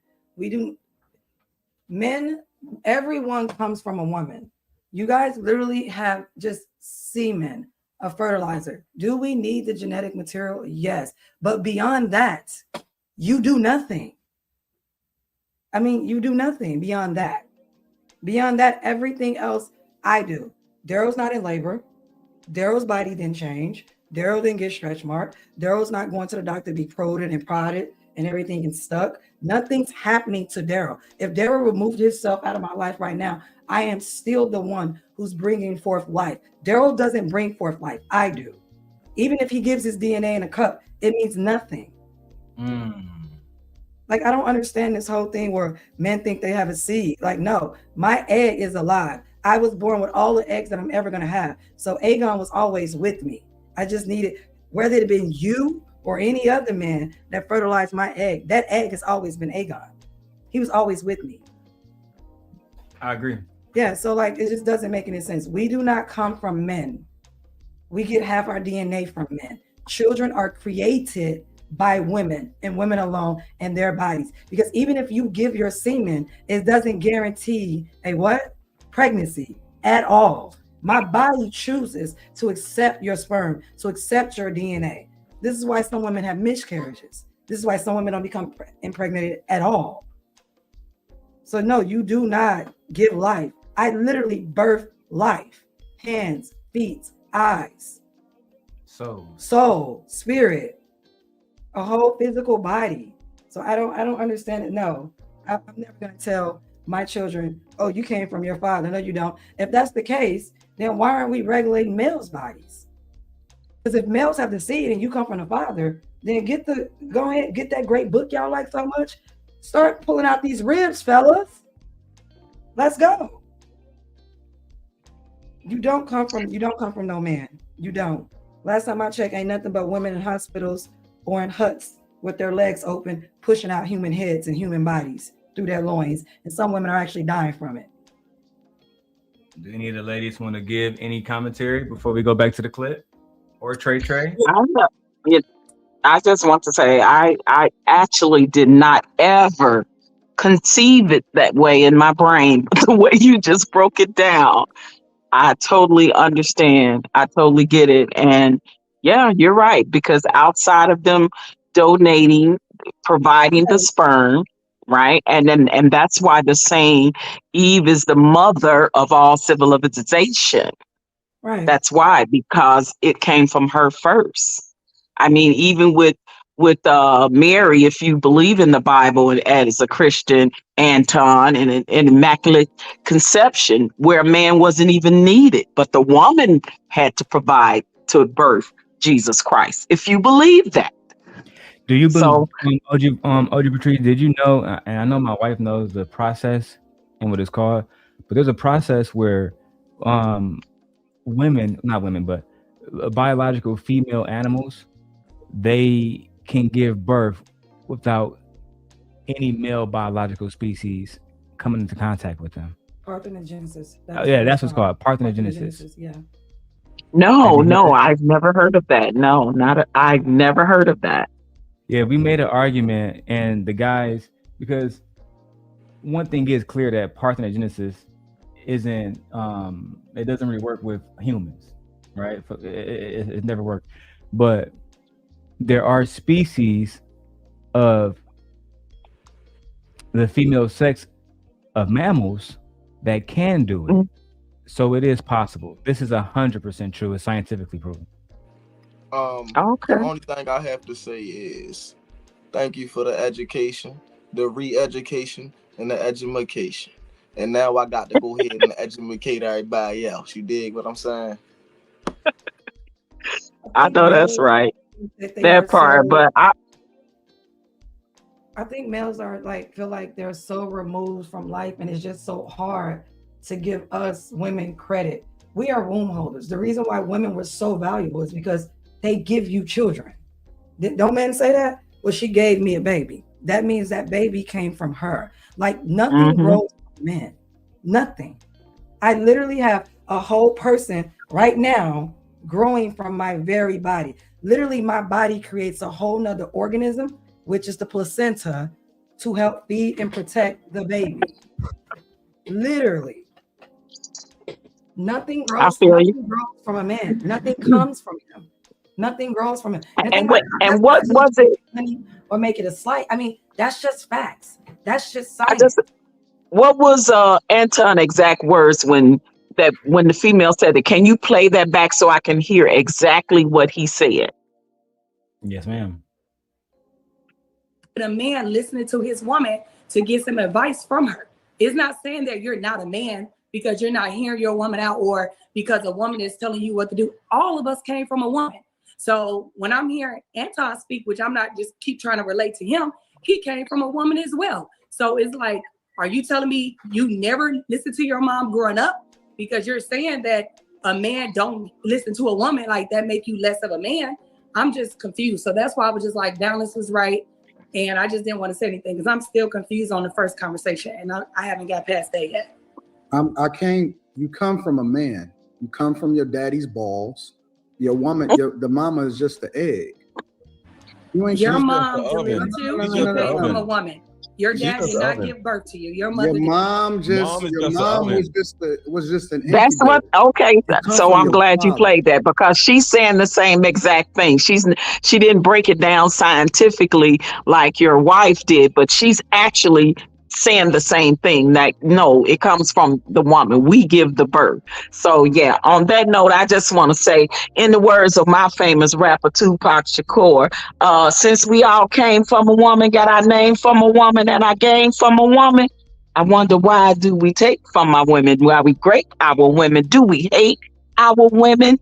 And and what else did he say? A man doesn't have a right to tell a woman where and when to create one, right? Because they don't. That part. That part. That's one of my favorites. That's one of my favorites. Where to create one. My favorite line song is actually when he says, and if we don't, we'll have a race of babies that will hate the babies. The babies. Yes. Yes. He has no right to tell a woman when and where to create one. Right. That's why I love Pac so much. Even I love him. He said it. They don't. It don't lie. Those lyrics are like my favorite lyrics of that song. And I miss him so much because I know that had he still been living, even the whole hip hop game would be different. I just believe that he was truly, truly called to be a revolutionary, and he was taken from us at time too short. But he spoke these very words, and he was the type of rapper that encouraged the women. The women that he said he knew that was on welfare, even the crack women, because his mama was one. So to hear these men sit up and disparage and say the things that they say about the Black women when they know the plight of Black women is totally disgusting to me. Absolutely. Totally disgusting. Absolutely. And fun fact about Tupac opened up a women's shelter that he never publicized in Decatur, Georgia, where he lived momentarily, while he was alive, and he would let black women, whatever, they would all stay there for absolutely free. Yeah. For free. Word. And he never really put it in the news, but that was something that it's confirmed that he did. As a matter of fact, I believe the Tupac Shakur statue is in Georgia. But word! I didn't even know they had one. Yeah, let me see. I can, in a very quick moment, pull it up for you. Let me see. For while you doing that, for a young black man that was a rapper like he was to still be relevant 30 plus years later for the culture, that means something. He's still relevant 30 plus years later. He's still loved and missed 30 plus years later. I know I miss him. My god brother used to be his bodyguard. His name was Frank Alexander. And man, I'm telling you, I miss Pac so much because he was a lyricist and he talked about the real things that went on because he know what his mother went through. Absolutely. So to sit up on panels and disrespect, and I ain't saying some women ain't trifling and toxic and all of that, but they are. But these women that comes up on his panel are not those women. But he devalues them, degrades them, disrespects them. Those are not the women. So I got a picture of it. It's in DeKalb, Georgia. Let me put it up on the big screen real quick. That's the Tupac Amaru Shakur statue on the left, and one of the photos of Tupac on the right. That's dope. I gotta go visit that. Mm-hmm. Man, when I used to go to the studio to visit my god brother, and I used to hear Pac. I never met him, but I used to hear him in the studio. My god brother wouldn't let nobody go in there while he was doing this thing, but I could hear that young man, and I was like, whoa. Yeah, it was just dope in California at the studio. It must have been a whole different time. Let's get back to Anton and shit on this young lady. Child. Oh, and shout out to the Corey, not Corey, but shout out to Corey Holcomb. Shout out to the Kwame Brown fans today, babe. We went nuts on Kwame Brown channel today. We had a good time. Yeah. We exposed Anton. We're going to continue to expose Anton, and I hope that Kwame and all of his fans and all of his I don't know what he calls his tribe, but shout out to Kwame Brown, man. Definitely gave me an opportunity to speak, and I didn't even go at Freezy. I kept it completely professional. Didn't make it about myself, and I was prepared. His audience loved it. Oh yeah, you did. You brought them receipts. Man, I seen that joke, man. I was trying to tell you that you was having a little double playback. I'm like, damn, I even tried to put the message in the back for you. I'm like, damn, my man locked I believe in. Corey saw my video too. You didn't see all the wife video. Mm-hmm. Corey said on his channel last night, he said, man, we saw a video of your wife at Walmart and shit, nigga. Did you see that part of the video that I posted about Anton wife when they was at Walmart shopping? No. Did you missed a lot of the Anton wife story, didn't you? Child. Hey Trey, I'm tempted to go over that bitch again. You hear me? I'm trying to tell you, man, listen, the internet hot right now because of Darrel. I'm trying to tell you, it's hot right now. Hey, what? If I review that, I gotta add her in the thumbnail and title again. I gotta.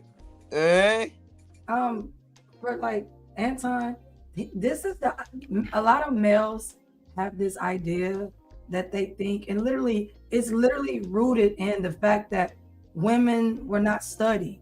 Even to today, this world is built for a man. Seat belts, the way stairs are built, the way shelves and cabinets and homes are built between the heights of things, they're not built for women.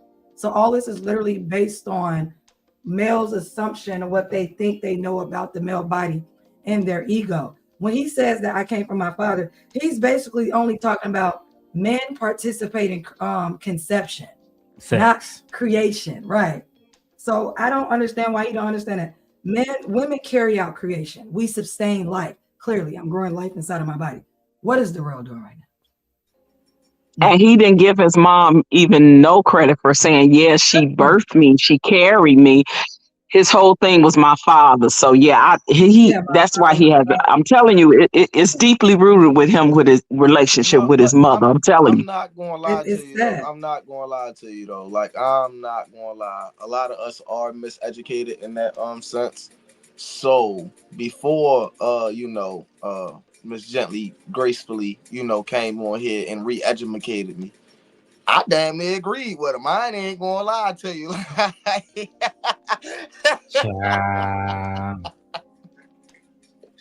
Like I said, that's all right, Trey. We learn something new every day. We learn something new every day, Trey. It's all good. So that's why I ain't even, you feel what I'm saying? Like, I can't get mad at him when he said that. And I really, you feel me personally, I can't get mad at him. Because I'm like, well, you feel what I'm saying? And then you came on here and then just debunked the whole goddamn situation. And you know what I mean? Hey, I ain't mad at it. That's the joy in it. Debunk all his foolishness.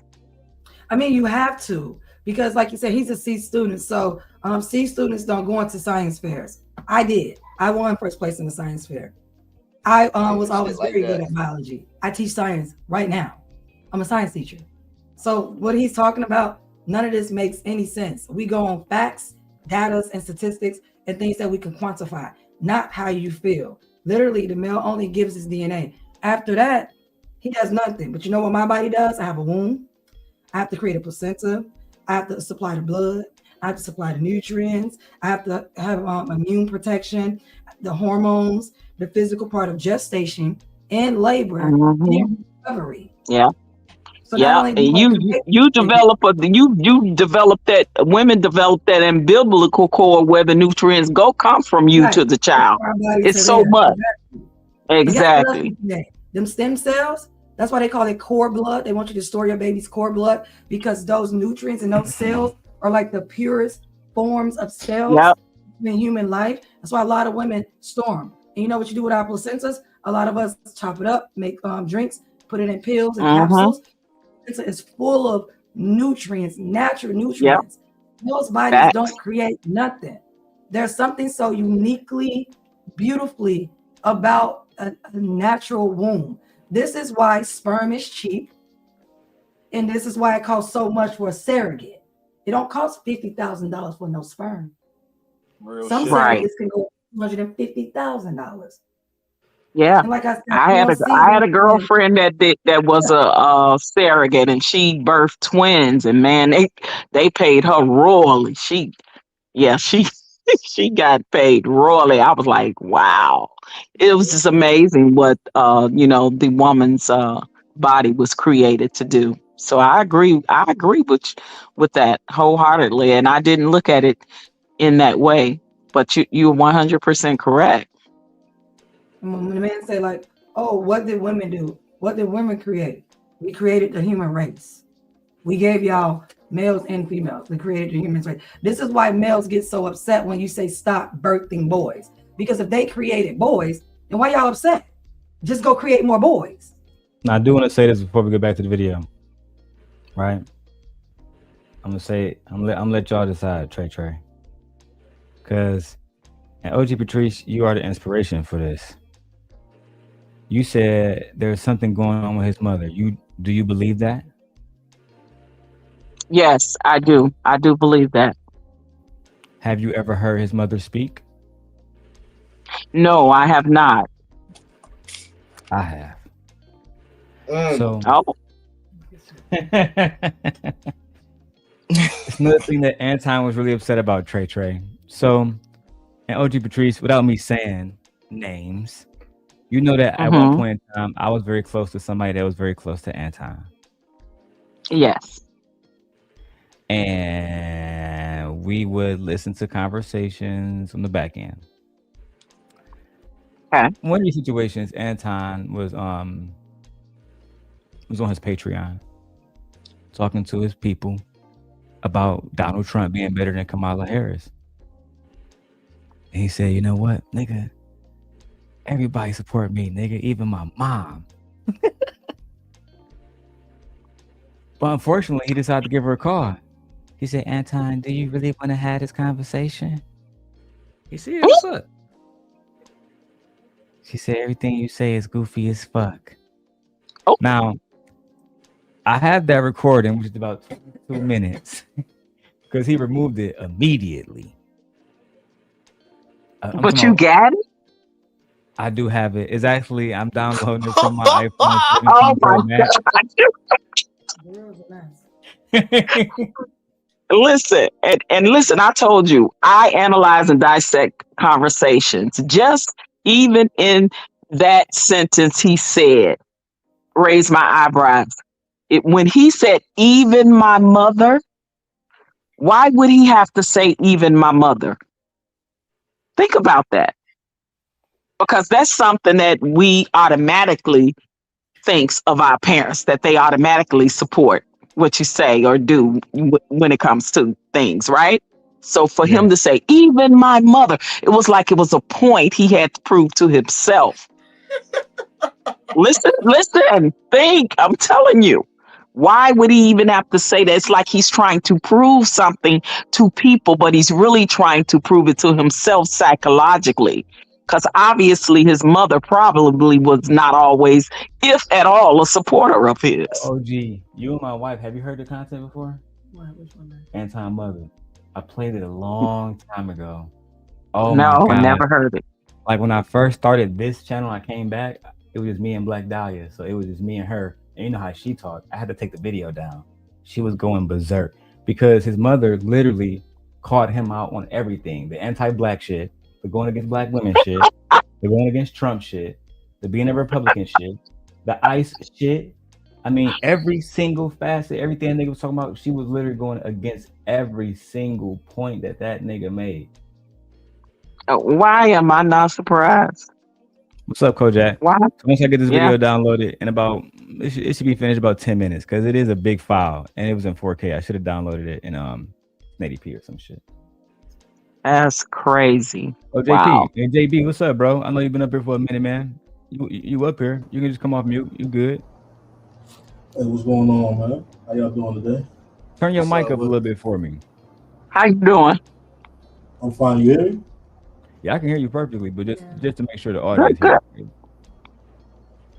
So JB and Trey, I'm gonna show the clip of his mom tonight. But should I clout chase and set up a live stream and the title say exclusive? Anti-mother speaks out against his rhetoric. What should be the title? You should make that jump exclusive. You should make that jump, man. Listen, whatever the title is, you gotta make that jump pop so bad, man. I ain't even gonna lie, you gonna get about 2,000, 4,000 people up in this jump. Hell yeah, you should do it. Hey, I promise you, nobody else got this clip to. Hey, Kojak was there. Kojak would say, "Hey, Mama Daniels was cooking this nigga." Hey, no lie. But let's finish this one. By the time we finish this clip, because it's halfway downloaded now, I'm gonna airdrop it to my MacBook, and I'm gonna show y'all exclusively here. All right. I'm gonna show y'all here. We're gonna finish this up and get into a few more videos. You feel me? I'm trying to get 25,000 views. We're trying to keep Man, listen, what I tell you,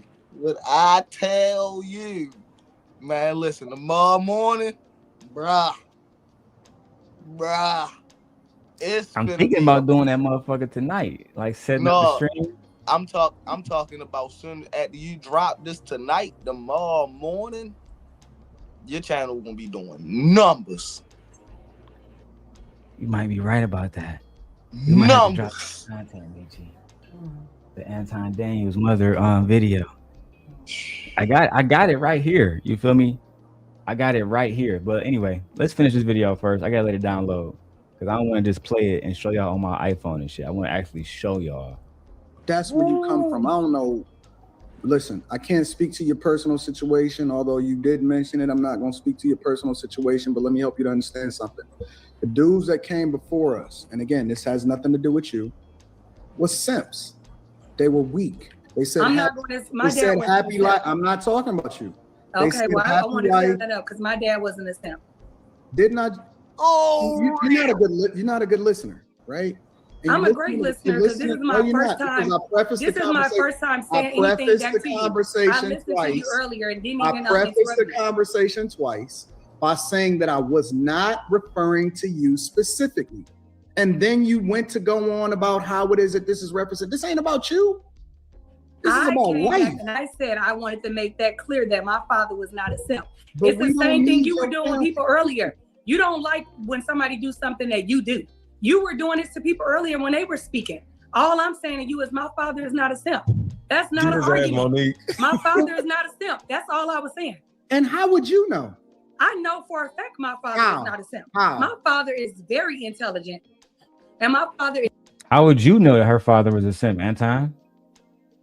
That's why we about to have your mama drag your bitch ass. I think she probably would know because he probably raised her. Y'all know That's the just worst me, though. mama joke out there that ain't, you feel what I'm saying, that ain't never been said? That's why your mama don't like you. Work on this thumbnail. Exactly, Trey. Let me work on this thumbnail for the anti-mama video. Yo, your mama don't like you is crazy. Or he got mommy issues. I know that's more than mommy issues. And he won't be the only black man. A lot of black men have mommy issues. That's a fact. He got that's fact. He got abandonment problems and mommy issues because you know his father ain't his father didn't he didn't say goodbye. He just left him. Yeah, abandonment. He was bullied. Can't nobody tell me. I can almost read pretty much how his life went when he was a child on up. He wasn't the guy picked by girls to go on dates.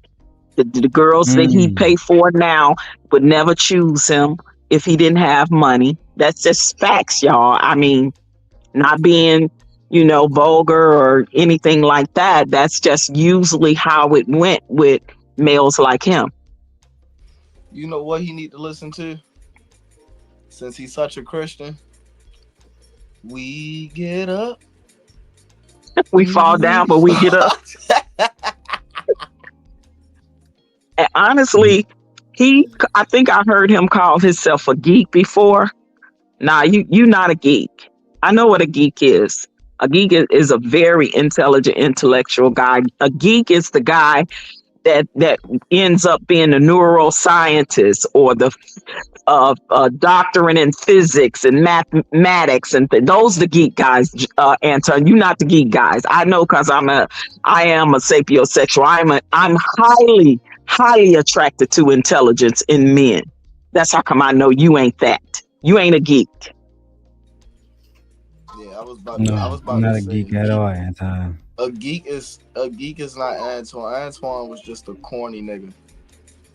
He was the nigga that was outside that wasn't making no money, that wanted to be around everybody that was outside, but wasn't really outside. You couldn't be sane with niggas and shit like that. He was mad because niggas ain't want to be sane with him. Niggas only geeks are the engineers of the world that help solve the problems of the world and come up with solutions and things like that change the way we look at the world, the way we look at science, the way we look at medicine, the way we look at, all the things that we learn, the way we look at this earth in and of itself. Those were the guys that were the geek guys. Okay. Not you. No, Anton Daniels would not be considered a geek by any measures at all. No, he would just be considered up. Hold on, Trey. I had something for y'all. Let me go ahead and put it over here real quick. We're about to have some fun. Guys. Now, nobody. Let me name this in here. Anton Mommy video. Sorry, I gotta stay structured. All right. JB is in the back. Let me let JB back up. I gotta add the video in here. Give me 1 second, guys.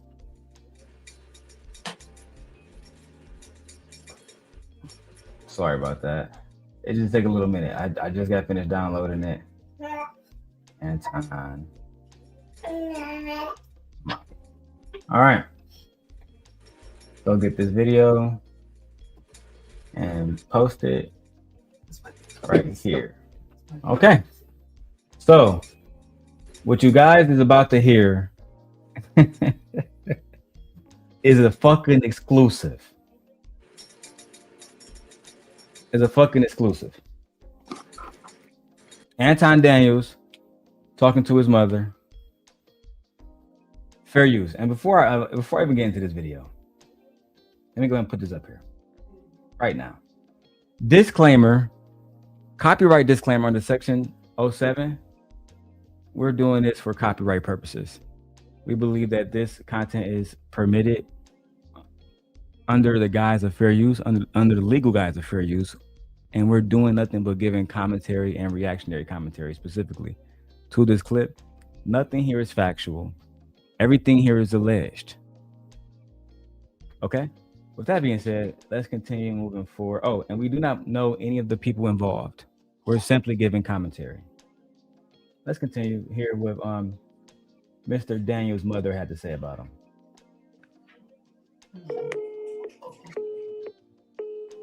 I don't even know what that means either. She hit me with the busy signal. I ain't never got a busy. Hello? Hey, Ma, I got a question for you real quick. Are you there? Can you turn the TV down a little bit? Hello? Hey, can you hear me? Oh, hey, yeah, I can. Hi, how are you, Anton? I'm doing well. Can you turn the TV down real quick? I'm on a live stream. I just got to Sound like a cheerful woman, right? OG Patrice? Yeah, she does. Sound like a cheerful, nice woman. And the last time I played this video, Anton, you fucking emailed me in a tirade. But now I got the fair use banners up top. Yay. Let's go. a quick question, real quick. Oh, okay. Hello. You know how you used to say to me that I'm so smart that I'm dumb sometimes? Damn. What? Oh, y'all can come off mute. We good. It's gonna be the chill cooking session. Listen, this already funny. This is already funny. You know how you used to tell me that I was so fucking smart that I was stupid? Okay. Hello. You know how you used to say to me that I'm so smart that I'm dumb sometimes? Yeah, too smart for your own good. That was the actual say. Mm-hmm. What does that mean? That means to me that okay, we've talked before how you have this particular gift of insight that I've always known that since I was pregnant with you. But you was always so smart. You would use it in a manipulative way, almost to self-destruct. Ain't nothing good about that comment. Nothing good about that. Mothers know they OG, this clip is 22 minutes long, and we're literally OMG, yo. I cannot. Lord have You mercy. right. Just like wives know their husbands. Yeah. She know what she birthed. She know what she birthed and raised. You know you be manipulating shit to your own detriment. Yeah, she know what he will do, what he won't do. How she birthed him. She watched him. Lord have mercy. I should have gave Kwame this clip. That part. I was just thinking that. I was just getting ready to say that. He get a kick out this one for real. Now that I have it downloaded, when I catch him on live again, I say, "Hey, Kwame, can I come up for a second talk to you?" And I'll This see if is you want crazy work. But I'll tag him and Corey Holcomb in the Saturday show. That's my next day off. This Lord is have mercy. crazy work. I'll go back to OG Daniels talking now. Okay. So yeah, that was the reason. Me and your dad would say that you're too smart for your own good, and so you would do things, you would say things, you would act on things that you know would be beneficial normally to a situation, but you would overgo by digging too deep. And we'd be like, "Hey, slow up, back up, wait a minute." You said I would dig too deep into it? You would dig too deep, or you would go too far, or you would just do too much. And so we would Kind of like he is now. back you up, stop you before you. I ain't gonna lie, bro. My mother just called me, right? Kind of like he is now. Wow. My mother just called me, right? Because I had asked her to pick up some headphones while she was out. You know what I mean? She got stopped at the Walmart. So she called me, get me some Charlies for real. So I missed what you was. Hold on. Stop the show. Stop the show real quick. I'm sorry, Trey. You know, I never disrespect you, my nigga. No. You good. You good. But we got sent $500 just now. What? Actually, we got sent $540. All right. Shout the Anton Daniels content. Oh, the fuck. Oh my goodness. Yo, shout out, bro. Shout out. You hear me? Wow, Hey. thank you to that giver, cheerful giver. Thank real. you for that. You. Thank This you. helped Darrel platform. That's Man, what's up. Man, listen, you got to play it back. You got to play it back down. You feel what I'm saying? You got to play it back down. Yes, sir. We got to go. We understand, 3 times. Trey. We understand perfectly now why he the way he is, because he been that way since he was a little boy. That's OG Daniels saying that. Oh, so now that because this is the Bus Life family, you know what I'm saying? So shout out to y'all. I didn't see a name, it just say Beautiful One Forever. So shout out to Beautiful One Forever. I definitely appreciate you. And Charlotte. Yeah, shout out to you, beautiful one. And Charlotte with her $40. Shout out to you, Charlotte. Charlotte's Thank you. Hey. That's how we put in work. I definitely appreciate y'all. Now I got to get y'all the video. Next time I see Kwame, I guess we're going over to Kwame channel, guys, and we're going to be giving Kwame the fucking Anton Daniels mom video. Say less. Say less. Fuck it. And I'll be off Saturday. So when Kwame go live Saturday, and maybe should I email this to Corey Holcomb? Should I be a hoe ass nigga like that? Man, listen. No, man. Man, listen. I ain't even gonna lie, man. Hey, email it to everybody. Email it to as many people as you can. Forget it. It is what it is. I agree, Trey. Fuck it. Say less. Well, right now he really into it with Corey and Kwame. So right now, like they the main two ones. Yeah, I was about to say, but if you don't email it, you will get more views. Oh yeah. I mean, I just want them to use it, to be honest. You know me, Trey.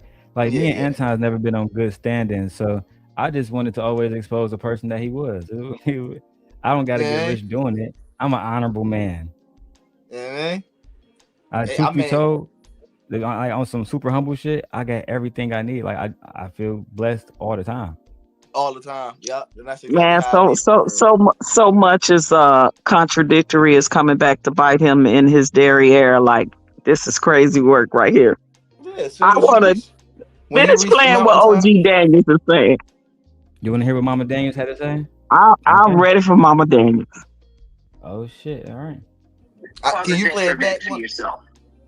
Yo, yeah, I got you. I'll go back about a minute. Let's go. Appreciate it. For sure.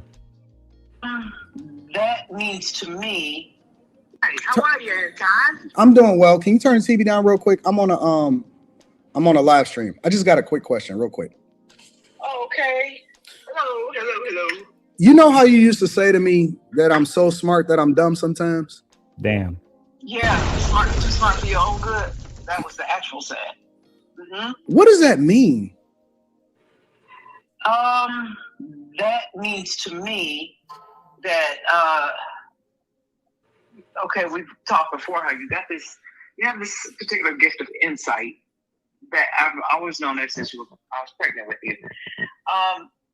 But you was always so smart. You would use it in a manipulative way, almost to self-destruct. Okay. So that nigga said, okay. What else do I you say just to that? said, I gotta correct myself. I said since he was little. She said she known since he was in her stomach. Did y'all hear that? Oh, I didn't Make catch sure. that. Wait, play it back. Roll that beautiful bean footage. God damn, that was cold blooded. And she's okay. Hello. You know how you used to say to me that I'm so smart that I'm dumb sometimes? Yeah, too smart for your own good. That was the actual saying. Mm-hmm. What does that mean? That means to me that okay, we've talked before how you have this particular gift of insight that I've always known that since I was pregnant with you. But you was Did you hear always it? so Stop. smart. You would use it in a manipulative way. Okay. Did y'all hear it? I heard it. I did. She said, I've known it ever since I was pregnant with you. That's deep as So fuck. that's like in her womb, and ever since she was pregnant with him, she knew dude was different. She could feel it with every fiber of her being inside while she was carrying him. Is that a thing? Listen. Have y'all ever heard of that movie Rosemary's Baby? Lord have mercy. But I digress. Carry on. And this is public information. YouTube, please do not take this down. This is public information. I would hate to have to weaponize this in a further way. Let's go back to it. Almost to self-destruct.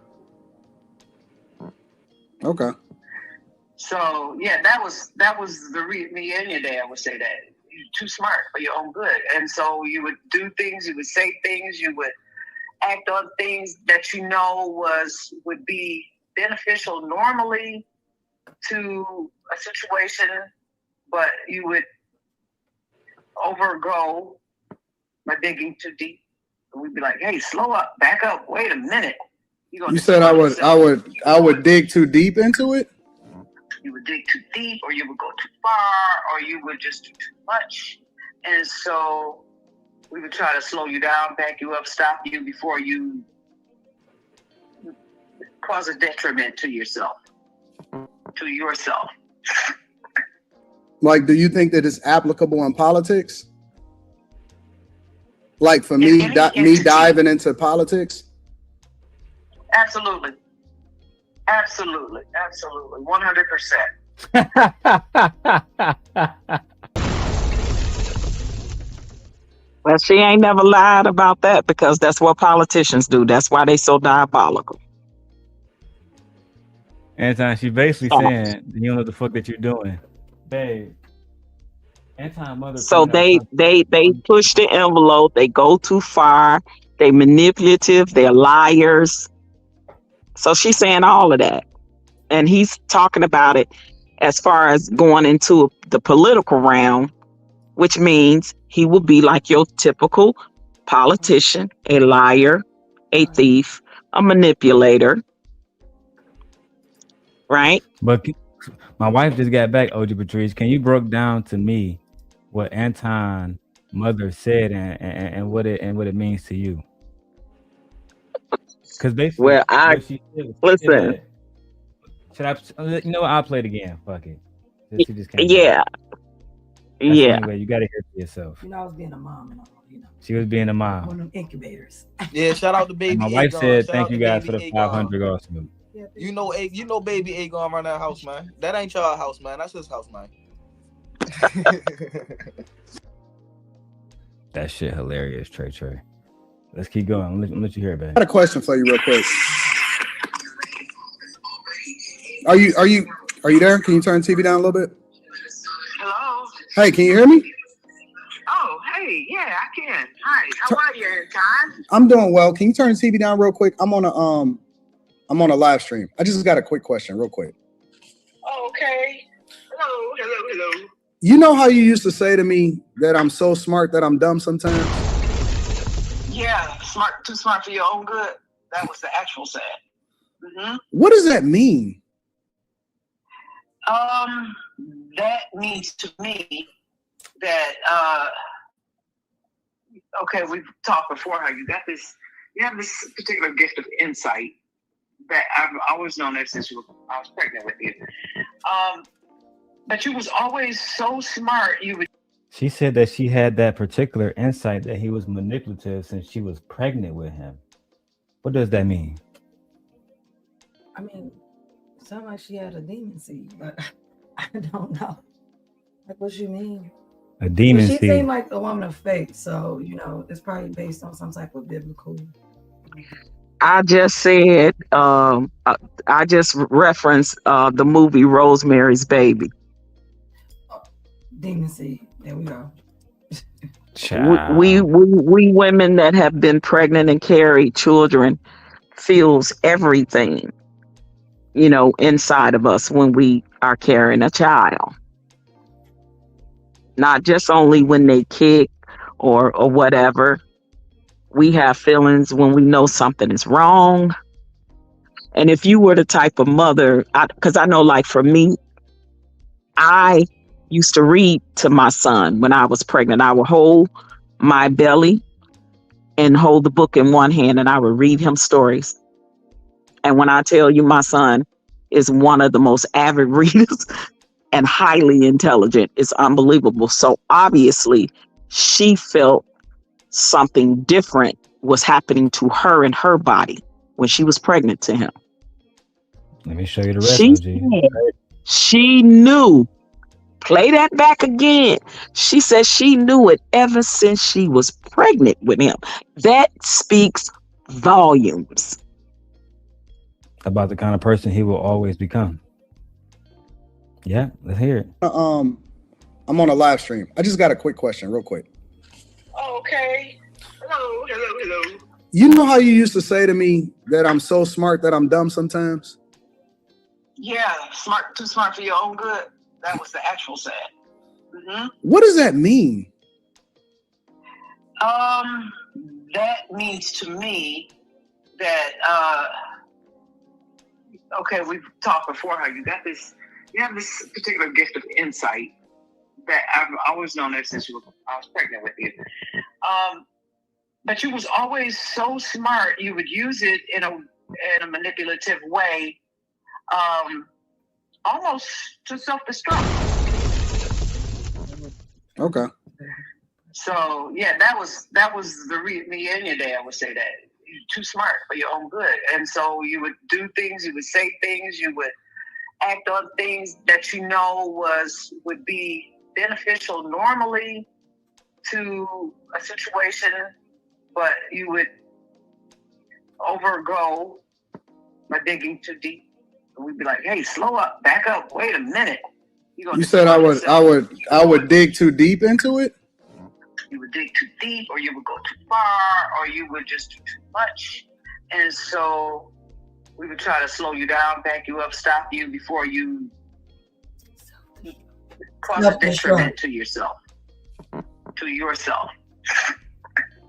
Like, do you think that it's applicable in politics?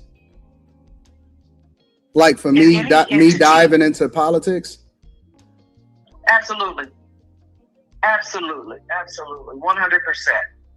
And yeah, yes, absolutely.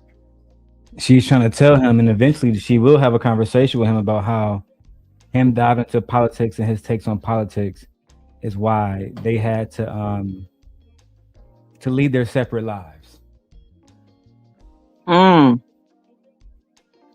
Yeah, I've heard this content over and over again, but just figure I'll give you guys Yeah, a she, little she heads she up. did tell him the truth. And honestly, what she was saying is like we all as human beings, are born in with gifts and talents, right? And it's like a superpower, depending on how you use it, right? You got the villain and you got the good guy. So what she's saying is whatever that special thing he had, he's choosing it for all the wrong reasons. He's choosing it for evil. He's not choosing it for good. And it shows. And it shows. And he's So it's starting now. like He's the starting ain't to reap what he's sown. right. It's like the angel and the devil on each shoulder. And he chooses Satan all the time. Every Because opportunity he's he gets. always up to no good. And Mr. Christian Anton, God gives us this thing called free will. So we choose to be good or evil. Amen. It's a choice. And his mom was literally saying that gift you choose to use to your own detriment. I didn't say that. Your mama said that. Mm-hmm. She did. But I digress. She did. Hey, I'm just giving y'all the content. I go through the first 10 minutes. The rest I'm gonna do on a full show tomorrow. Just to milk this shit, Trey. I want to say more. Are you gonna do it like that? Unless OG, unless you wanna OG, if you want to hear the whole thing right now, if you got 22 minutes to spare, you got it. I mean, this your world. This your world up here. So, however you want to do it, I'm cool with it. But this your world. I'm just a squirrel in it right now. I always be mindful of how long we've been on the panel, because sometimes Yeah, we've been on these panels for a long time. But let's go through the whole 22 minutes. I'm down for it. I was about to say I'm here till You can't say the wrong thing. At the 8:30, I'm out. Well, you're on live, so I don't. Trey, my bad. What you saying? I said I'm here till 8:30. At the 8:30, I'm out, but I'm here till 8:30. So. Oh, we'll be done by then. Let's go. Yeah. Well, I mean, how is it politically? Like, if you would say, oh man, I'm too smart for my own good, and with the whole political thing, what would you say? How would you apply that? You got into the political arena mainly when you started dealing with the election and Republican versus Democrat.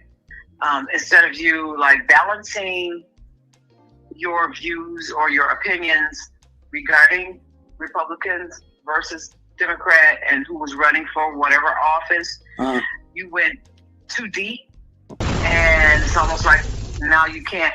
I mean, you see that? Okay, I'm just gonna go ahead. Trump is destroying this land. He's a tyrant. He's a dictator. Ray Charles can see that. He was blind as dead. Anybody can see that. It's like obvious to anything and anyone. Him and his cohort, Elon Musk, they are just taking this nation apart. There's no way that anybody can justify what it is that they are doing, or can't see that this is destruction and where it's going, which is nowhere. But did you back up? Did you stop when I said, hey, anti, that's not the move and groove.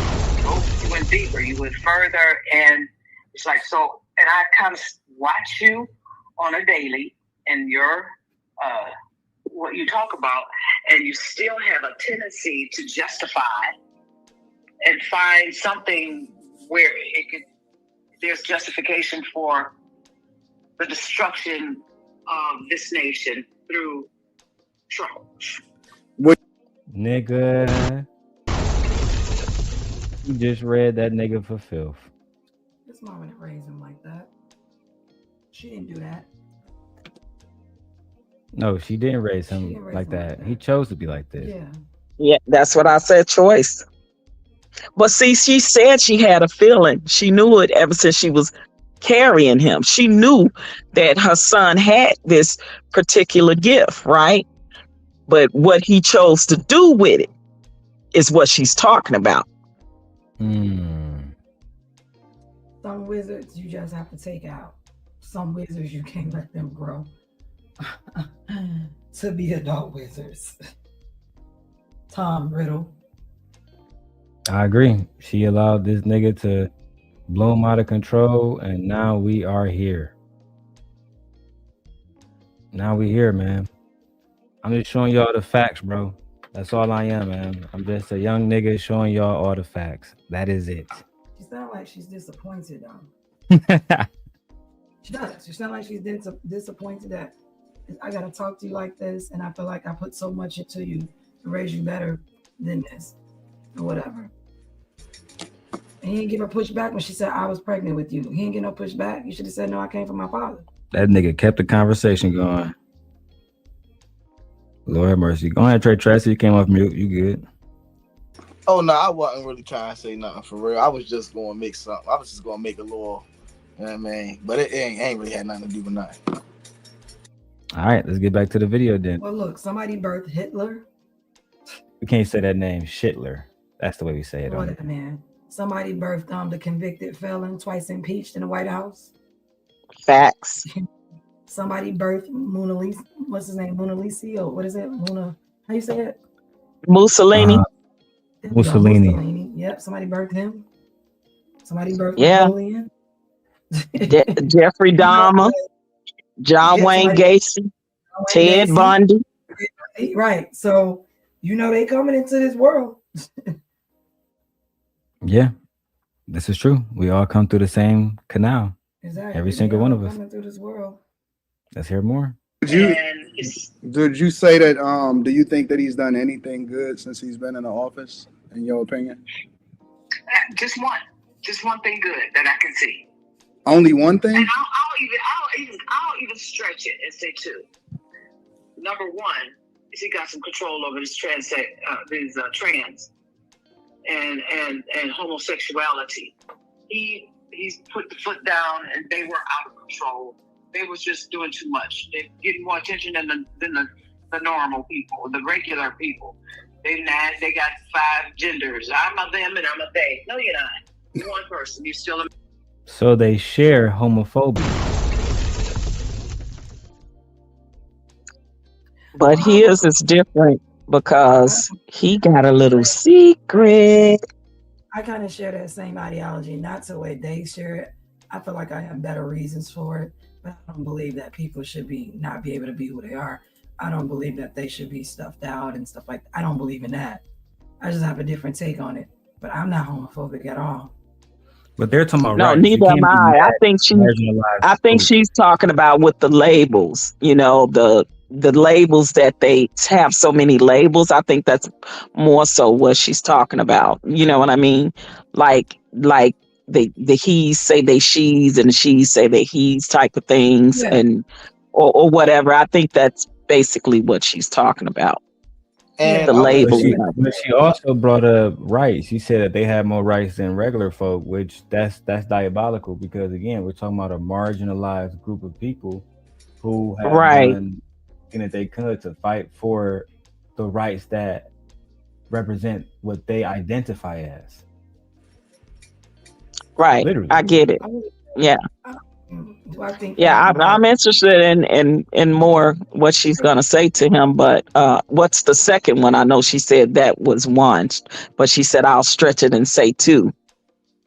The thing is, right? So I'm gonna say this, right, to let everybody know, right? So my eldest sister, she's straight. You feel what I'm saying? She just had her first baby. He is 6 months right now, like 6 months. About 3 weeks. Congratulations. That's my eldest sister. So my sister, that's, you feel what I'm saying, my older sister, that's right up under her. She's gay, right? Very gay. Like, talk about some. Yeah, like, you feel what I'm saying? Like, I learned how to dress because of her type. You feel what I'm saying? I ain't know how to dress before. You feel what I'm saying? Yeah, but yeah, man, she got my swag right. Yeah, man.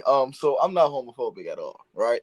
The thing is the the way that they push it in our face on TV and everything. I can it's too much. You know what I mean? So I can see why people could be upset, but Right. yeah, you can say that you can tell that they got some disdain, but I really don't like the fact that they got it on TV on damn near every channel. It's and the kids cartoons, and I don't like that part about it.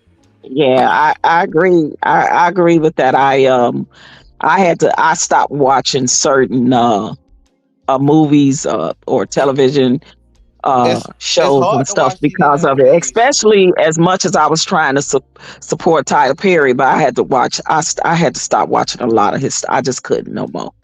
Like And a it's lot of and it's no shade, but what I don't like is about that community is because if we have an opinion or disagree with something, that's the first thing they try to label you as homophobic. Doesn't mean that. It just means that you disagree with something based off of your belief or preference, just like they agree based off of their belief and preference. And it's okay for it to I be think that way.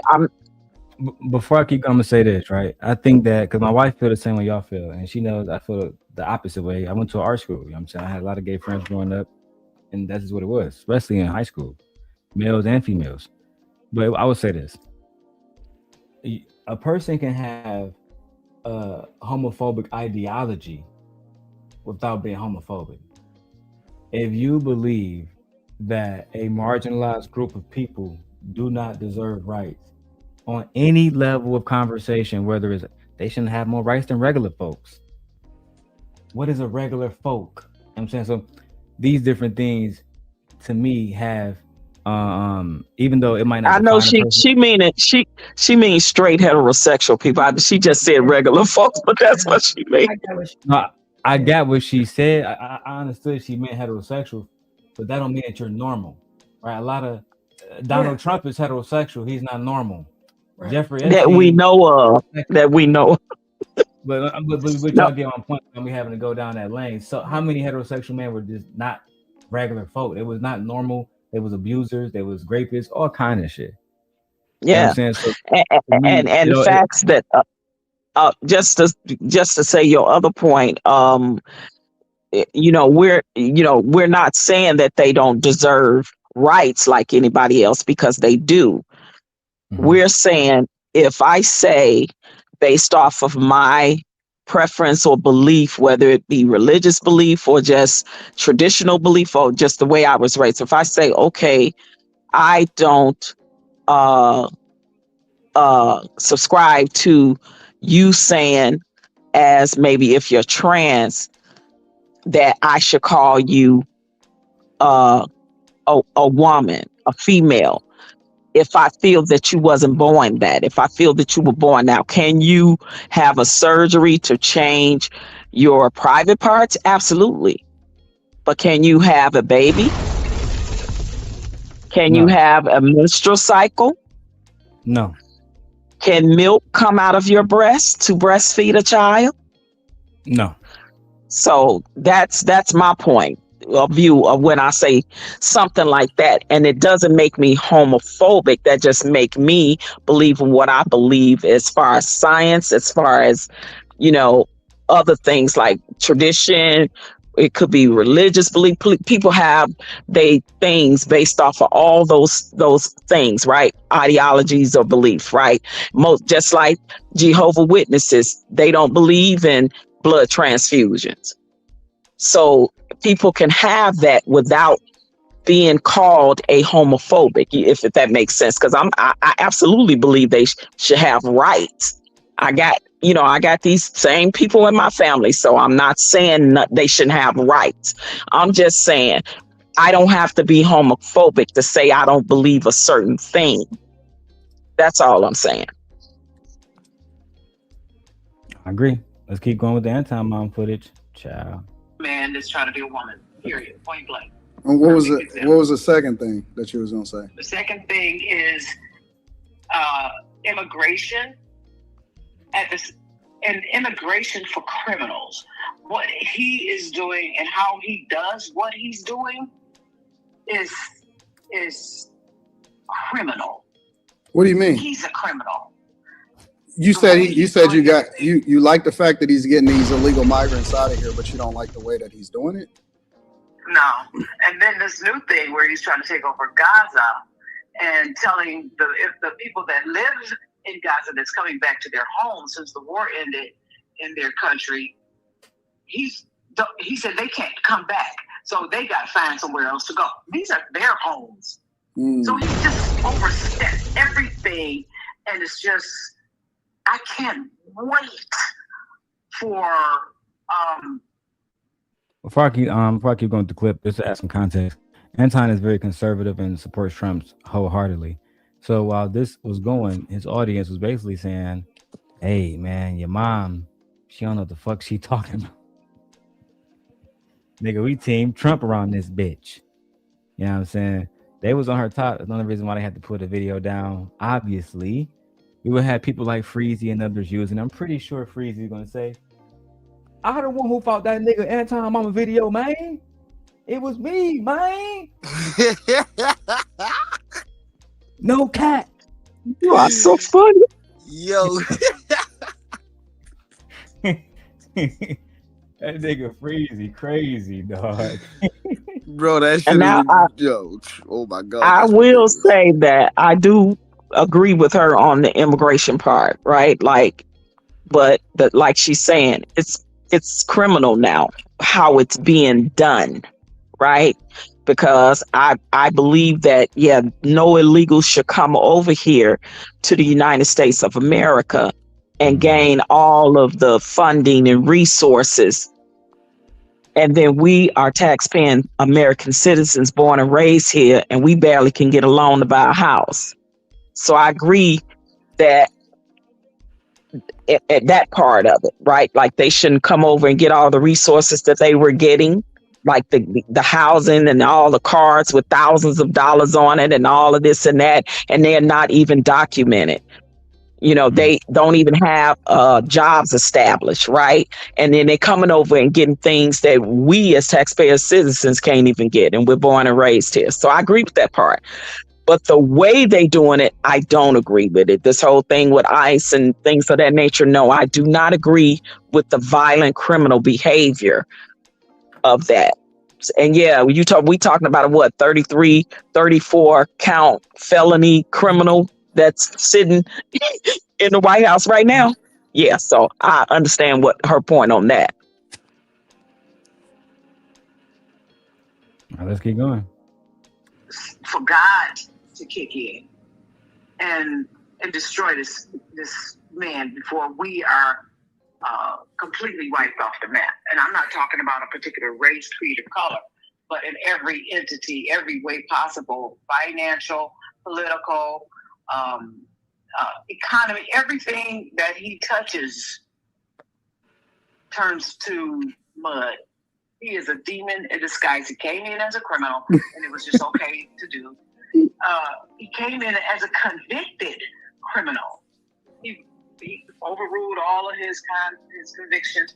He got everybody that stormed the White House. Okay, put y'all back on the map. Let's go.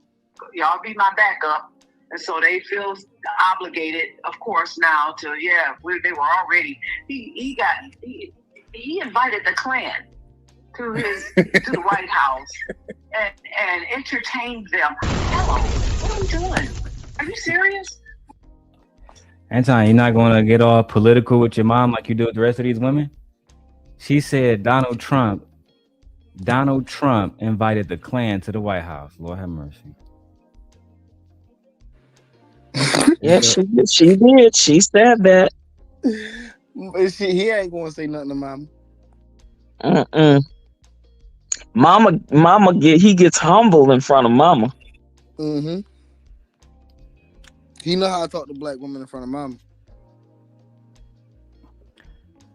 I got a thumbnail. Y'all gonna like it. It's gonna get crazy. I'm scheduling this video for Saturday morning.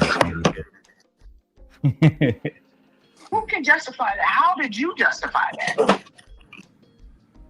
How do you justify your president that you voted for, Mr. Republican? How did you justify? How do I justify entertaining what? The Klan. Entertaining the Klan. I thought he condemned the Klan. He invited them there, and he. You didn't hear him. You didn't hear him condemn racism in the Klan. You didn't hear him say that. No, I didn't hear him say that. No. I can send it But to you you. heard that, I'm sure, right? Yeah. I can send it to you. Okay, so everything else regarding that, he put them back on the block. He got them out of prison and put them back on the block. So justify that. So so now because I've dug too deep, I'm digging too good. I'm too smart for my own good. Yeah. But I'm used to it. Unfortunately, I've seen you do it. I remember telling you when you started cursing. You never cursed. That was against your moral and your standard and your way you were raised and all that person. But you remember me telling me, hey, stop cursing. I don't curse on the Millionaire Morning Show no more. On the Millionaire. Okay. So back to reality. Back to the real deal. Your mom said, stop doing that because that's you picked it up. You did it more, and you was like, this makes me sound good and feel good, so I'm going to do this. Like whatever you. Did y'all hear that? She said cursing out people on here made him sound good and feel good. Did y'all pick up that? I did. So Mama knows he's the defiant one. He goes against the grain of whatever anybody says to him. And obviously, Mama Daniels watches his platforms. So she knows what her son is doing. And disagrees with it entirely. And disagrees with it. Entirely. You see his face? He don't like nothing about it. He like, what the hell? I thought this lady Crazy work. The one time I thought you was gonna have my side, god damn it, lady, you let me down. God, they going Darrel. I can't stand Darrel. God. She was supposed to have that nigga back and say Trump is that dude. I support my son 1,000%. He's a benevolent leader. OG Patrice. Exactly. Oh Jesus. Reasons were. And you continue, and I would say, you can't do cursings and blessings out of the same mouth. Ma, that's not what that scripture means. Ooh, I'm not gonna there it argue is. about scripture, and she probably know the scripture better than he does. I know you're not gonna argue with this woman about scripture when you got scripture from her. And peep what she said. She said you can't spew curses and blessings from the same mouth. Lord have mercy. You gotta pick. You know what that's called? You know what that's called, Darrel? It's called being a lukewarm Christian. And you know what they say about lukewarm Christians, Anton, don't you? Because if you such a Christian, you know that Christ said he'd rather you be hot or cold, not lukewarm. He a lukewarm Christian. No, he's definitely a lukewarm Christian. It's unfortunate because he's not. In other words, what he's so. Right. In other words, pick a side, good or evil. Jesus have mercy. Let's continue. We have more. Okay, break it down to me. Go ahead. Okay, so the whole scripture of cursings and blessings out of the same mouth has nothing to do with curse words. Words. I got that part. It has nothing to do with curse words. I believe me, I'm there. I understand that part. So me saying curse words is not relevant to that scripture specifically. Okay. To curse someone, or to bless someone, or to pray for someone is completely different than curse words. Curse words are an expression of feeling, right? It's like hate. It's like hate, for example. They say you can't hate, but you absolutely can hate. Even if you look at the scriptures and you look at God himself, he's experienced a multitude. He said that he was a jealous God, but it depends on the context by which you use it. He said he hates. Well, it depends on how you use the scripture from your own perception. No, the word is the Read word. the same scripture. Listen to me. Shut up, nigga. Listen to me. This is why I don't like. This is why I don't like religion. Even religious people argue with other religious people about what About religion and the word, exactly. I'm saying. This is why I always say, like, religion is left up to interpretation of what you think. And it's usually probably based off their perception and what you've been around, your environment, the people you're around. It also has something to do with what are your morals like, what are your principles like, and your ethics. You know what I'm saying? So it's real murky for me. So that's why I just rather stay away from religion. And I don't trust Abrahamic religion because they're male rooted. So I'm not down with none of them. To me, it's almost impossible. I heard that. My bad. It's almost impossible to have a scholastic conversation about religion because religious interpretation is too void. It's too vague. Anybody interpretation can be based on a million different things. It can be based on your race. It can be based on how you was raised. It can be based on where you was raised, your culture, how poor you were, how rich you were, and these different things. There's so many different variables that play a role in how someone interprets something, including their literal mental capacity. Right. So it's too many variables to go into a conversation about religion. Too many factors. For me, way too many factors. Way too many factors. Way too many. Absolutely, I agree totally. That's why I walked away from organized religion a long time ago. I can't do it because it's hypocrisy, it's propaganda, it's a business now. It's about clicks and it's about money and who can scam who, and majority of these specifically what they call a prosperity preaching pastors, they all the ones that's getting exposed now for the nefarious things that they're doing. I want to say shout out to Charlotte for her $50 cash app that she just sent in. We appreciate you. Hello, Charlotte. Thank you. Yeah. Thank you for contributing to the channel. Yeah, she has. Thank you. It's very much appreciated for contributing. That's my pregnant wife talking. Ooh, cash make the coochie go woo woo. Yeah. That's my favorite clip.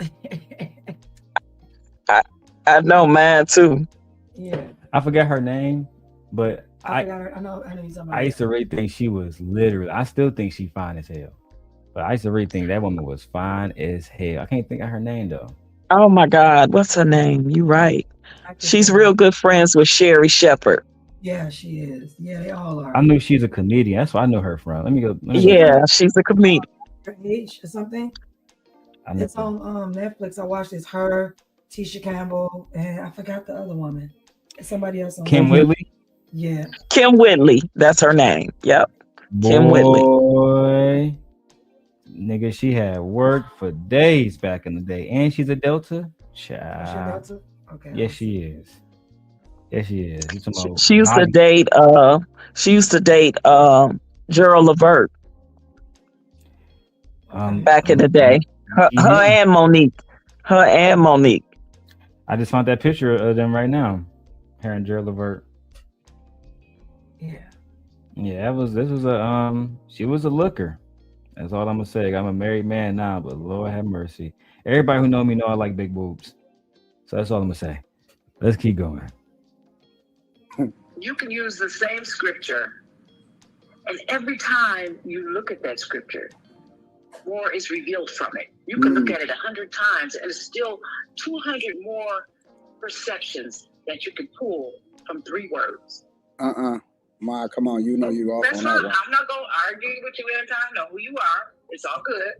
Damn. She's right here now. I'm not gonna argue with you, bro. She says, I'm not about to argue with you, Anton. I already know who you are. Oh my God, yeah. Yeah. Disappointment. I already know who you are, Anton. You already showed me who you are over and over and over again. Lord have mercy. Okay, let's continue, y'all. And thank y'all for supporting the channel. Y'all wanted to see the Anton Daniels mind clip. Y'all paid for it. We're going through the whole thing. I'm the only one that got this. Freezy ain't got this. Mark ass. Go for it, but you can't. You can't. You can read the same. The Lord is my shepherd; I shall not want. Well, that means when you're a sheep and then you have a shepherd, it's like, hey, stop. Let's just work with. It only means one thing. It ties back to the scripture of seek ye first the kingdom of God and his righteousness, and everything else shall be added unto you. You can make your request known, but it doesn't mean that you shouldn't rest in God and understanding that he knows what you need if you serve him. The Lord is your shepherd. The shepherd overlooks the sheep. The sheep doesn't know what they want, but the sheep knows. The sheep has eyes. The sheep has senses. The sheep has ears. The sheep has a tongue. It could taste. It has all of the things, but at the same time, it doesn't necessarily know what's good for it because it hasn't matured, or it's not in a space to understand the dangers that's outside of it. So sometimes we can ask for something, but we still have to trust in the Lord to know that he has God's eye. Nigga, you ain't saying shit. You see how unwise he sound and how wise she sounded? I was like, Word. Well, you know, he's excellent at word salad, right? And all he do is take it and toss it like toss salad. Lord have mercy. He memorized that. Didn't say a damn thing of importance. But this to be a conservative Christian, I don't really see him talk about being a conservative Christian like really out there. He doesn't activate conservative. Well, we know he don't talk about it because he doesn't first of all, he ain't gotta talk about it. He don't behave like a conservative Christian. So for me, I know he's a joke. I couldn't take him serious. Exactly. Just dirt bag who you are. Whether people like you or love you, just to be who you is to be who you are. So And if you asked him, if you were on a panel with him and asked him, what kind of Christian do you think you are? And I don't mean in a conservative way, just as in the word Christian means follower of Christ. Do you think you are a good follower of Christ? I wonder what he'd say. But knowing as grandiose as he is, he would say, yes, I'm perfect. Which just make no fucking sense. I don't. Can you imagine He'd say, the moral ideology as a child that you would have with someone? Be like, I'm looking up to you, but then you saying this and do that. This what got Ghost taken out. Right. Ghost was doing one thing, teaching Tariq another thing. And Tariq was looking up to his dad, but then watching at the same time, like, no, you gave this child a moral dilemma issue. The fact that Anton feel like he can teach his own mother something about religion and she been living for That's what I'm saying. much longer than he had, just told me he don't know the fuck he doing out here in these streets. So I was like, so you gonna tell her? well, it just tells me, again, no matter what situation, platform, panel, interview, he always think he's the smartest person in the room. At a sea level. At a sea level was Right, wild. according to him. That's diabolical, bro. Lord have mercy. Let's press forward, guys, with the anti-mother exclusive. He can see that he looks at it from a 30,000 foot view, whereas we can't see the forest for the trees, right? So we have to trust in a shepherd to guide us, which ultimately will lead us in the best direction, which is why we then say we don't lean to our own understanding. You know what I'm saying? So, I mean, the word is the word. It doesn't change. You don't get three different meanings from it. You just get more understanding when you understand the context by which it was said. Thank you. I rest my case. You said it right there. You get more understanding. Every time you read it, it gets deeper and deeper. No. The understanding comes from understanding. The understanding comes from the context by which it was said. So the scriptures before it, the scriptures after it, the lessons that was given. Like the New Testament is a direct reflection of the Old Testament, but if you don't understand the promises that he made to Abraham, then you wouldn't understand the covenant that we are all seeds of Abraham when we give our life over to God, right? So you need to understand the Old Testament before you can truly get the message of the New Testament, but a lot of people don't read the whole Bible. So when I say you got to understand the whole thing, I'm saying that you got to read the whole Bible to understand the context by which he said it. So you just totally disregarded that there are more perceptions than just what you see on paper. No, it shouldn't be more. As a teacher, bro, do you not hear what you're saying right now? He don't give a fuck. He don't hear her. You do not like literally. She's saying that people in his mind, he thinks that everyone who reads the Bible is gonna know exactly what it means. When we all know that people look at religion differently, and sometimes you have to go back and read it again to understand other things about it. But that also deals with growth. What if you're just getting into religion, right? And so you're growing. If you're growing, that means you are changing. So therefore, it's like, I'm going to look at something probably more than once, read it again. The Bible is not a book from what I thought Christians did, but y'all told me. This ain't what I thought. This is what y'all told me from what I'm looking at y'all. I thought y'all said that's that book you're supposed to refer back to over and over and over and over and over and over again. So why wouldn't you think that there's multiple perceptions about it every time you read it, every time you look at it? Because your mindset isn't even the same. You may be looking at it one day for happiness. One day you may be looking at it to understand giving. Another day you may be looking at it to understand like selflessness. I don't know. I don't read y'all book. But what I'm saying is that y'all tell me that this is a book that should be read more than once over several years. Right. Because if what is it called? I forget, where there is these drawings, these pictures of different like shapes and objects and stuff like that. And you can ask one person, like they'll do like the butterfly one. One is like a picture of a butterfly, but it has something else in it. And you can ask one person, when you look at this, what do you see?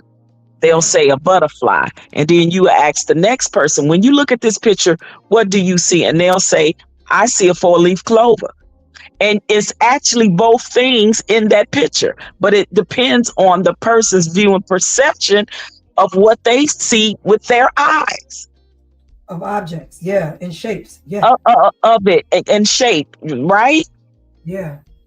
I had that test done to me before, and it was a picture of like an old lady looked like with like a hat on, but it also and then the other person say, I don't see that, I see this. And it was actually something else within that picture. And when they like kind of pointed their finger and drew it out to me, I was like, oh, now I see it.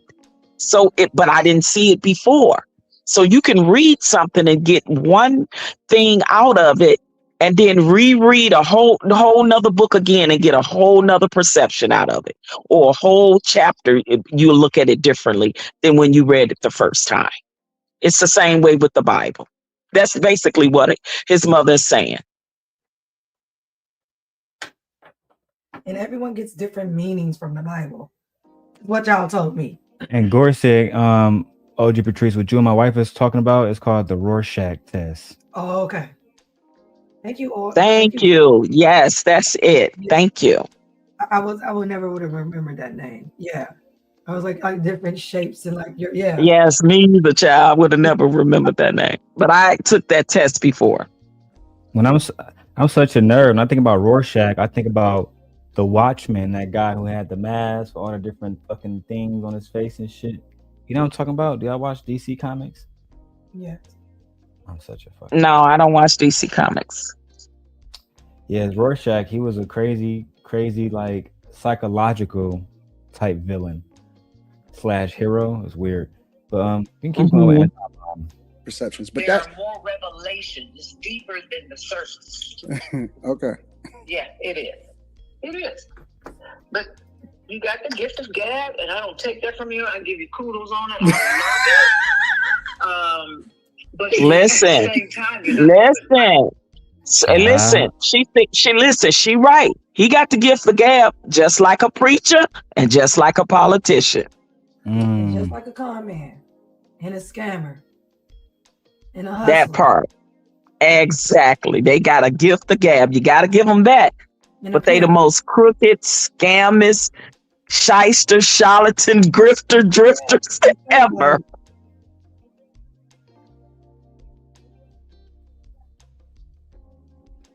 Let's keep going. This shit's crazy. I did enough to be able to understand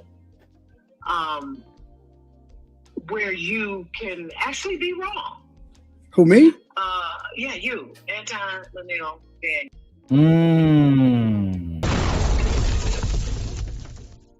Anton is not used to his mommy telling him that he's wrong.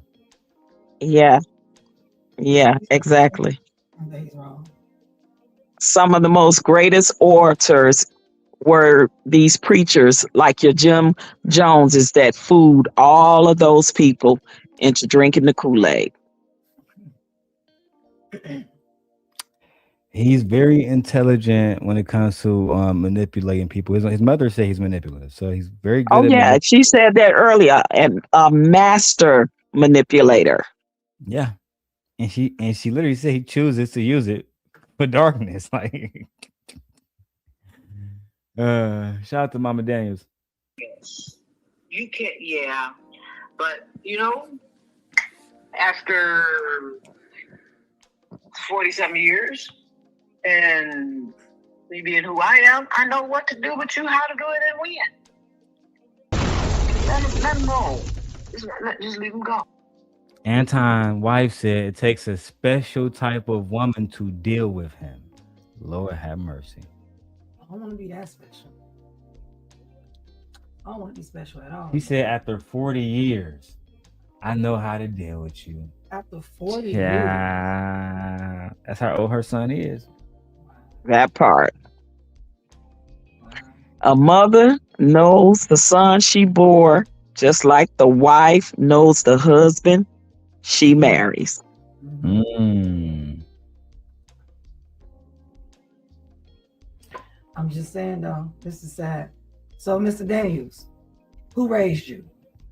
I know that answer. Ooh, don't he always say that? Don't he? Didn't he say used to say that on his platform? Who raised y'all or something? Who raised you, sir? A Democrat. Oh, I showed you who raised him. Yeah. I'm gonna need him to answer these questions. Who? Just this one question. You can answer however you want. I won't even get no pushback on it. Who raised you? Because if you say your mother is wrong and she don't know what she's talking about, so you mean to tell me you're right? It is a black woman's fault that you out here. Yeah, Anton. You right? Yeah. Ladies, we might have to take this L. I'm just saying. Nah. Lord have mercy. I'm a simp. I'm not ever saying that this is a woman's fault. This is his father's fault. I'm over here like I'm just saying. But according to him, though, I think it is his father's fault. But what I'm saying is he's so focused on women all the time. I'm just saying, so this applies to your mama too. Who raised you? I still think it's more the mother than father because she doesn't agree with him, and I think that bothers him to his core. Just like when the black women on his platform don't agree with him. But then she also said, just like me and your father used to tell you how you go too far. So it could be, yeah, both of them. But I believe it's more so the mother than the father for some reason, because he gives the black women more smoke than he do the black men. He gives the black man smoke, but he gives the black women more. It's a disdain. It's almost like a hate, a self-hate. It is a self-hate with him, but I mean a hate for black women. And he knows his mother is black, his wife is black, his daughter is black. So why? It's something deeply rooted there. And maybe all the girls that, maybe laughed at him, laughed at the jokes, the guys, when they were bullying him or whatever, because I believe that happened to him too. But it's something deeply rooted. The girls that rejected him, that's usually where it comes from. I agree. It's definitely his father's fault. So, fellas, y'all gonna have to take this L too, because didn't you say you come from your father? He created you, fellas. Y'all out here creating these type of beings, these type of men. Yeah, you're right. He did say that. You're right. Y'all gonna have to take this L. Yeah. It's on y'all. That's what that nigga It's said. on y'all. That's what he said. Lord. So I'm flipping it back. It's on y'all. So basically, my husband was right. Your father was ish, because he raised you and created you. When I posted his obituary years ago, it was never meant to be malicious. It was simply to make an argument to say, your father is a hoe. You know what I'm saying? He raised you to be a hoe. He's a hoe.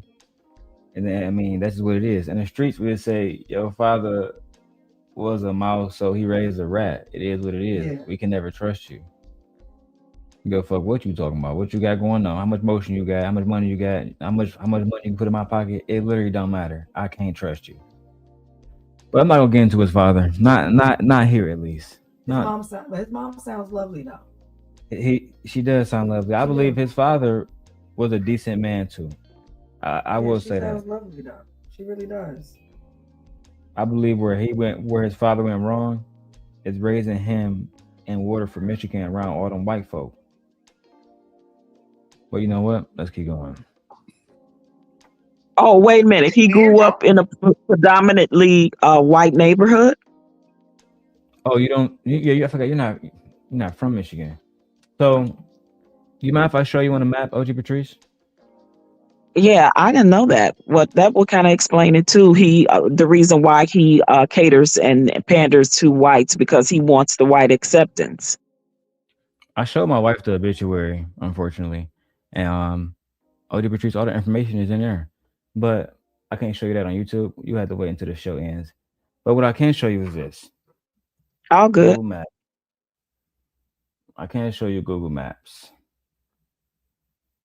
And I can show you where Pontiac is. So, Pontiac, Michigan is here. But let's zoom out a little bit so you can get a true detail where it is. So, I'm zooming in a little bit more than that. So, this is Detroit. Let me put this let me make this full screen. This is Detroit. Right here near the river.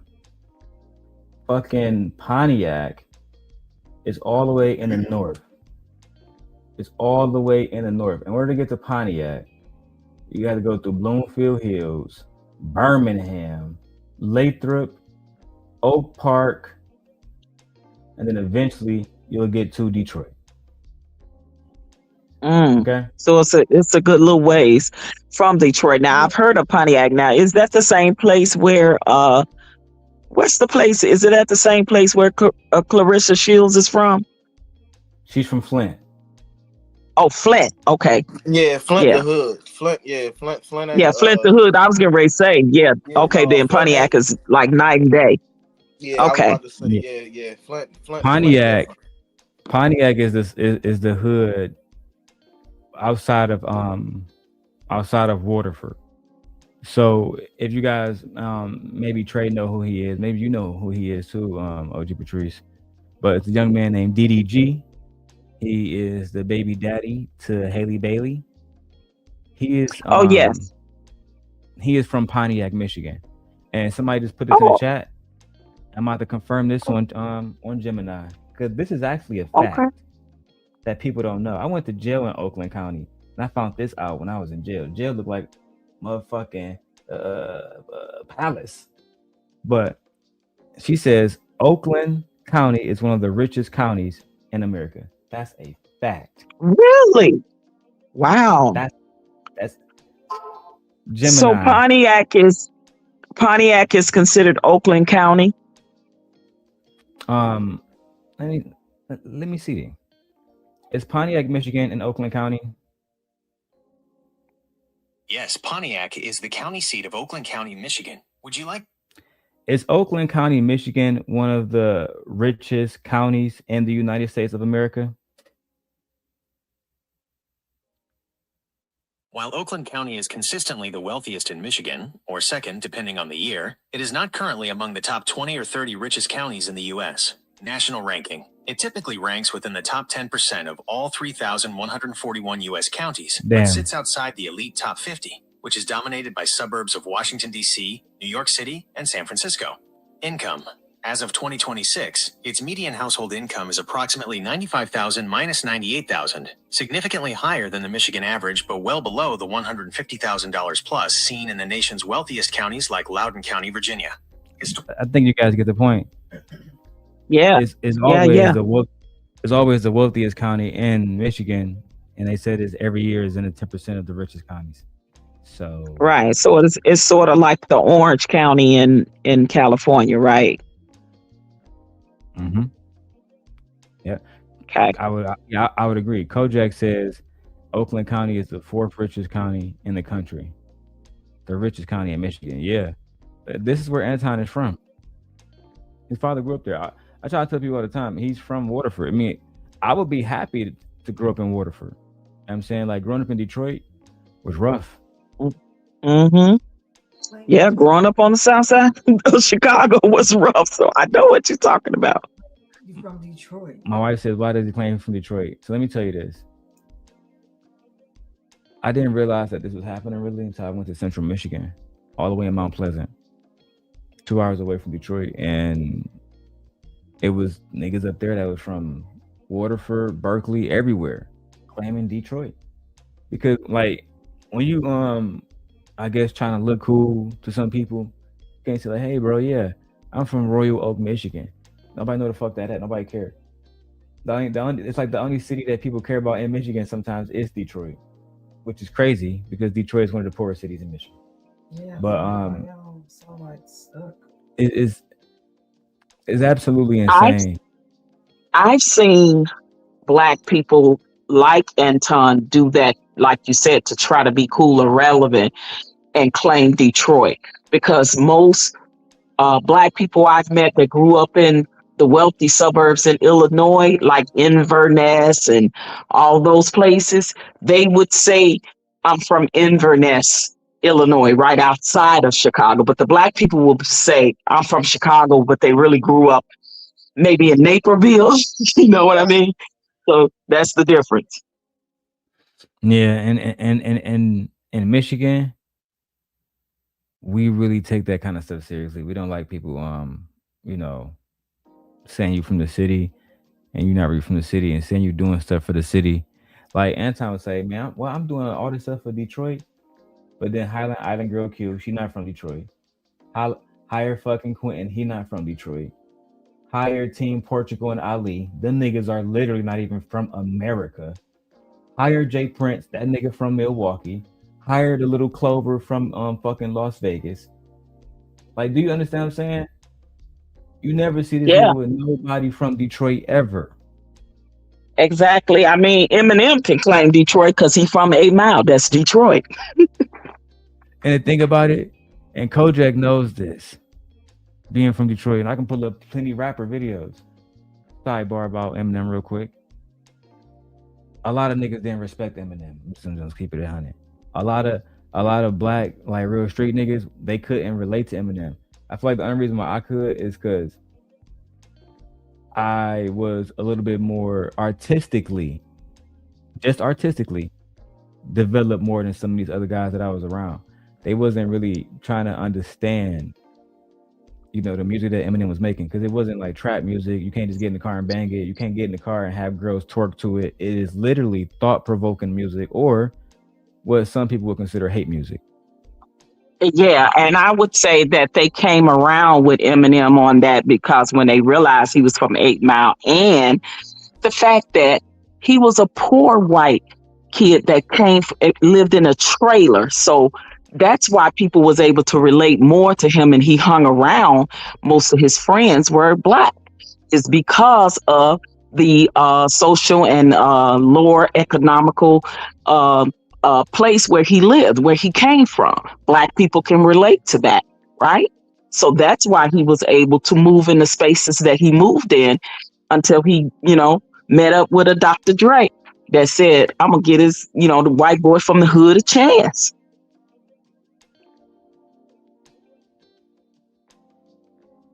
You know, that makes sense. Eminem was definitely, I guess we could relate to him because he was poor, but until recently, people just didn't give him all the credit, in my opinion, that he deserved. I think he had to really, really, really work really hard to earn Detroiters. Trust he did. Trust he did the same way Blacks have had to in white spaces, right? The same way Blacks have had to, we still have to code switch when we go to work, especially if you're in corporate America. So yeah, he had to be taken through that trial and tribulation, because no matter what, he still was a Caucasian guy, even though he came from the trailer, from a poor economic But neighborhood and even with like community. him being born, he was born in Yeah. Romeo, Michigan, which is a super suburb, and he ended up moving down to, his mother was born in Romeo, Michigan, and she raised Eminem a little bit in the suburbs, and then the situation happened with his dad leaving, and he had to move to 8 Mile. But even 8 Mile, like I showed my wife, that's literally like the cusp of leaving Detroit. You know what I'm saying? And Right. with Eminem, you know what I'm saying, with him, the way I look at it is like this. He had a lot of people that was just against him. If you ask the typical person from Detroit who was like the king of Detroit, like that influenced all rap music in Detroit, you're more than likely going to hear the name Blade Icewood.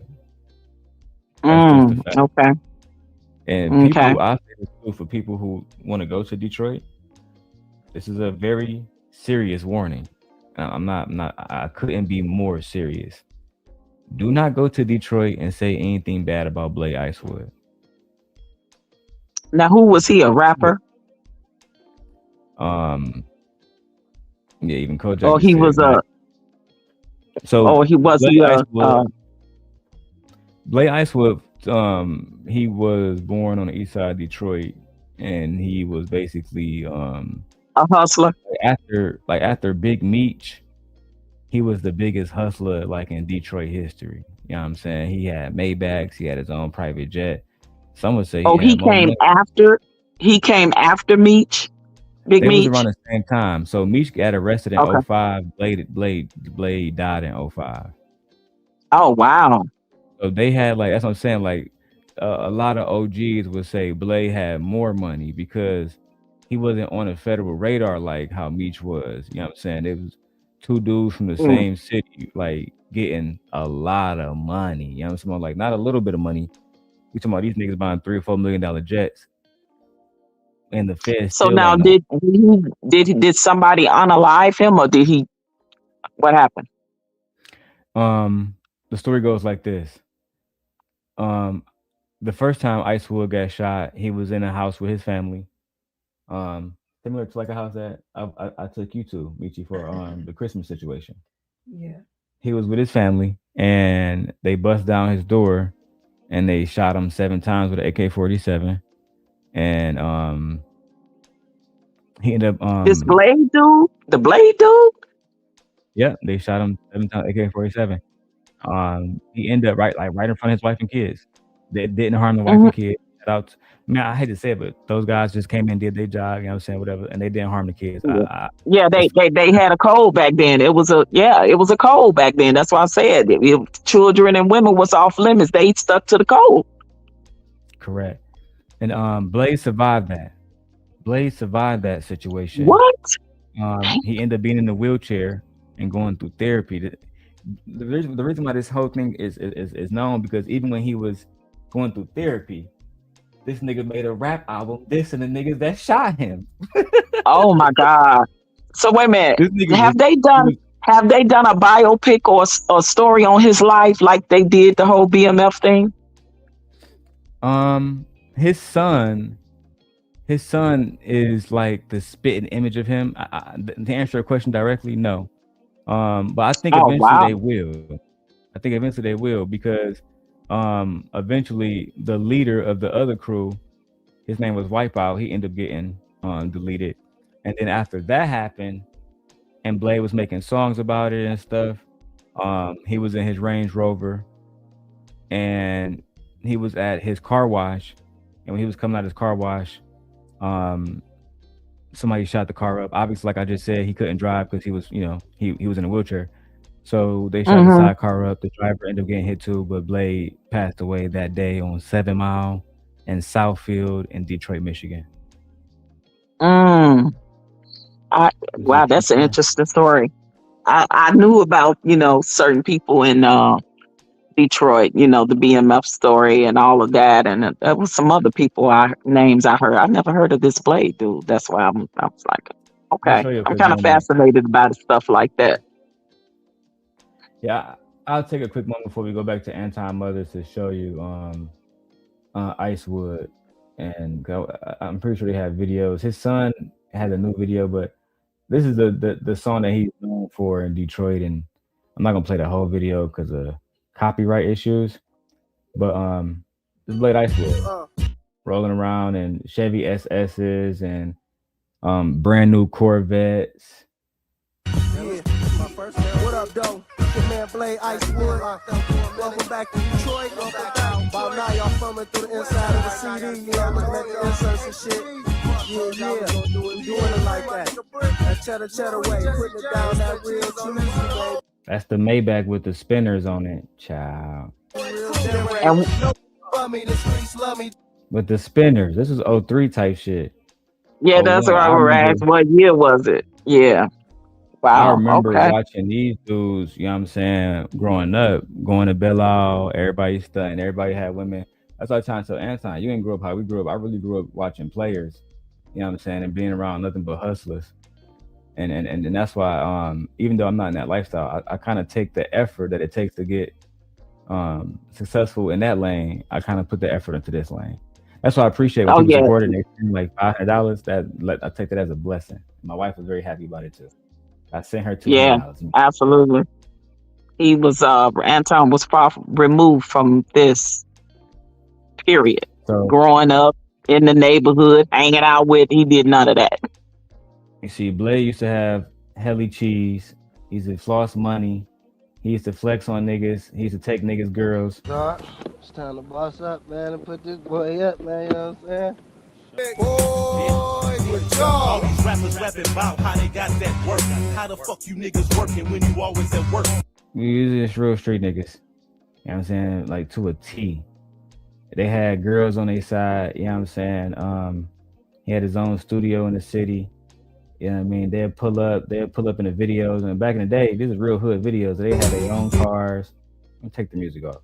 They had their own cars, multiple different Benzes. Everybody got stacks, Maybachs. Everybody got spinners. That's how them niggas was living. You know what I'm saying?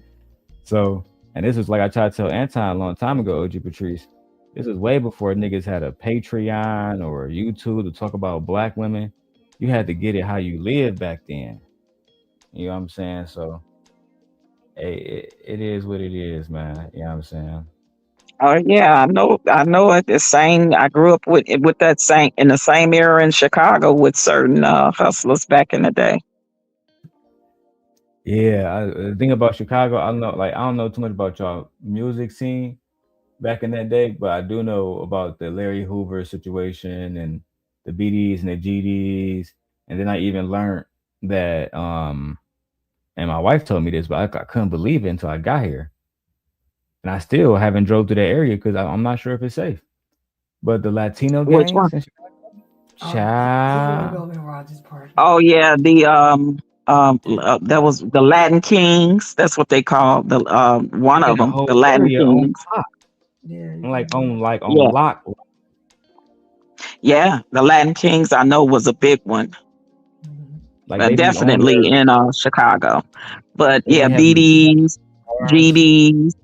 I knew, about, of course, Larry Hoover from early on when I was a little girl, because he went to jail, I think in the 70s or something. But I knew about him, and then I knew about Jeff Ford, which was the leader of the El Rukins. My brother went to school with one of his sons, Joaquin. So yeah, I grew up in that era, and as far as the hustlers, there was your Iceberg Slims, pimping was your Don Juans, and it was a multitude of the big dealers. Have you ever been to New York before? Once. And I only been to Detroit once, and I was so young. I was a teenager, and that's when I was into church and religion. And we used to go to Aretha Franklin's father's church to sing. Do you think? Because my wife, I want to take her to New York. Do you think that there's any similarities between New York and Chicago, since y'all both was born here and shit? Me personally, I don't think so. Well, maybe a little bit culturally. Right, because New York is like Chicago. We heavy in the culture, right? As far as like museums, and New York is good with foodies. Like we're foodies in Chicago. We are deaf on. If you say it's a Chicago hot dog or Chicago pizza, it better be. You know what I mean? So it's like that with New York. She not lying. I don't like the. I don't sound like the food in New York. I think the best food in New York is very expensive. Whereas Chicago, you can get very good food for like very good prices. Yep. I think the only thing that I really enjoy about both cities is the structure. The structure to me is very similar, but the natives and the people completely different. Mm-hmm. Like people in Chicago, way. Yeah.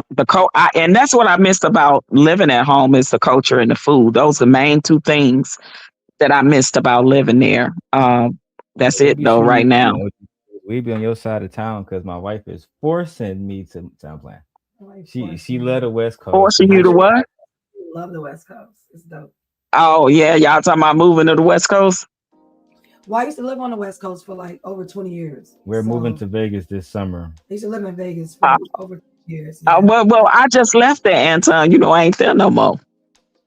I'm in the AZ now. Arizona's nice. I do. Yeah, I'm in the AZ. I did. Yeah. I gotta find. Arizona's nice. I gotta find fucking what you call it. JP. My sister is still in. Oh, she in Tucson now. She's in Tucson because when I was in Tucson, I went to see her. I went to see her some years ago when I was in Tucson, but I still got a sister in Vegas though. Have you talked to her recently? I haven't talked to her in years since that whole, the fallout. Yeah, the debacle. Yeah, everybody just kind of, fell off and went their own way. That's why I say I ain't been on this side of the sector in years.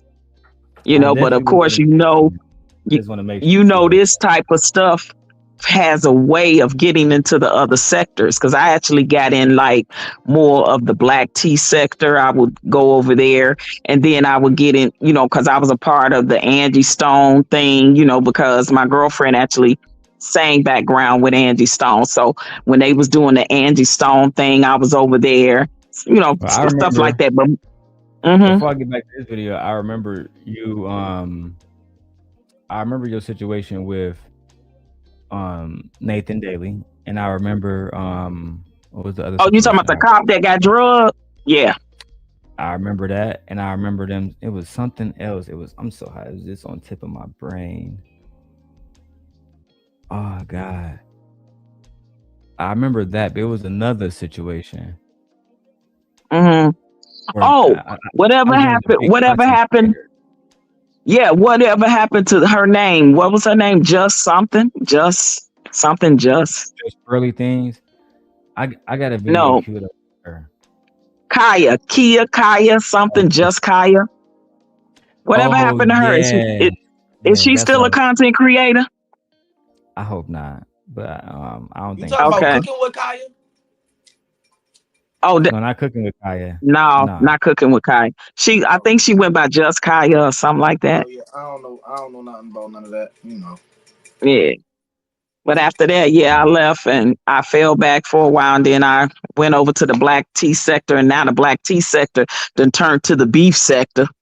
It's supposed to be talking about, tea in the black community and celebrities and stuff, but now they beefing with each other. So it's really where the black tea sector and the beef sector then combine, and it's just really the black beef sector.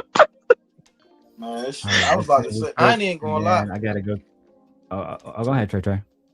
Yeah, I was about to say, I ain't gonna lie, man. This whole, man, listen, man, we gotta get back to this expose, man. Oh, let's get it. I was about to say, let's get back to the Anton clip, and then we're going to the all good. Oshay Duke Jackson clip, and then we're going to the TLA clip. We not letting up Trey. Where my fucking Red Bull at? Let's fucking go, bro. He letting up on shit. You gotta learn from his own mistakes. Okay, so let's go back to why did you ask me that question? What was your favorite context? Why did you? Because I was looking at a video of 60 Minutes and Kamala Harris, because they was forced to release the whole video instead of the edited footage, and it shows how stupid she was. Yet, Anton, how dare you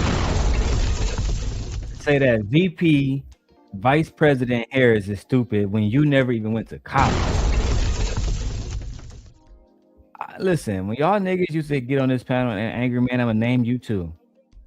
And y'all used to talk about how stupid she was. You know what my response was? And Trump ain't stupid.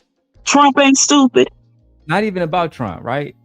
How about let's put Anton Daniels' resume, angry man, and any rest of y'all niggas that want to challenge VP Harris. Let's put y'all resume next to hers, and let's see who has more intelligence and who has done more for America.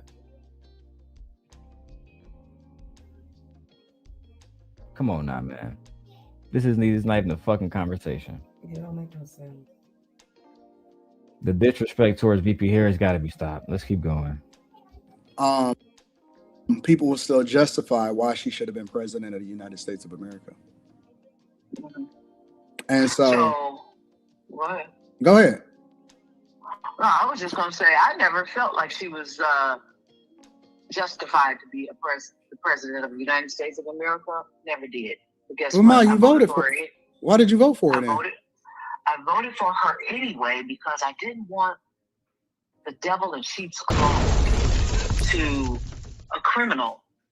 A criminal, she's not a criminal. She might not be an angel herself.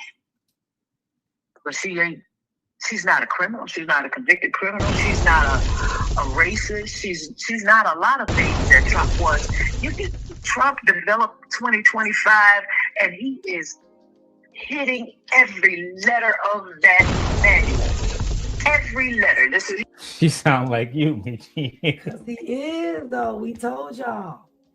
The Heritage Foundation literally is looking at every part of that bill or that book like that. Yeah. Bro, she literally is saying, this is where Anton, this how I know he's just grifting. That's how I know he's just grifting. His own mom is telling him, yeah, boy, it's not right. I voted. Listen, I don't think Kamala should have been president, but over Trump, absolutely. Good job, Lady Daniels. He ain't even been in just a little bit over. No, he ain't even been in a whole month. And he done destroyed this land. Destroyed? And destroyed America. What did he destroy? And everybody is in fear, but I don't. What do you think that he destroyed? Because what do you think God is. What do you think that he destroyed? No. Let's flip this back. What do you think he did not destroy? What does he not destroy? You tell me that part. America. Tell me how wonderful he is, please. Well, he's going through. First of all, you said it. He made sure that no boys can go into girls' bathrooms and can participate in women's sports. He removed. Wrong. Women can still go into girls' bathrooms. We just had a woman kicked out of a ghost gym dealing with a transgender. Let's stop the lies. I don't even got a Gemini check that one. I know that's a fact. Stop the cap. Stop the cap. Oh, you want to hear it? Fuck it. Let's run it. Stop the cap. Stop the cap right now. Stop the cap. No bullshit, bro. Diversity, equity, and inclusion. So now we have merit-based, because diversity, equity, and inclusion also included the alphabet community and the trans community. And that was also hijacked by white women with the civil rights movement and feminism. He's also going through an audit in the federal government to find out where all of our taxpayer dollars is going, including condoms over in Gaza and money going over to political organizations that was feeding false news to us. He sued several organizations, and he's made sure that these cities are no longer sanctuary cities to hide illegal migrants and criminals. He started deporting them back to their own cities, especially the ones that has committed the most egregious crimes. He signed in the Lake and Riley Act, which then also permitted or forced sanctuary cities to hold illegal migrants accountable. Are you reading? No, I'm just talking right off the top of my head. You know why she asked I that? think he was reading. You just say, yeah, I pulled it up. He looking at a fucking Why are you screen. lying to your mama? Why are you lying to your mother online? Like, well, you didn't have to. You could just say, yeah, mama, I looked it up, what he's done. Yeah, I did. I was reading, bro. I was reading. Fuck it. But you over here like, I ain't like. Lord have mercy. Let's keep going. We got a lot to do tonight. that forced sanctuary cities to be accountable. He's going through with a fine-tooth comb and auditing the federal government, included USAID. He's put people in place like RFK Jr. to find out what's in our food, because a lot of our cancers and a lot of the things that's being fed to us is actually bad for us. He's going through every single agency, including the CIA and the FBI, to find out who's doing what where. He's pledged to release different files, including the files against Martin Luther King and the CIA and all of these different things that's happened to Black people over the years that was planted inside of our community, and releasing files. And this is all within 2.5 weeks. So I haven't seen anything that he's done over the last 2.5 weeks. The lies, the lies, the lies. And I wonder what he'd say if you ask him that same question now. Lord have mercy. He's doubling down. He literally said fuck Renee Nicole Good. He said fuck her on Corey Holcomb show. He was doubling down. He's like she said, he go deeper and deeper and deeper. No turnaround for this one. This one he gonna be who he is. Weeks that actually destroyed the country. I think he's helping the country. Okay. All right. I pray to God none of this affects you. Affects me. Affects you in the same way that it affected Charlie Kirk? I hope not, because he was going against we need guns. Yeah, because that's usually when the hit dogs holler is when it affect them, right? Hello. We don't want anything to happen to anybody, but we also know, because when I got the news that Charlie Kirk had been shot, I was flabbergasted. When I heard how it happened, yeah. But this was the shocker, right? Because I'm here in the AZ where his headquarters was. I didn't even know his headquarters was here. I knew that Candace Owens used to come here, but I didn't know his headquarters was here. But when I found that out, of course, the first thing I said was the far right is going to think it came from somebody from the far left, and they're going to think more than likely that person was a Black person or a person of color. And it was the opposite. It was somebody that was a far right, and it was somebody that was of his own color. That shocked them. That shocked the other side. I think that they was completely flabbergasted, because they was like, they already had their hit pieces ready. This is why we can't let immigrants into the country. But that one backfired. Anton did not listen to your mother. You fuck. What? I was at the inauguration. I know. I got invited to Mar-a-Lago just the other day. Affects you. Affects me what? I was at the inauguration. I know. I got invited to Mar-a-Lago just the other day.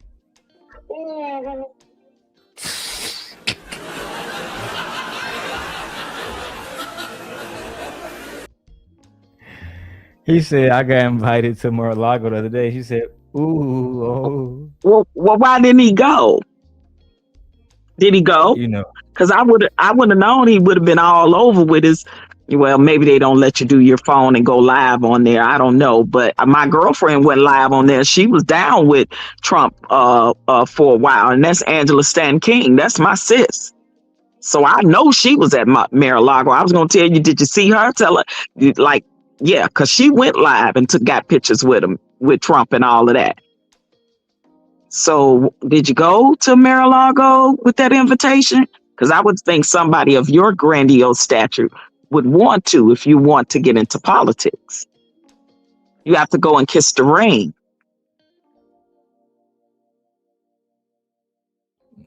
I think Angela Stanton was just more, I think she's more articulate and more intelligent than Anton. I think she is, but there's one thing I can say about my sis. She was for our people and trying to get something for our people, and she always talked and stood up for our people. That she did, even though she was a Black woman conservative. That's the difference. And that's why I believe they did not allow her when she ran for Congresswoman in Atlanta. They didn't want to see no Black conservative woman hold that space that actually stood up and it wanted to empower and help Black people. See, that's why his rhetoric has to be the opposite of that. He can't be for his people because the white tea conservatives won't let him. They won't allow it. They won't endorse him. They won't endorse him or accept him. They'll accept him, but they won't endorse him. I agree. Corey said, "You pulling out the magnifying glasses, child. Let's keep going." You not happy for me with that? Wait to go. Anton, no. You shouldn't be either. You should be insulted. To be grouped, to connect, to associate. Man, I love. You heard that shit, Trey? You should be insulted to hang around the niggas. She said you stop. You not proud of me for that? No, and you shouldn't be either. You not proud of me, Mom? Nah, nigga. And you should be disappointed in your fucking self for being a clown. He wanna get there and be like that guy from that old movie. I forget it. Where he say he get there when he reached that political status. I'm on top of the world, Mom. It's an old story, old movie with a guy saying that. That's what he want to say to prove a point. I'm on top of the world, Mom. Tupac ended up doing a remix of that in Juice. That was one of his major scenes when he reacted that scene. Exactly. Yeah. Don't make no sense, man. I ain't gonna lie, man. That don't make no sense, man. That don't make no sense, man. Come on, man. Even your mama, man. Come on, man. You got to do better, man. You should be ashamed just to be around them niggas. I'm ashamed of your bitch ass.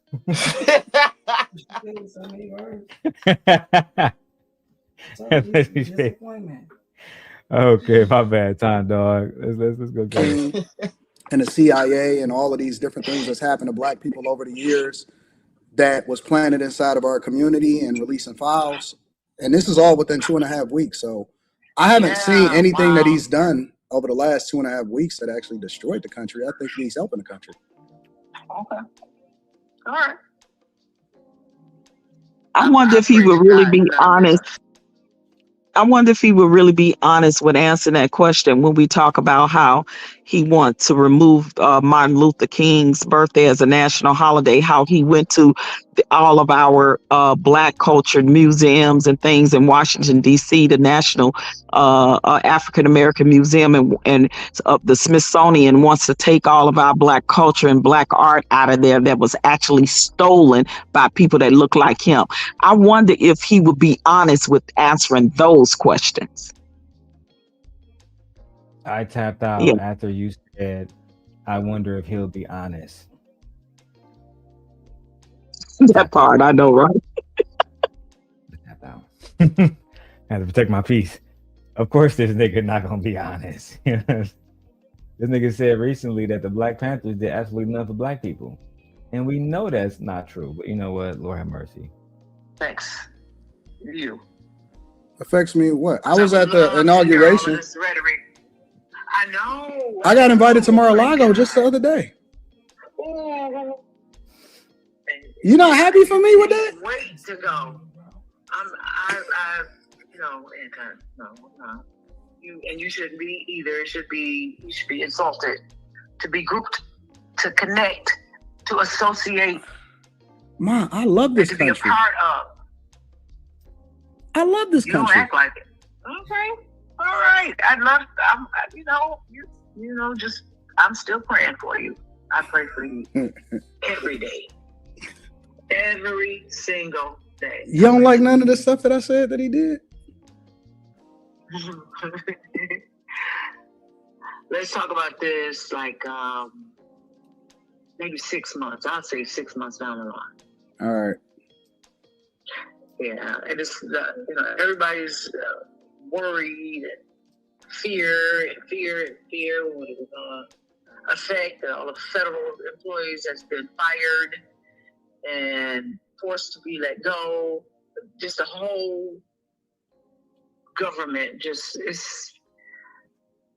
But I mean, I'm talking upside of my mouth, and it's going nowhere, especially with you. But Damn. She said, I'm talking out the side of my mouth and it's going nowhere, especially with you. Lord have mercy. This is why his mama don't talk to him. I'm just saying. She definitely don't fuck with that nigga at all. It don't feel like it. He don't say nothing about his mother.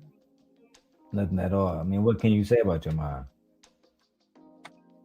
In that situation, what could you really say?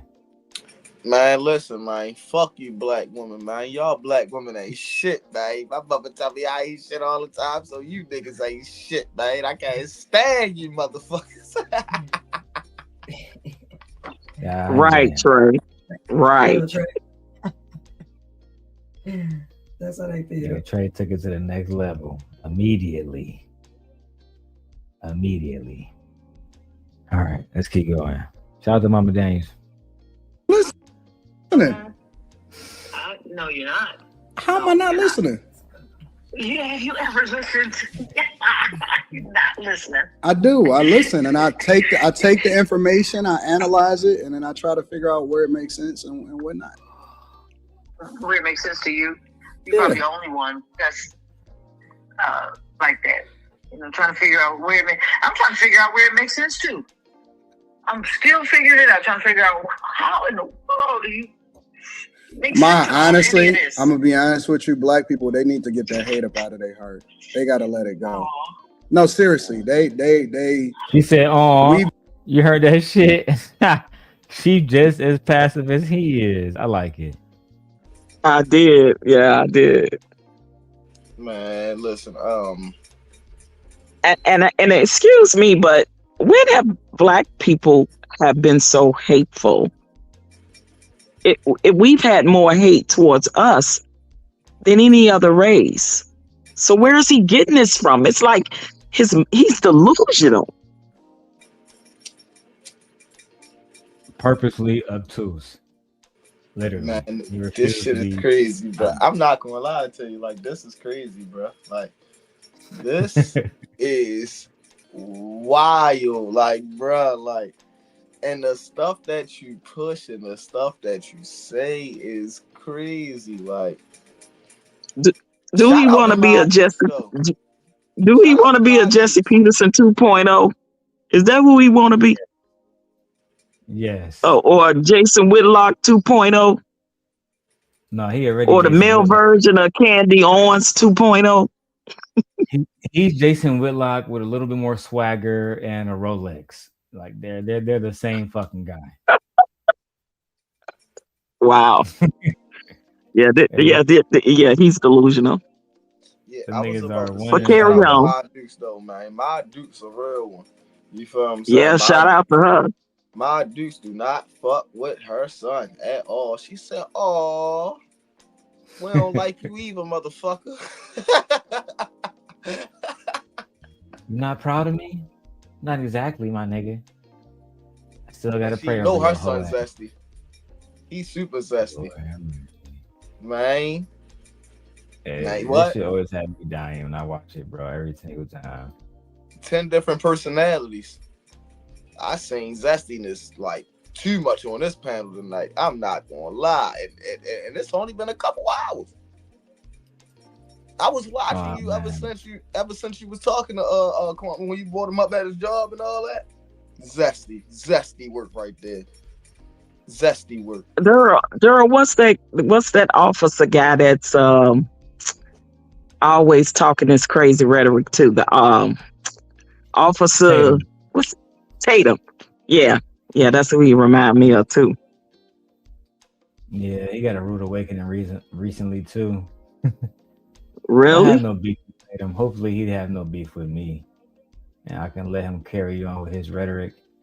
And I can carry on with mine. Oh no, Darrel. Oh, no beef. No beef with Darrel? Man, what you most wanted on Anton list right now. Most wanted. Man. Oh no, not Anton. We were talking about Tatum. No, Anton for sure gunning for me. Undoubtedly. Oh yeah. I was about to say you most wanted on his list right now. Man. Yeah, Freezy just been running around crying. I know that fucking wife video I did pissed him off. But the thing about it is this. The truth always prevails. And I try to tell Anton, it's not personal. Lord have mercy, we don't want this to get personal. Lord, I couldn't imagine me having to turn off my fucking computer and come to Detroit and having to handle this personally. Anyway, I think that it's just debunking the lies. That's all. We debunking the lies. Yeah, exactly. We're just debunking lies. You know what I'm saying? Nothing more, nothing less. Nothing more, nothing less. Just giving commentary and time. It's not personal. It never was personal. Just business. Always been. We've been too blessed in this country to still to still hate. You know, hate the president. Like, this president is great. He's the greatest president. He's gonna probably be the greatest president of all time. Nigga, did you just say Donald Trump gonna be the greatest president of all time? This is what she's saying. Now let's see how Mama Daniels respond to that claim. And go ahead, OG Patrice. I see you came off mute. You got it.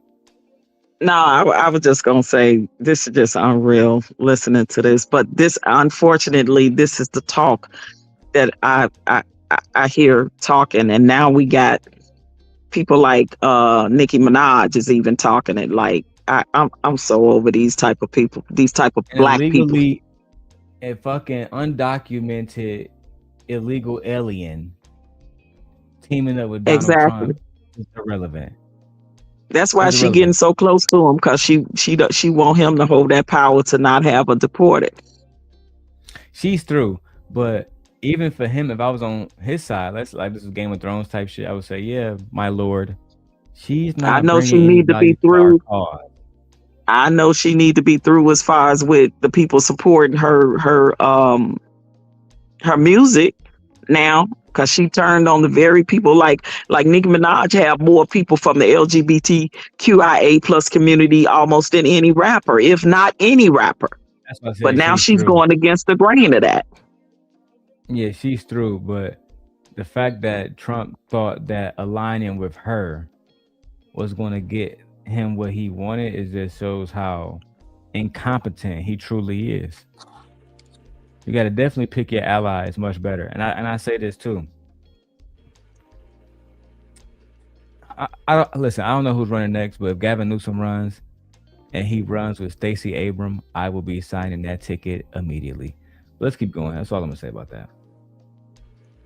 You don't believe that? I absolutely do. I think that this is the greatest president of all time, and he probably needs his own Mount Rushmore with just him. He needs to, like Drake said, he needs to have his face with 4 different expressions on Mount Rushmore. Audience, I'm gonna give you another one more. And like, Anton is the type of person that he thrives on controversy. So whatever. This nigga own mother said he thrives on controversy. We listening, Mama Daniels. Finish telling us about your son. Is happening, he's gonna go the opposite. I'll give you another one more. And like, Anton is the type of person that he thrives on controversy. So whatever is happening, he's gonna go the opposite. He was the greatest debater in high school. He was the best debater in high school. Rita, you hear this? Huh? I asked Rita, I said, Rita, do you hear this? So audience, Anton is the one that's going to pull the controversy out of the top hat. You know, the magic guy that does the magic trick on stage. He has a top hat, pulls a rabbit out of it. Anton's gonna that's Anton. He gonna pull a rabbit out of that hat. Oh yeah, because he's going. What do you mean by that? He's a trickster. He's a scammer. Disingenuous. Yep, the con man, the charlatan. Selling fish oil. Yep. He would fit perfectly in politics or a preacher. So he got both attributes because he say he a Christian, he's conservative, and he's into politics. He fit right in the sector with the rest of them. Blend right in. Lord have mercy. The debate controversy. And I get it, because he's an influencer. That's what he's supposed to do. So see how smart that is? You with me yet, Claudia? He's super, super duper smart. I know. I was a C. So smart. I was a C student. My entire. Were you not the best debater? I was a C student. In your high school class? Yes or no? I was a C student. Is that okay? Y'all get that? Did you hear it, audience? Did y'all hear that? All right, let me get back to the show. I appreciate you. Got you. I appreciate you too, and I love you with all my heart. Bye. All right, bye. See, guys, we're all in the same boat here. There you guys go. The full Anton Daniels mother video. Nah, we ain't all in the same boat. You on an island alone, standing in your boat that's sinking fast. Your mother not even on your boat, nigga. She rowing in a different direction. You on that different boat. You rolling in a different direction, okay? Your mom don't even fuck with you, cuz. Look at him, child. And shout out to the channel, man. We got 333 new subscribers, Trey. We are now at 700. Let me see how many we got now. Let's do a refresh, because if we get to 1,000, shit gonna get real. We at 734.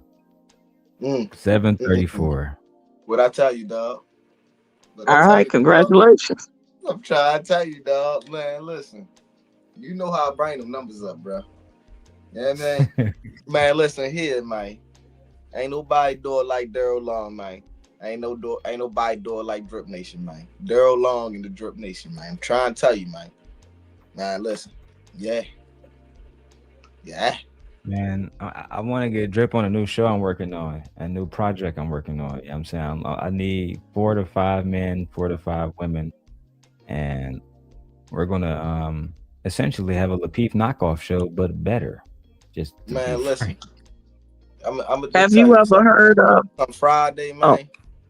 Man, come Friday, man. I'm gonna have a surprise, man. That's all I'm gonna say. Darrel, have you ever heard of the Classic Codes? I have not. And they right there in your hometown. They right there in Chicago. Yeah, the young men, the young black boys. Yeah. I'm gonna be on one of their things. He want to do something like what you're talking, and he asked me to be on it. So and might be a good idea. You go to their thing they have in next month in February out there in the west suburbs. I think it's gonna be in Darien. But I like those young men. Yeah, I like them. First, like I know that they're cool with the little Clover, and she's diabolical. She's very. I don't know who she is. Yes, you do. I don't know. Las Vegas.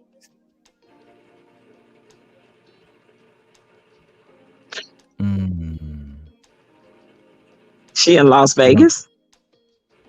You gonna make me say her name?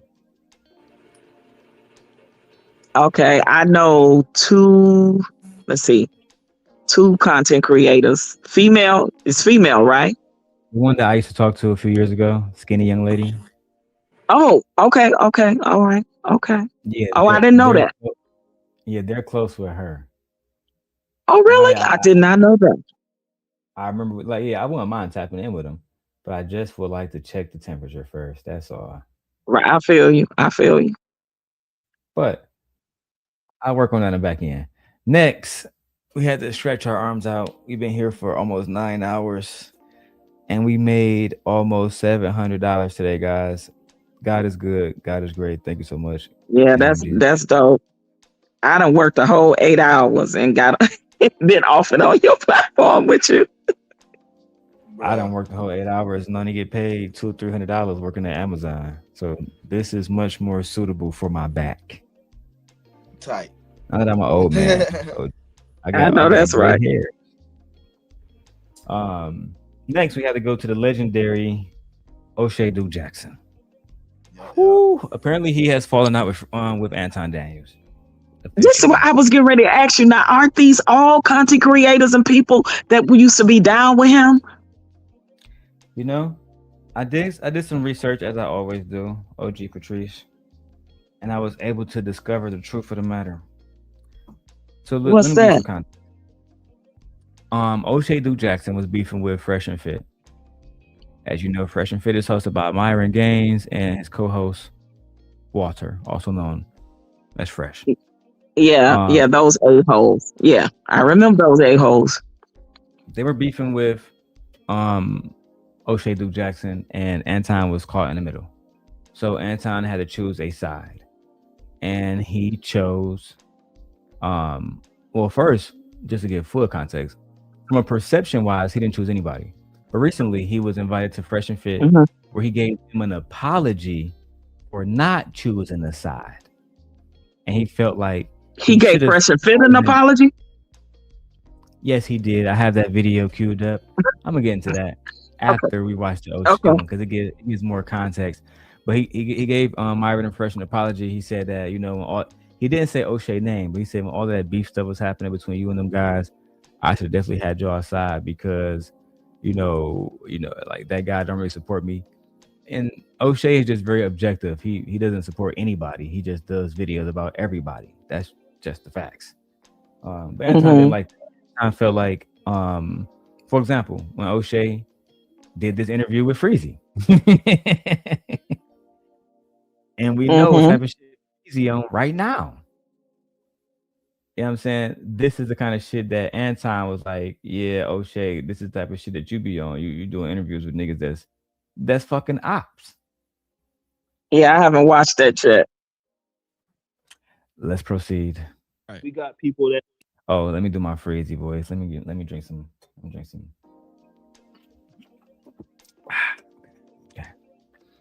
Guys, we're about to watch this episode of No Cat. Oh, I can't do it. I lost my voice. It's over. Let me drink some water soon. Protect. I'm guilty of that just like anybody else, but I mean, I think what happens with content creators, they put themselves in situations where it's just too expensive to just deal with some of that stuff that they do. Yeah. So, you know, everybody make mistakes. And fuck all this small talk shit. Get into the real shit. But let me just say this, because with Anton Daniels, yeah, you know, we were cordial and friendly for a while, and he's never done, you know, nothing to me. But you know, he said himself, for example, like, I chose Myron over Oshay, or Fresh and Fit over Oshay, or whatever. Like I said, truth be told, I haven't even watched this whole clip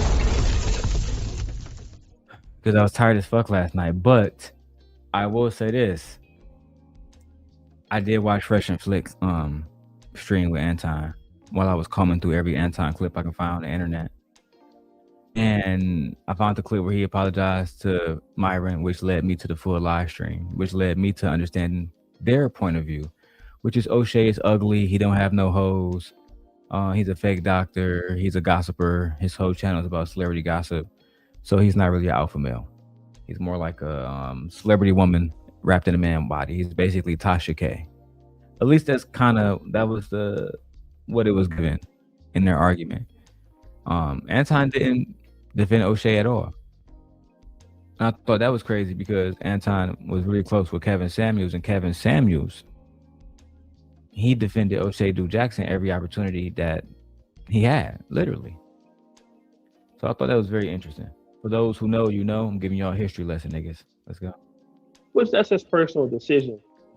But the problem with Anton is that, you know, a lot of the things that he was saying just didn't match up to the lifestyle that he was trying to put up. And so what he was trying to do with a lot of his content and framework is to say, I'm a married man of 20 years.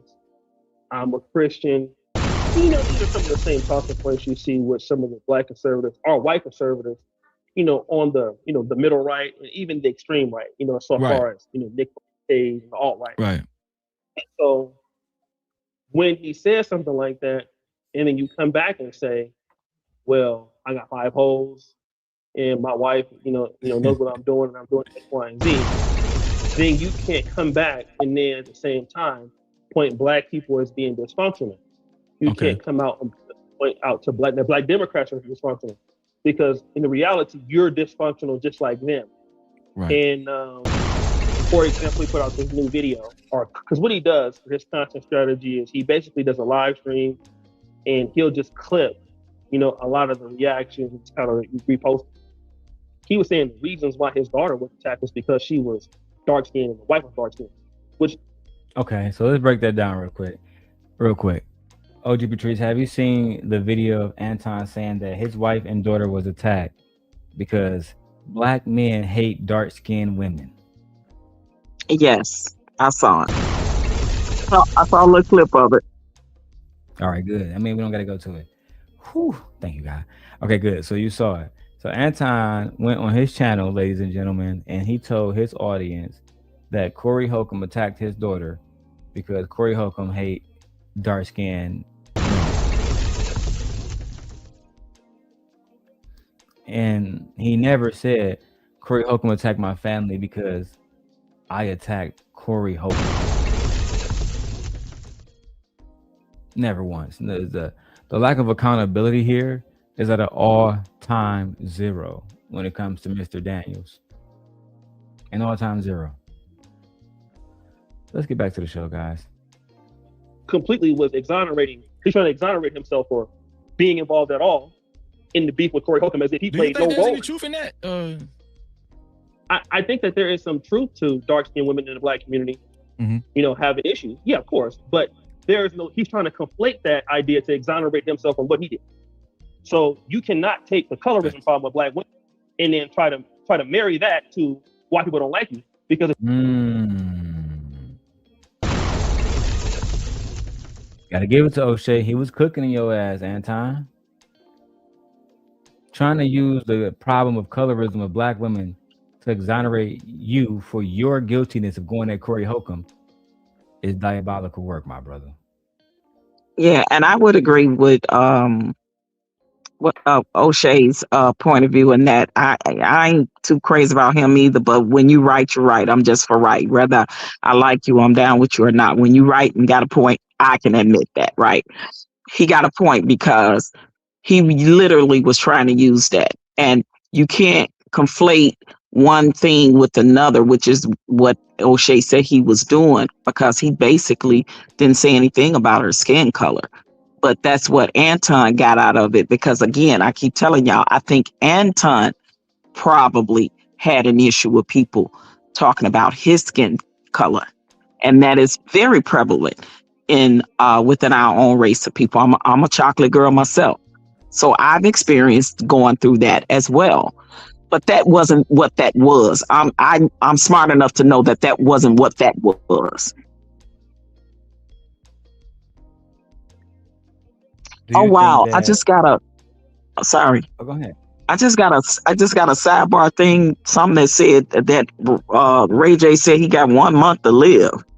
Oh my God. Ray J is a fucking bandit. Did you watch his show Love Cabin? No, I didn't. But his heart rate's supposed to be working on 25%. But I don't know. But anyway, that may be something we could talk about and look into later. But that just flashed across my thing. Ray J is one of the biggest bandits in all of Hollywood, and listen, prayers to him. I hope he's okay. But he had a show called Love Cabin, which is basically, I'm gonna say it right now, it's basically a freak off. It's a freak off on TV. But go watch it at your own fucking discretion. I ain't watching that crap. I already know he's a troll. He's a big capper, and yeah, he does things for clicks, views, and clout. And he's a big liar. I'll give you a spoiler alert. But I know he was in the hospital with pneumonia, and now they're saying that his heart is only pumping at 25% or something, and he only has so long. So I don't know. So, but like I said, that's off subject. We'll get back to it. But I ain't watching nothing from him because he's a hot mess. Spoiler alert for those who want to watch the show. Ray J was the host of the show. He ended up with one of the girls on the show, and now she's homeless. But you know what? Let's keep going.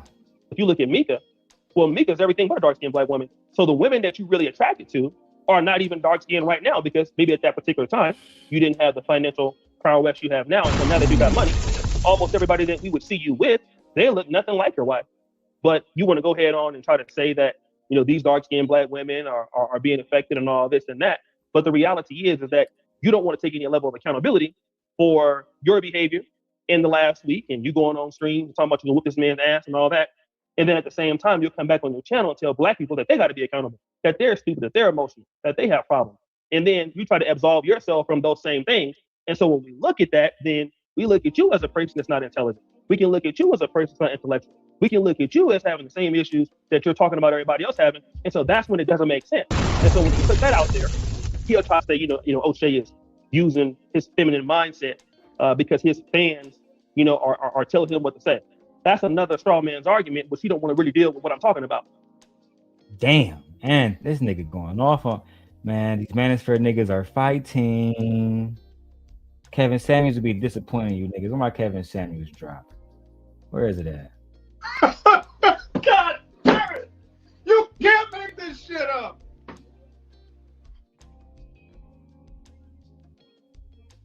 Oshay Duke Jackson is saying Anton Daniels do not want to deal with this man and this conversation and the argument that he's making. So instead he make, what's the proper terminology? He makes arguments using ad hominems instead of using logic and combating Oshay Duke Jackson logic with a counter logic.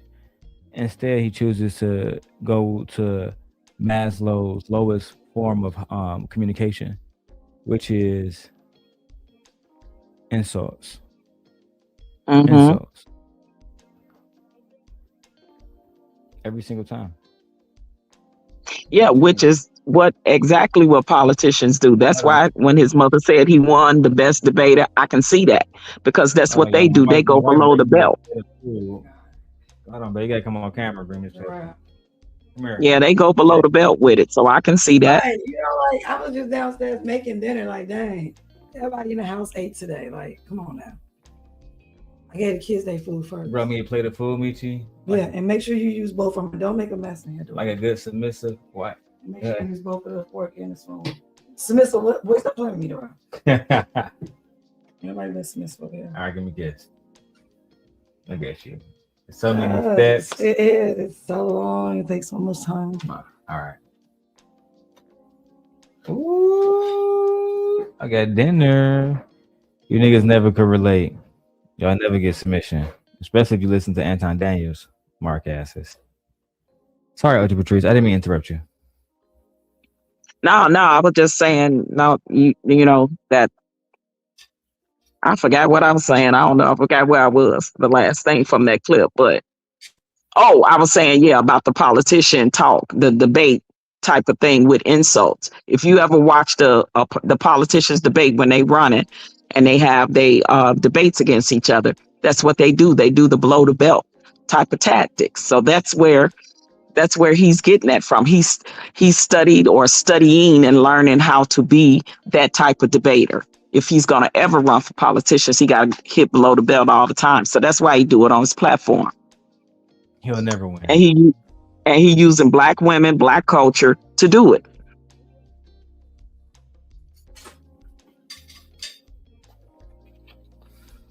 Anton will never win office, ever, at no level. Let's go. And so that's just the only real issue with Anton, is he's just being hypocritical. And you can't come on here and say the Black community need more heroes and we don't have no heroes. Well, nigga, why don't you be the hero? You supposed to be the hero because you know that you're Black. That's just the reality that I'm dealing with, and I'm not dealing with nothing else. But you know, and he acting like nobody see these infractions that he's doing. Like we're done. That's the most important part. As if we don't see this shit. As if we don't watch. You know, the guy goes on here every day and he says all these crazy things, as if people can't clip that out. Or in your case, you took the video from what was on Corey Holcomb's. You talk about Hebrew Israelites. I guess you're part of the Hebrew Israelites, right? Yeah. At least some faction of it. Yeah. Yes, I am. Yeah. So even if he felt that way, that's something that from a person that he's presenting himself to be should have never been said. As a Christian man, you shouldn't even say anything like that. That should never even come out your mouth. Even if you felt like that, it should not be something that's public. Oshay, can I ask you a question? Hey, one thing I will say, Freezy, I'm not a hater, man. Great interview. Great content for me to react to and get more people in the algorithm to watch my video than yours. Great job, Freezy.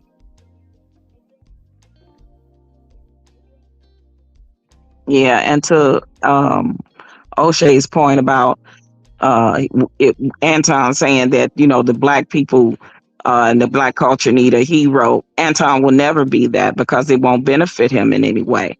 He won't get endorsements. He won't. When you that type of person, yeah, look at all of our black heroes and leaders. Where are they now? They either 6 feet under, a lot of them locked up, because a lot of the people from the Black Panther movement and all these other black movements are either locked up or they 6 feet under. So he know it doesn't benefit him. His pocket cannot get aligned with that. But if he go against the culture, it can. So he would never be a hero or a leader for the black culture. Not even if he wants to be. Not even if he wants to be. Lord have mercy.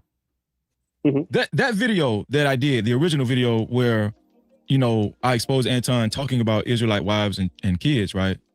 I was accused of making a fake video. I started on YouTube making edited videos, not. Bro, we don't give a fuck. Lord have mercy. Let's see if the panel come up, because I know Freezy gonna make this interview about himself, and I don't have the time. I barely can listen to Oshay Duke Jackson talk. All right, y'all should have been holding this nigga accountable years ago. All right, but let's be honest too. Oshay Duke Jackson, not what he used to be, and Freezy, he used to be an Anton dick sucker. He used to be an Anton dick sucker. Let me see what he had to say about Anton on Messy Mike and Show. Okay. So Anton was on this person's podcast, right? Yesterday. And I'll email you all the information if you want to use it. Okay. But I want you to listen to what he said, because this content creator, first she asked him how his kids is, how his daughter is and stuff, and wife. And he spoke on that, and then I want you to pay attention to what he said directly after it. Okay, here we go. Okay. Put a 1 in the chat if you would never say nothing like that when your daughter was plastered off. Anybody is streaming my platform, if any with their daughter is streaming. Oh no, damn. I'm in the wrong. And hold on. I'm in the wrong one. Hold on, here we go. I didn't even have to do that. Here we go. There we go. I thought he ain't never talked about his wife and kids. Yeah, bro. that's the right one. That's it. Okay, here we go.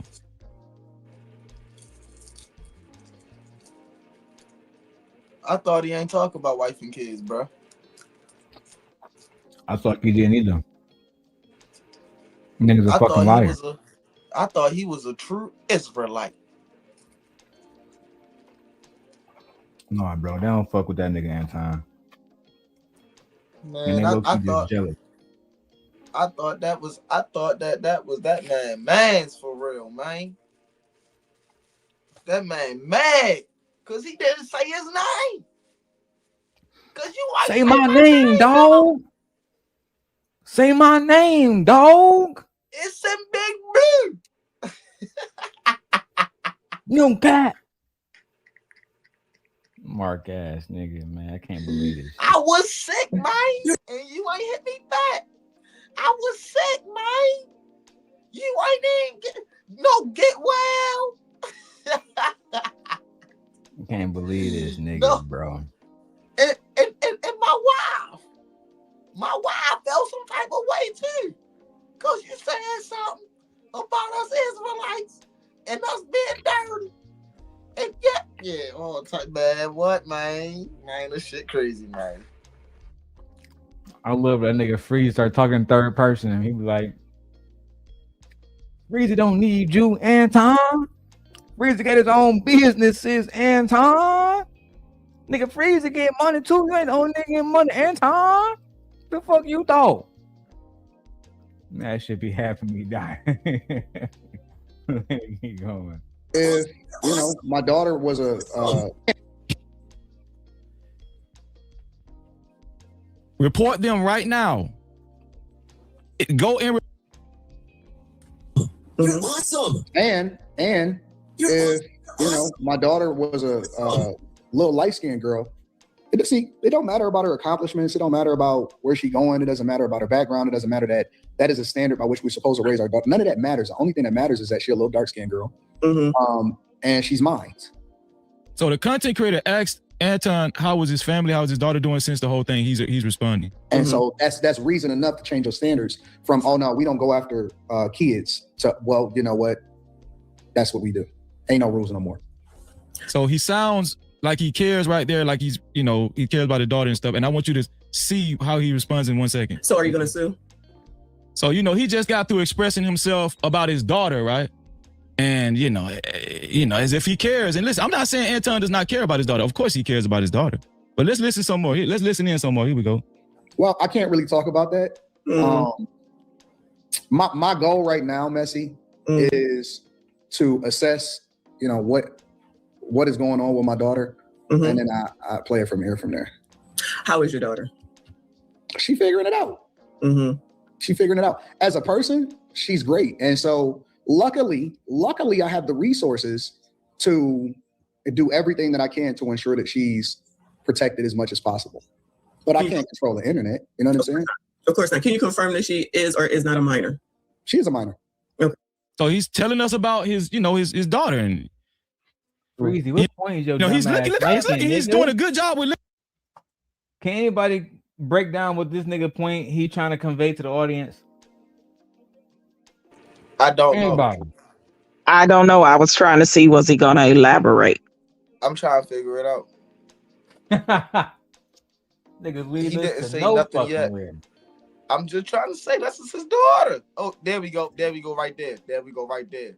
What he's supposed to say, the picture that look like Anton in the picture. That's what that correlate. I don't get it. I think that nigga Anton need to just let this shit go and stop doing interviews about this shit, low key. It's getting embarrassing. I mean, we gonna run it up every day, every time we get the opportunity. It's a fact. But if I was on his side, I would say, hey, bro, maybe we should just wrap this little segment up, bro. Go back to talking about black women and politics and shit. That's what I would tell him. Looking concerned, and he looked concerned and stuff, right? He looked young and restless. Dallas, let's keep. She's still in high school. She's 100% a minor. Okay. She's still in high school. She's still in high school. Okay. So is do you expect that there will be more coming from Corey with regard to this? Coming back. Listen. I anticipated all of this 10 moves ahead. Hold on. So you anticipated all of this 10 moves ahead? You do realize your daughter got plastered all over the damn internet, right? This ignorant ass clown talking about, oh yeah, I anticipated this 10 moves ahead. Yeah.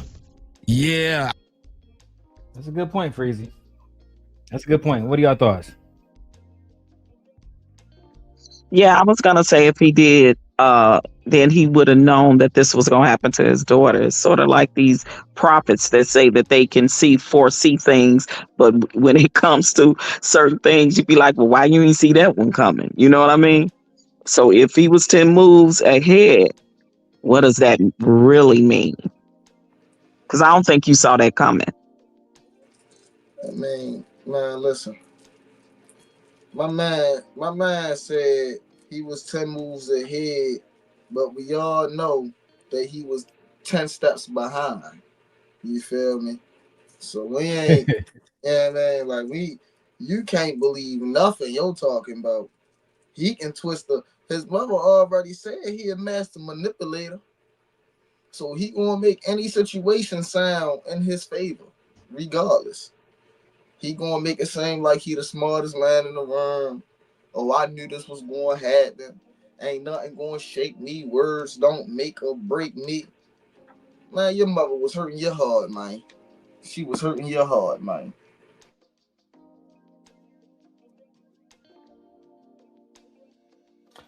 This nigga, I don't know if his mom is the source of all of this shit. I read this thing, bro, a piece of shit, and he do whatever it takes to make money. I swear to God. Oh no, I'm not saying no. No, I feel you on that too. I would agree with that. I'm not blaming his mother on nothing. I'm saying when he called her to try to, convey to his audience, this and that and the third, he wasn't expecting all that. His mama heard it his heart, man. And after that, man, he ain't had no problem cutting up on black woman after that, man. Cause this shit is crazy, man. You going in public, man? Really? Shit crazy. Nah, hey, I agree with y'all. Nah, No, I agree with you too, Darrel. I don't think it's all his mom too out there. Like she said, I think he was that way since he was in her womb. Yeah, absolutely. She said, and she know better than I do. So I'm gonna go with what Mama Daniels said. Yeah. Mama knows best. You heard me. Now we got 2 videos. Oh, you don't gotta go on mute, OG. You good? We got 2 videos. I'll let y'all choose whichever one y'all want. We got the first one. Attorney explains how the Constitution helps Corey in possible Anton Daniels lawsuit. And then we got the one with the most views. The lead attorney reacts. Corey only called Anton's daughter ugly. Big deal. Child. Y'all can choose. So what's the one with him lead, and isn't that pocket watching on the other side? No, that's Corey Holcomb. Oh, I see 3. One, that's from years ago. Oh, okay. I saw both. I saw both, so you can play whichever one. Let's go. I believe about this child. What did he say? Oh, lead attorney, he just basically said she was ugly. Was that it? Well, basically, she's unattractive. That's what she's heard it before. I've heard some of y'all say that. He just said she was unattractive. Like, how can you sue? She's fine. Is that where it started and where it ended? What did he say? And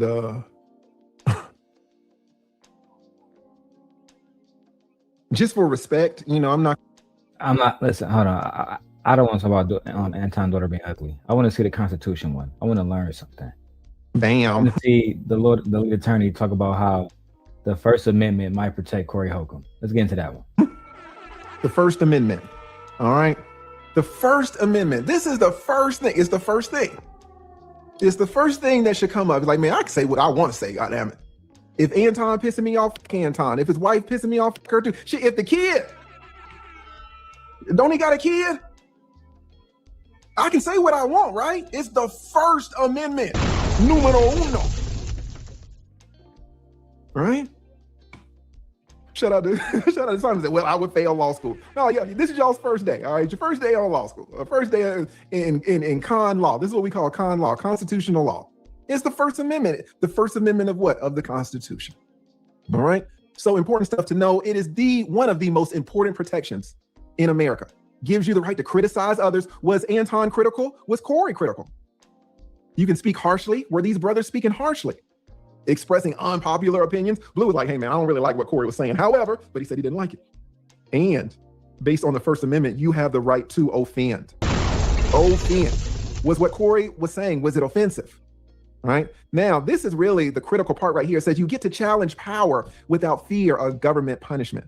And First Amendment really goes, the primary purpose is to protect us from the government. Like Donald Trump or hate Donald Trump, you can talk bad about him. Like Joe Biden, like Obama, you can talk bad about these people. Nancy Pelosi, Hillary Clinton, where are the emails? Where are the emails? Well, where's the Epstein files? Nobody cares about Epstein. Where are the emails? Where's the laptop? You can. No, go back to Anton. You want to hear more?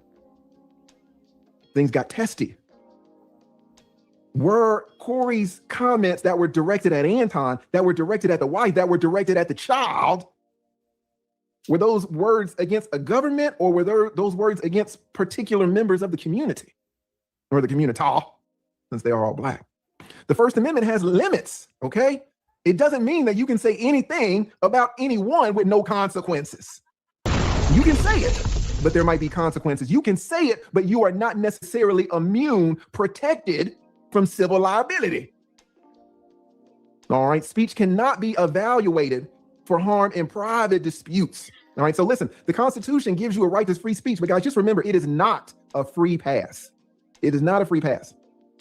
Now, again, you might be free from government punishment, but you're not necessarily free from civil accountability. And what does Anton always talk about?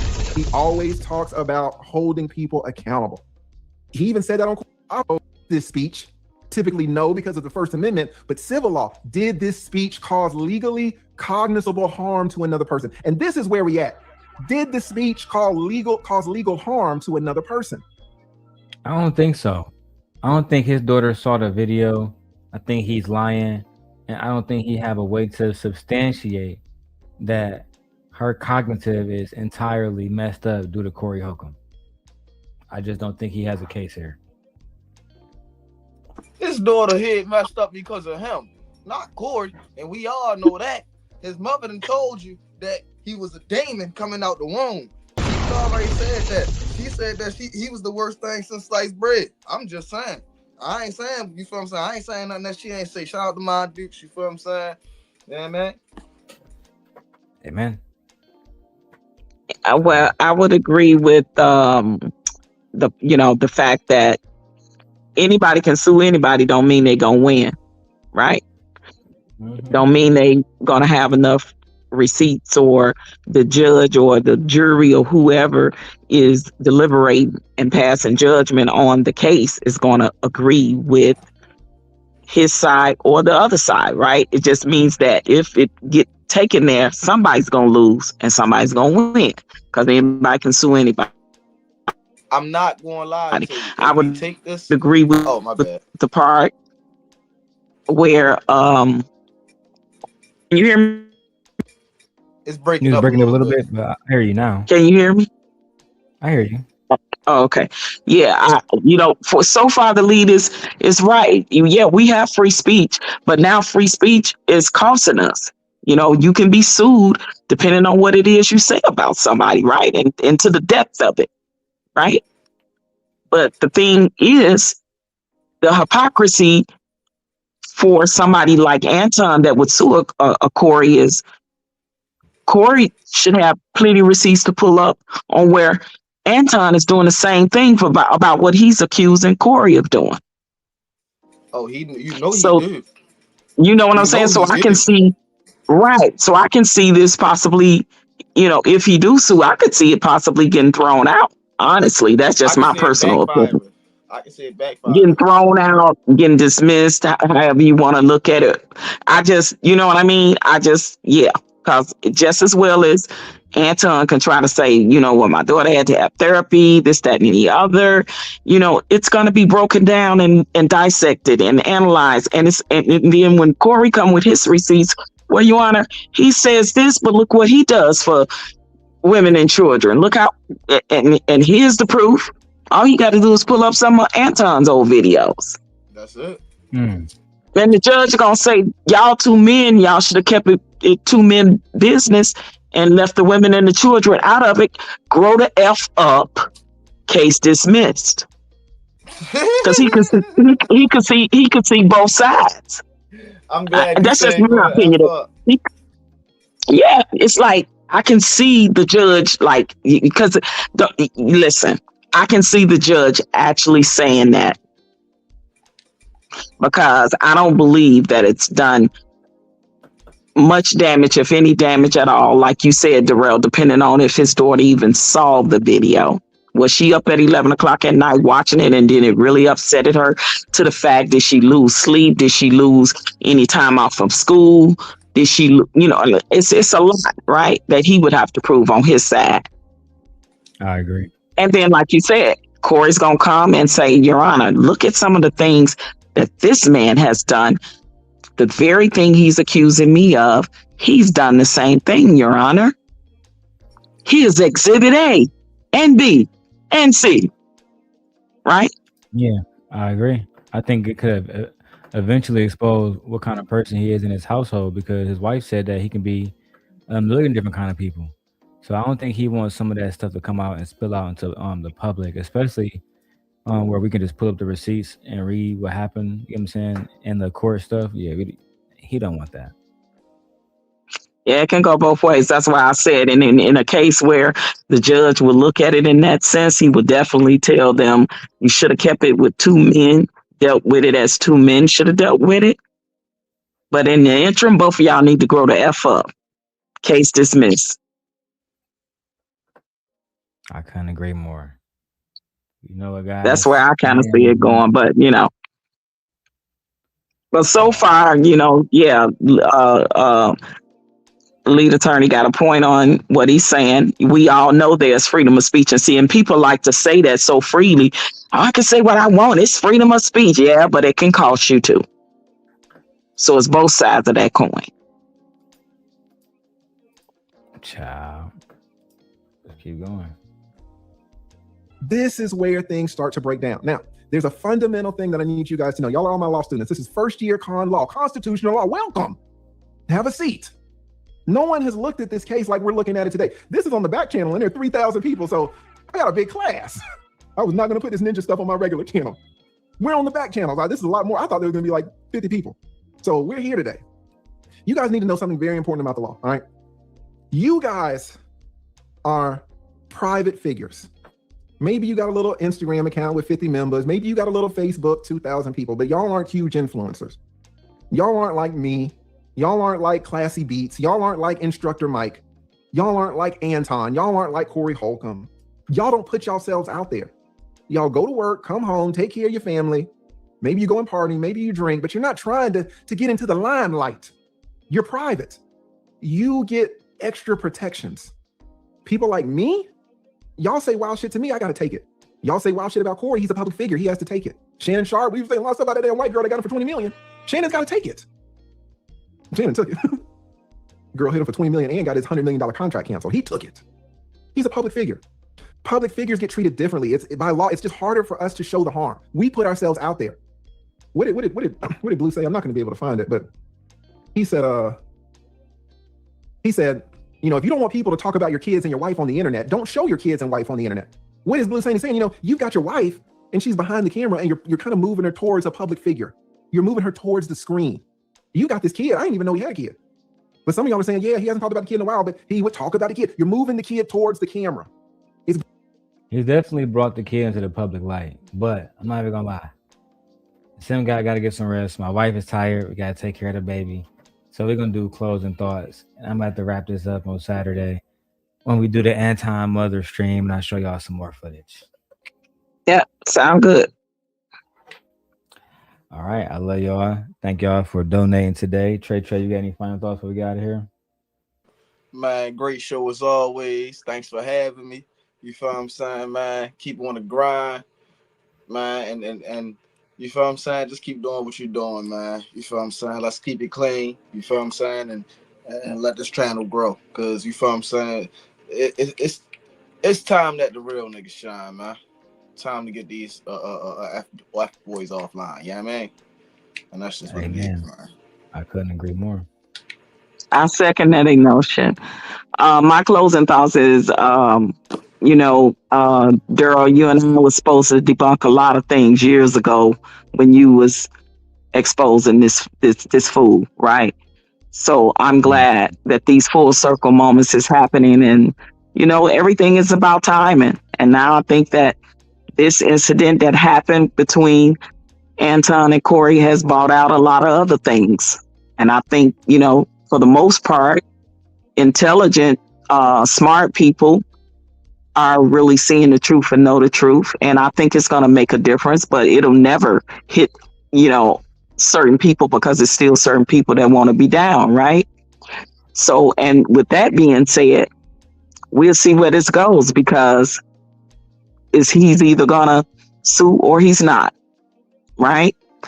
And it's a lot still, continuing with this situation, because it's still being talked about on many platforms.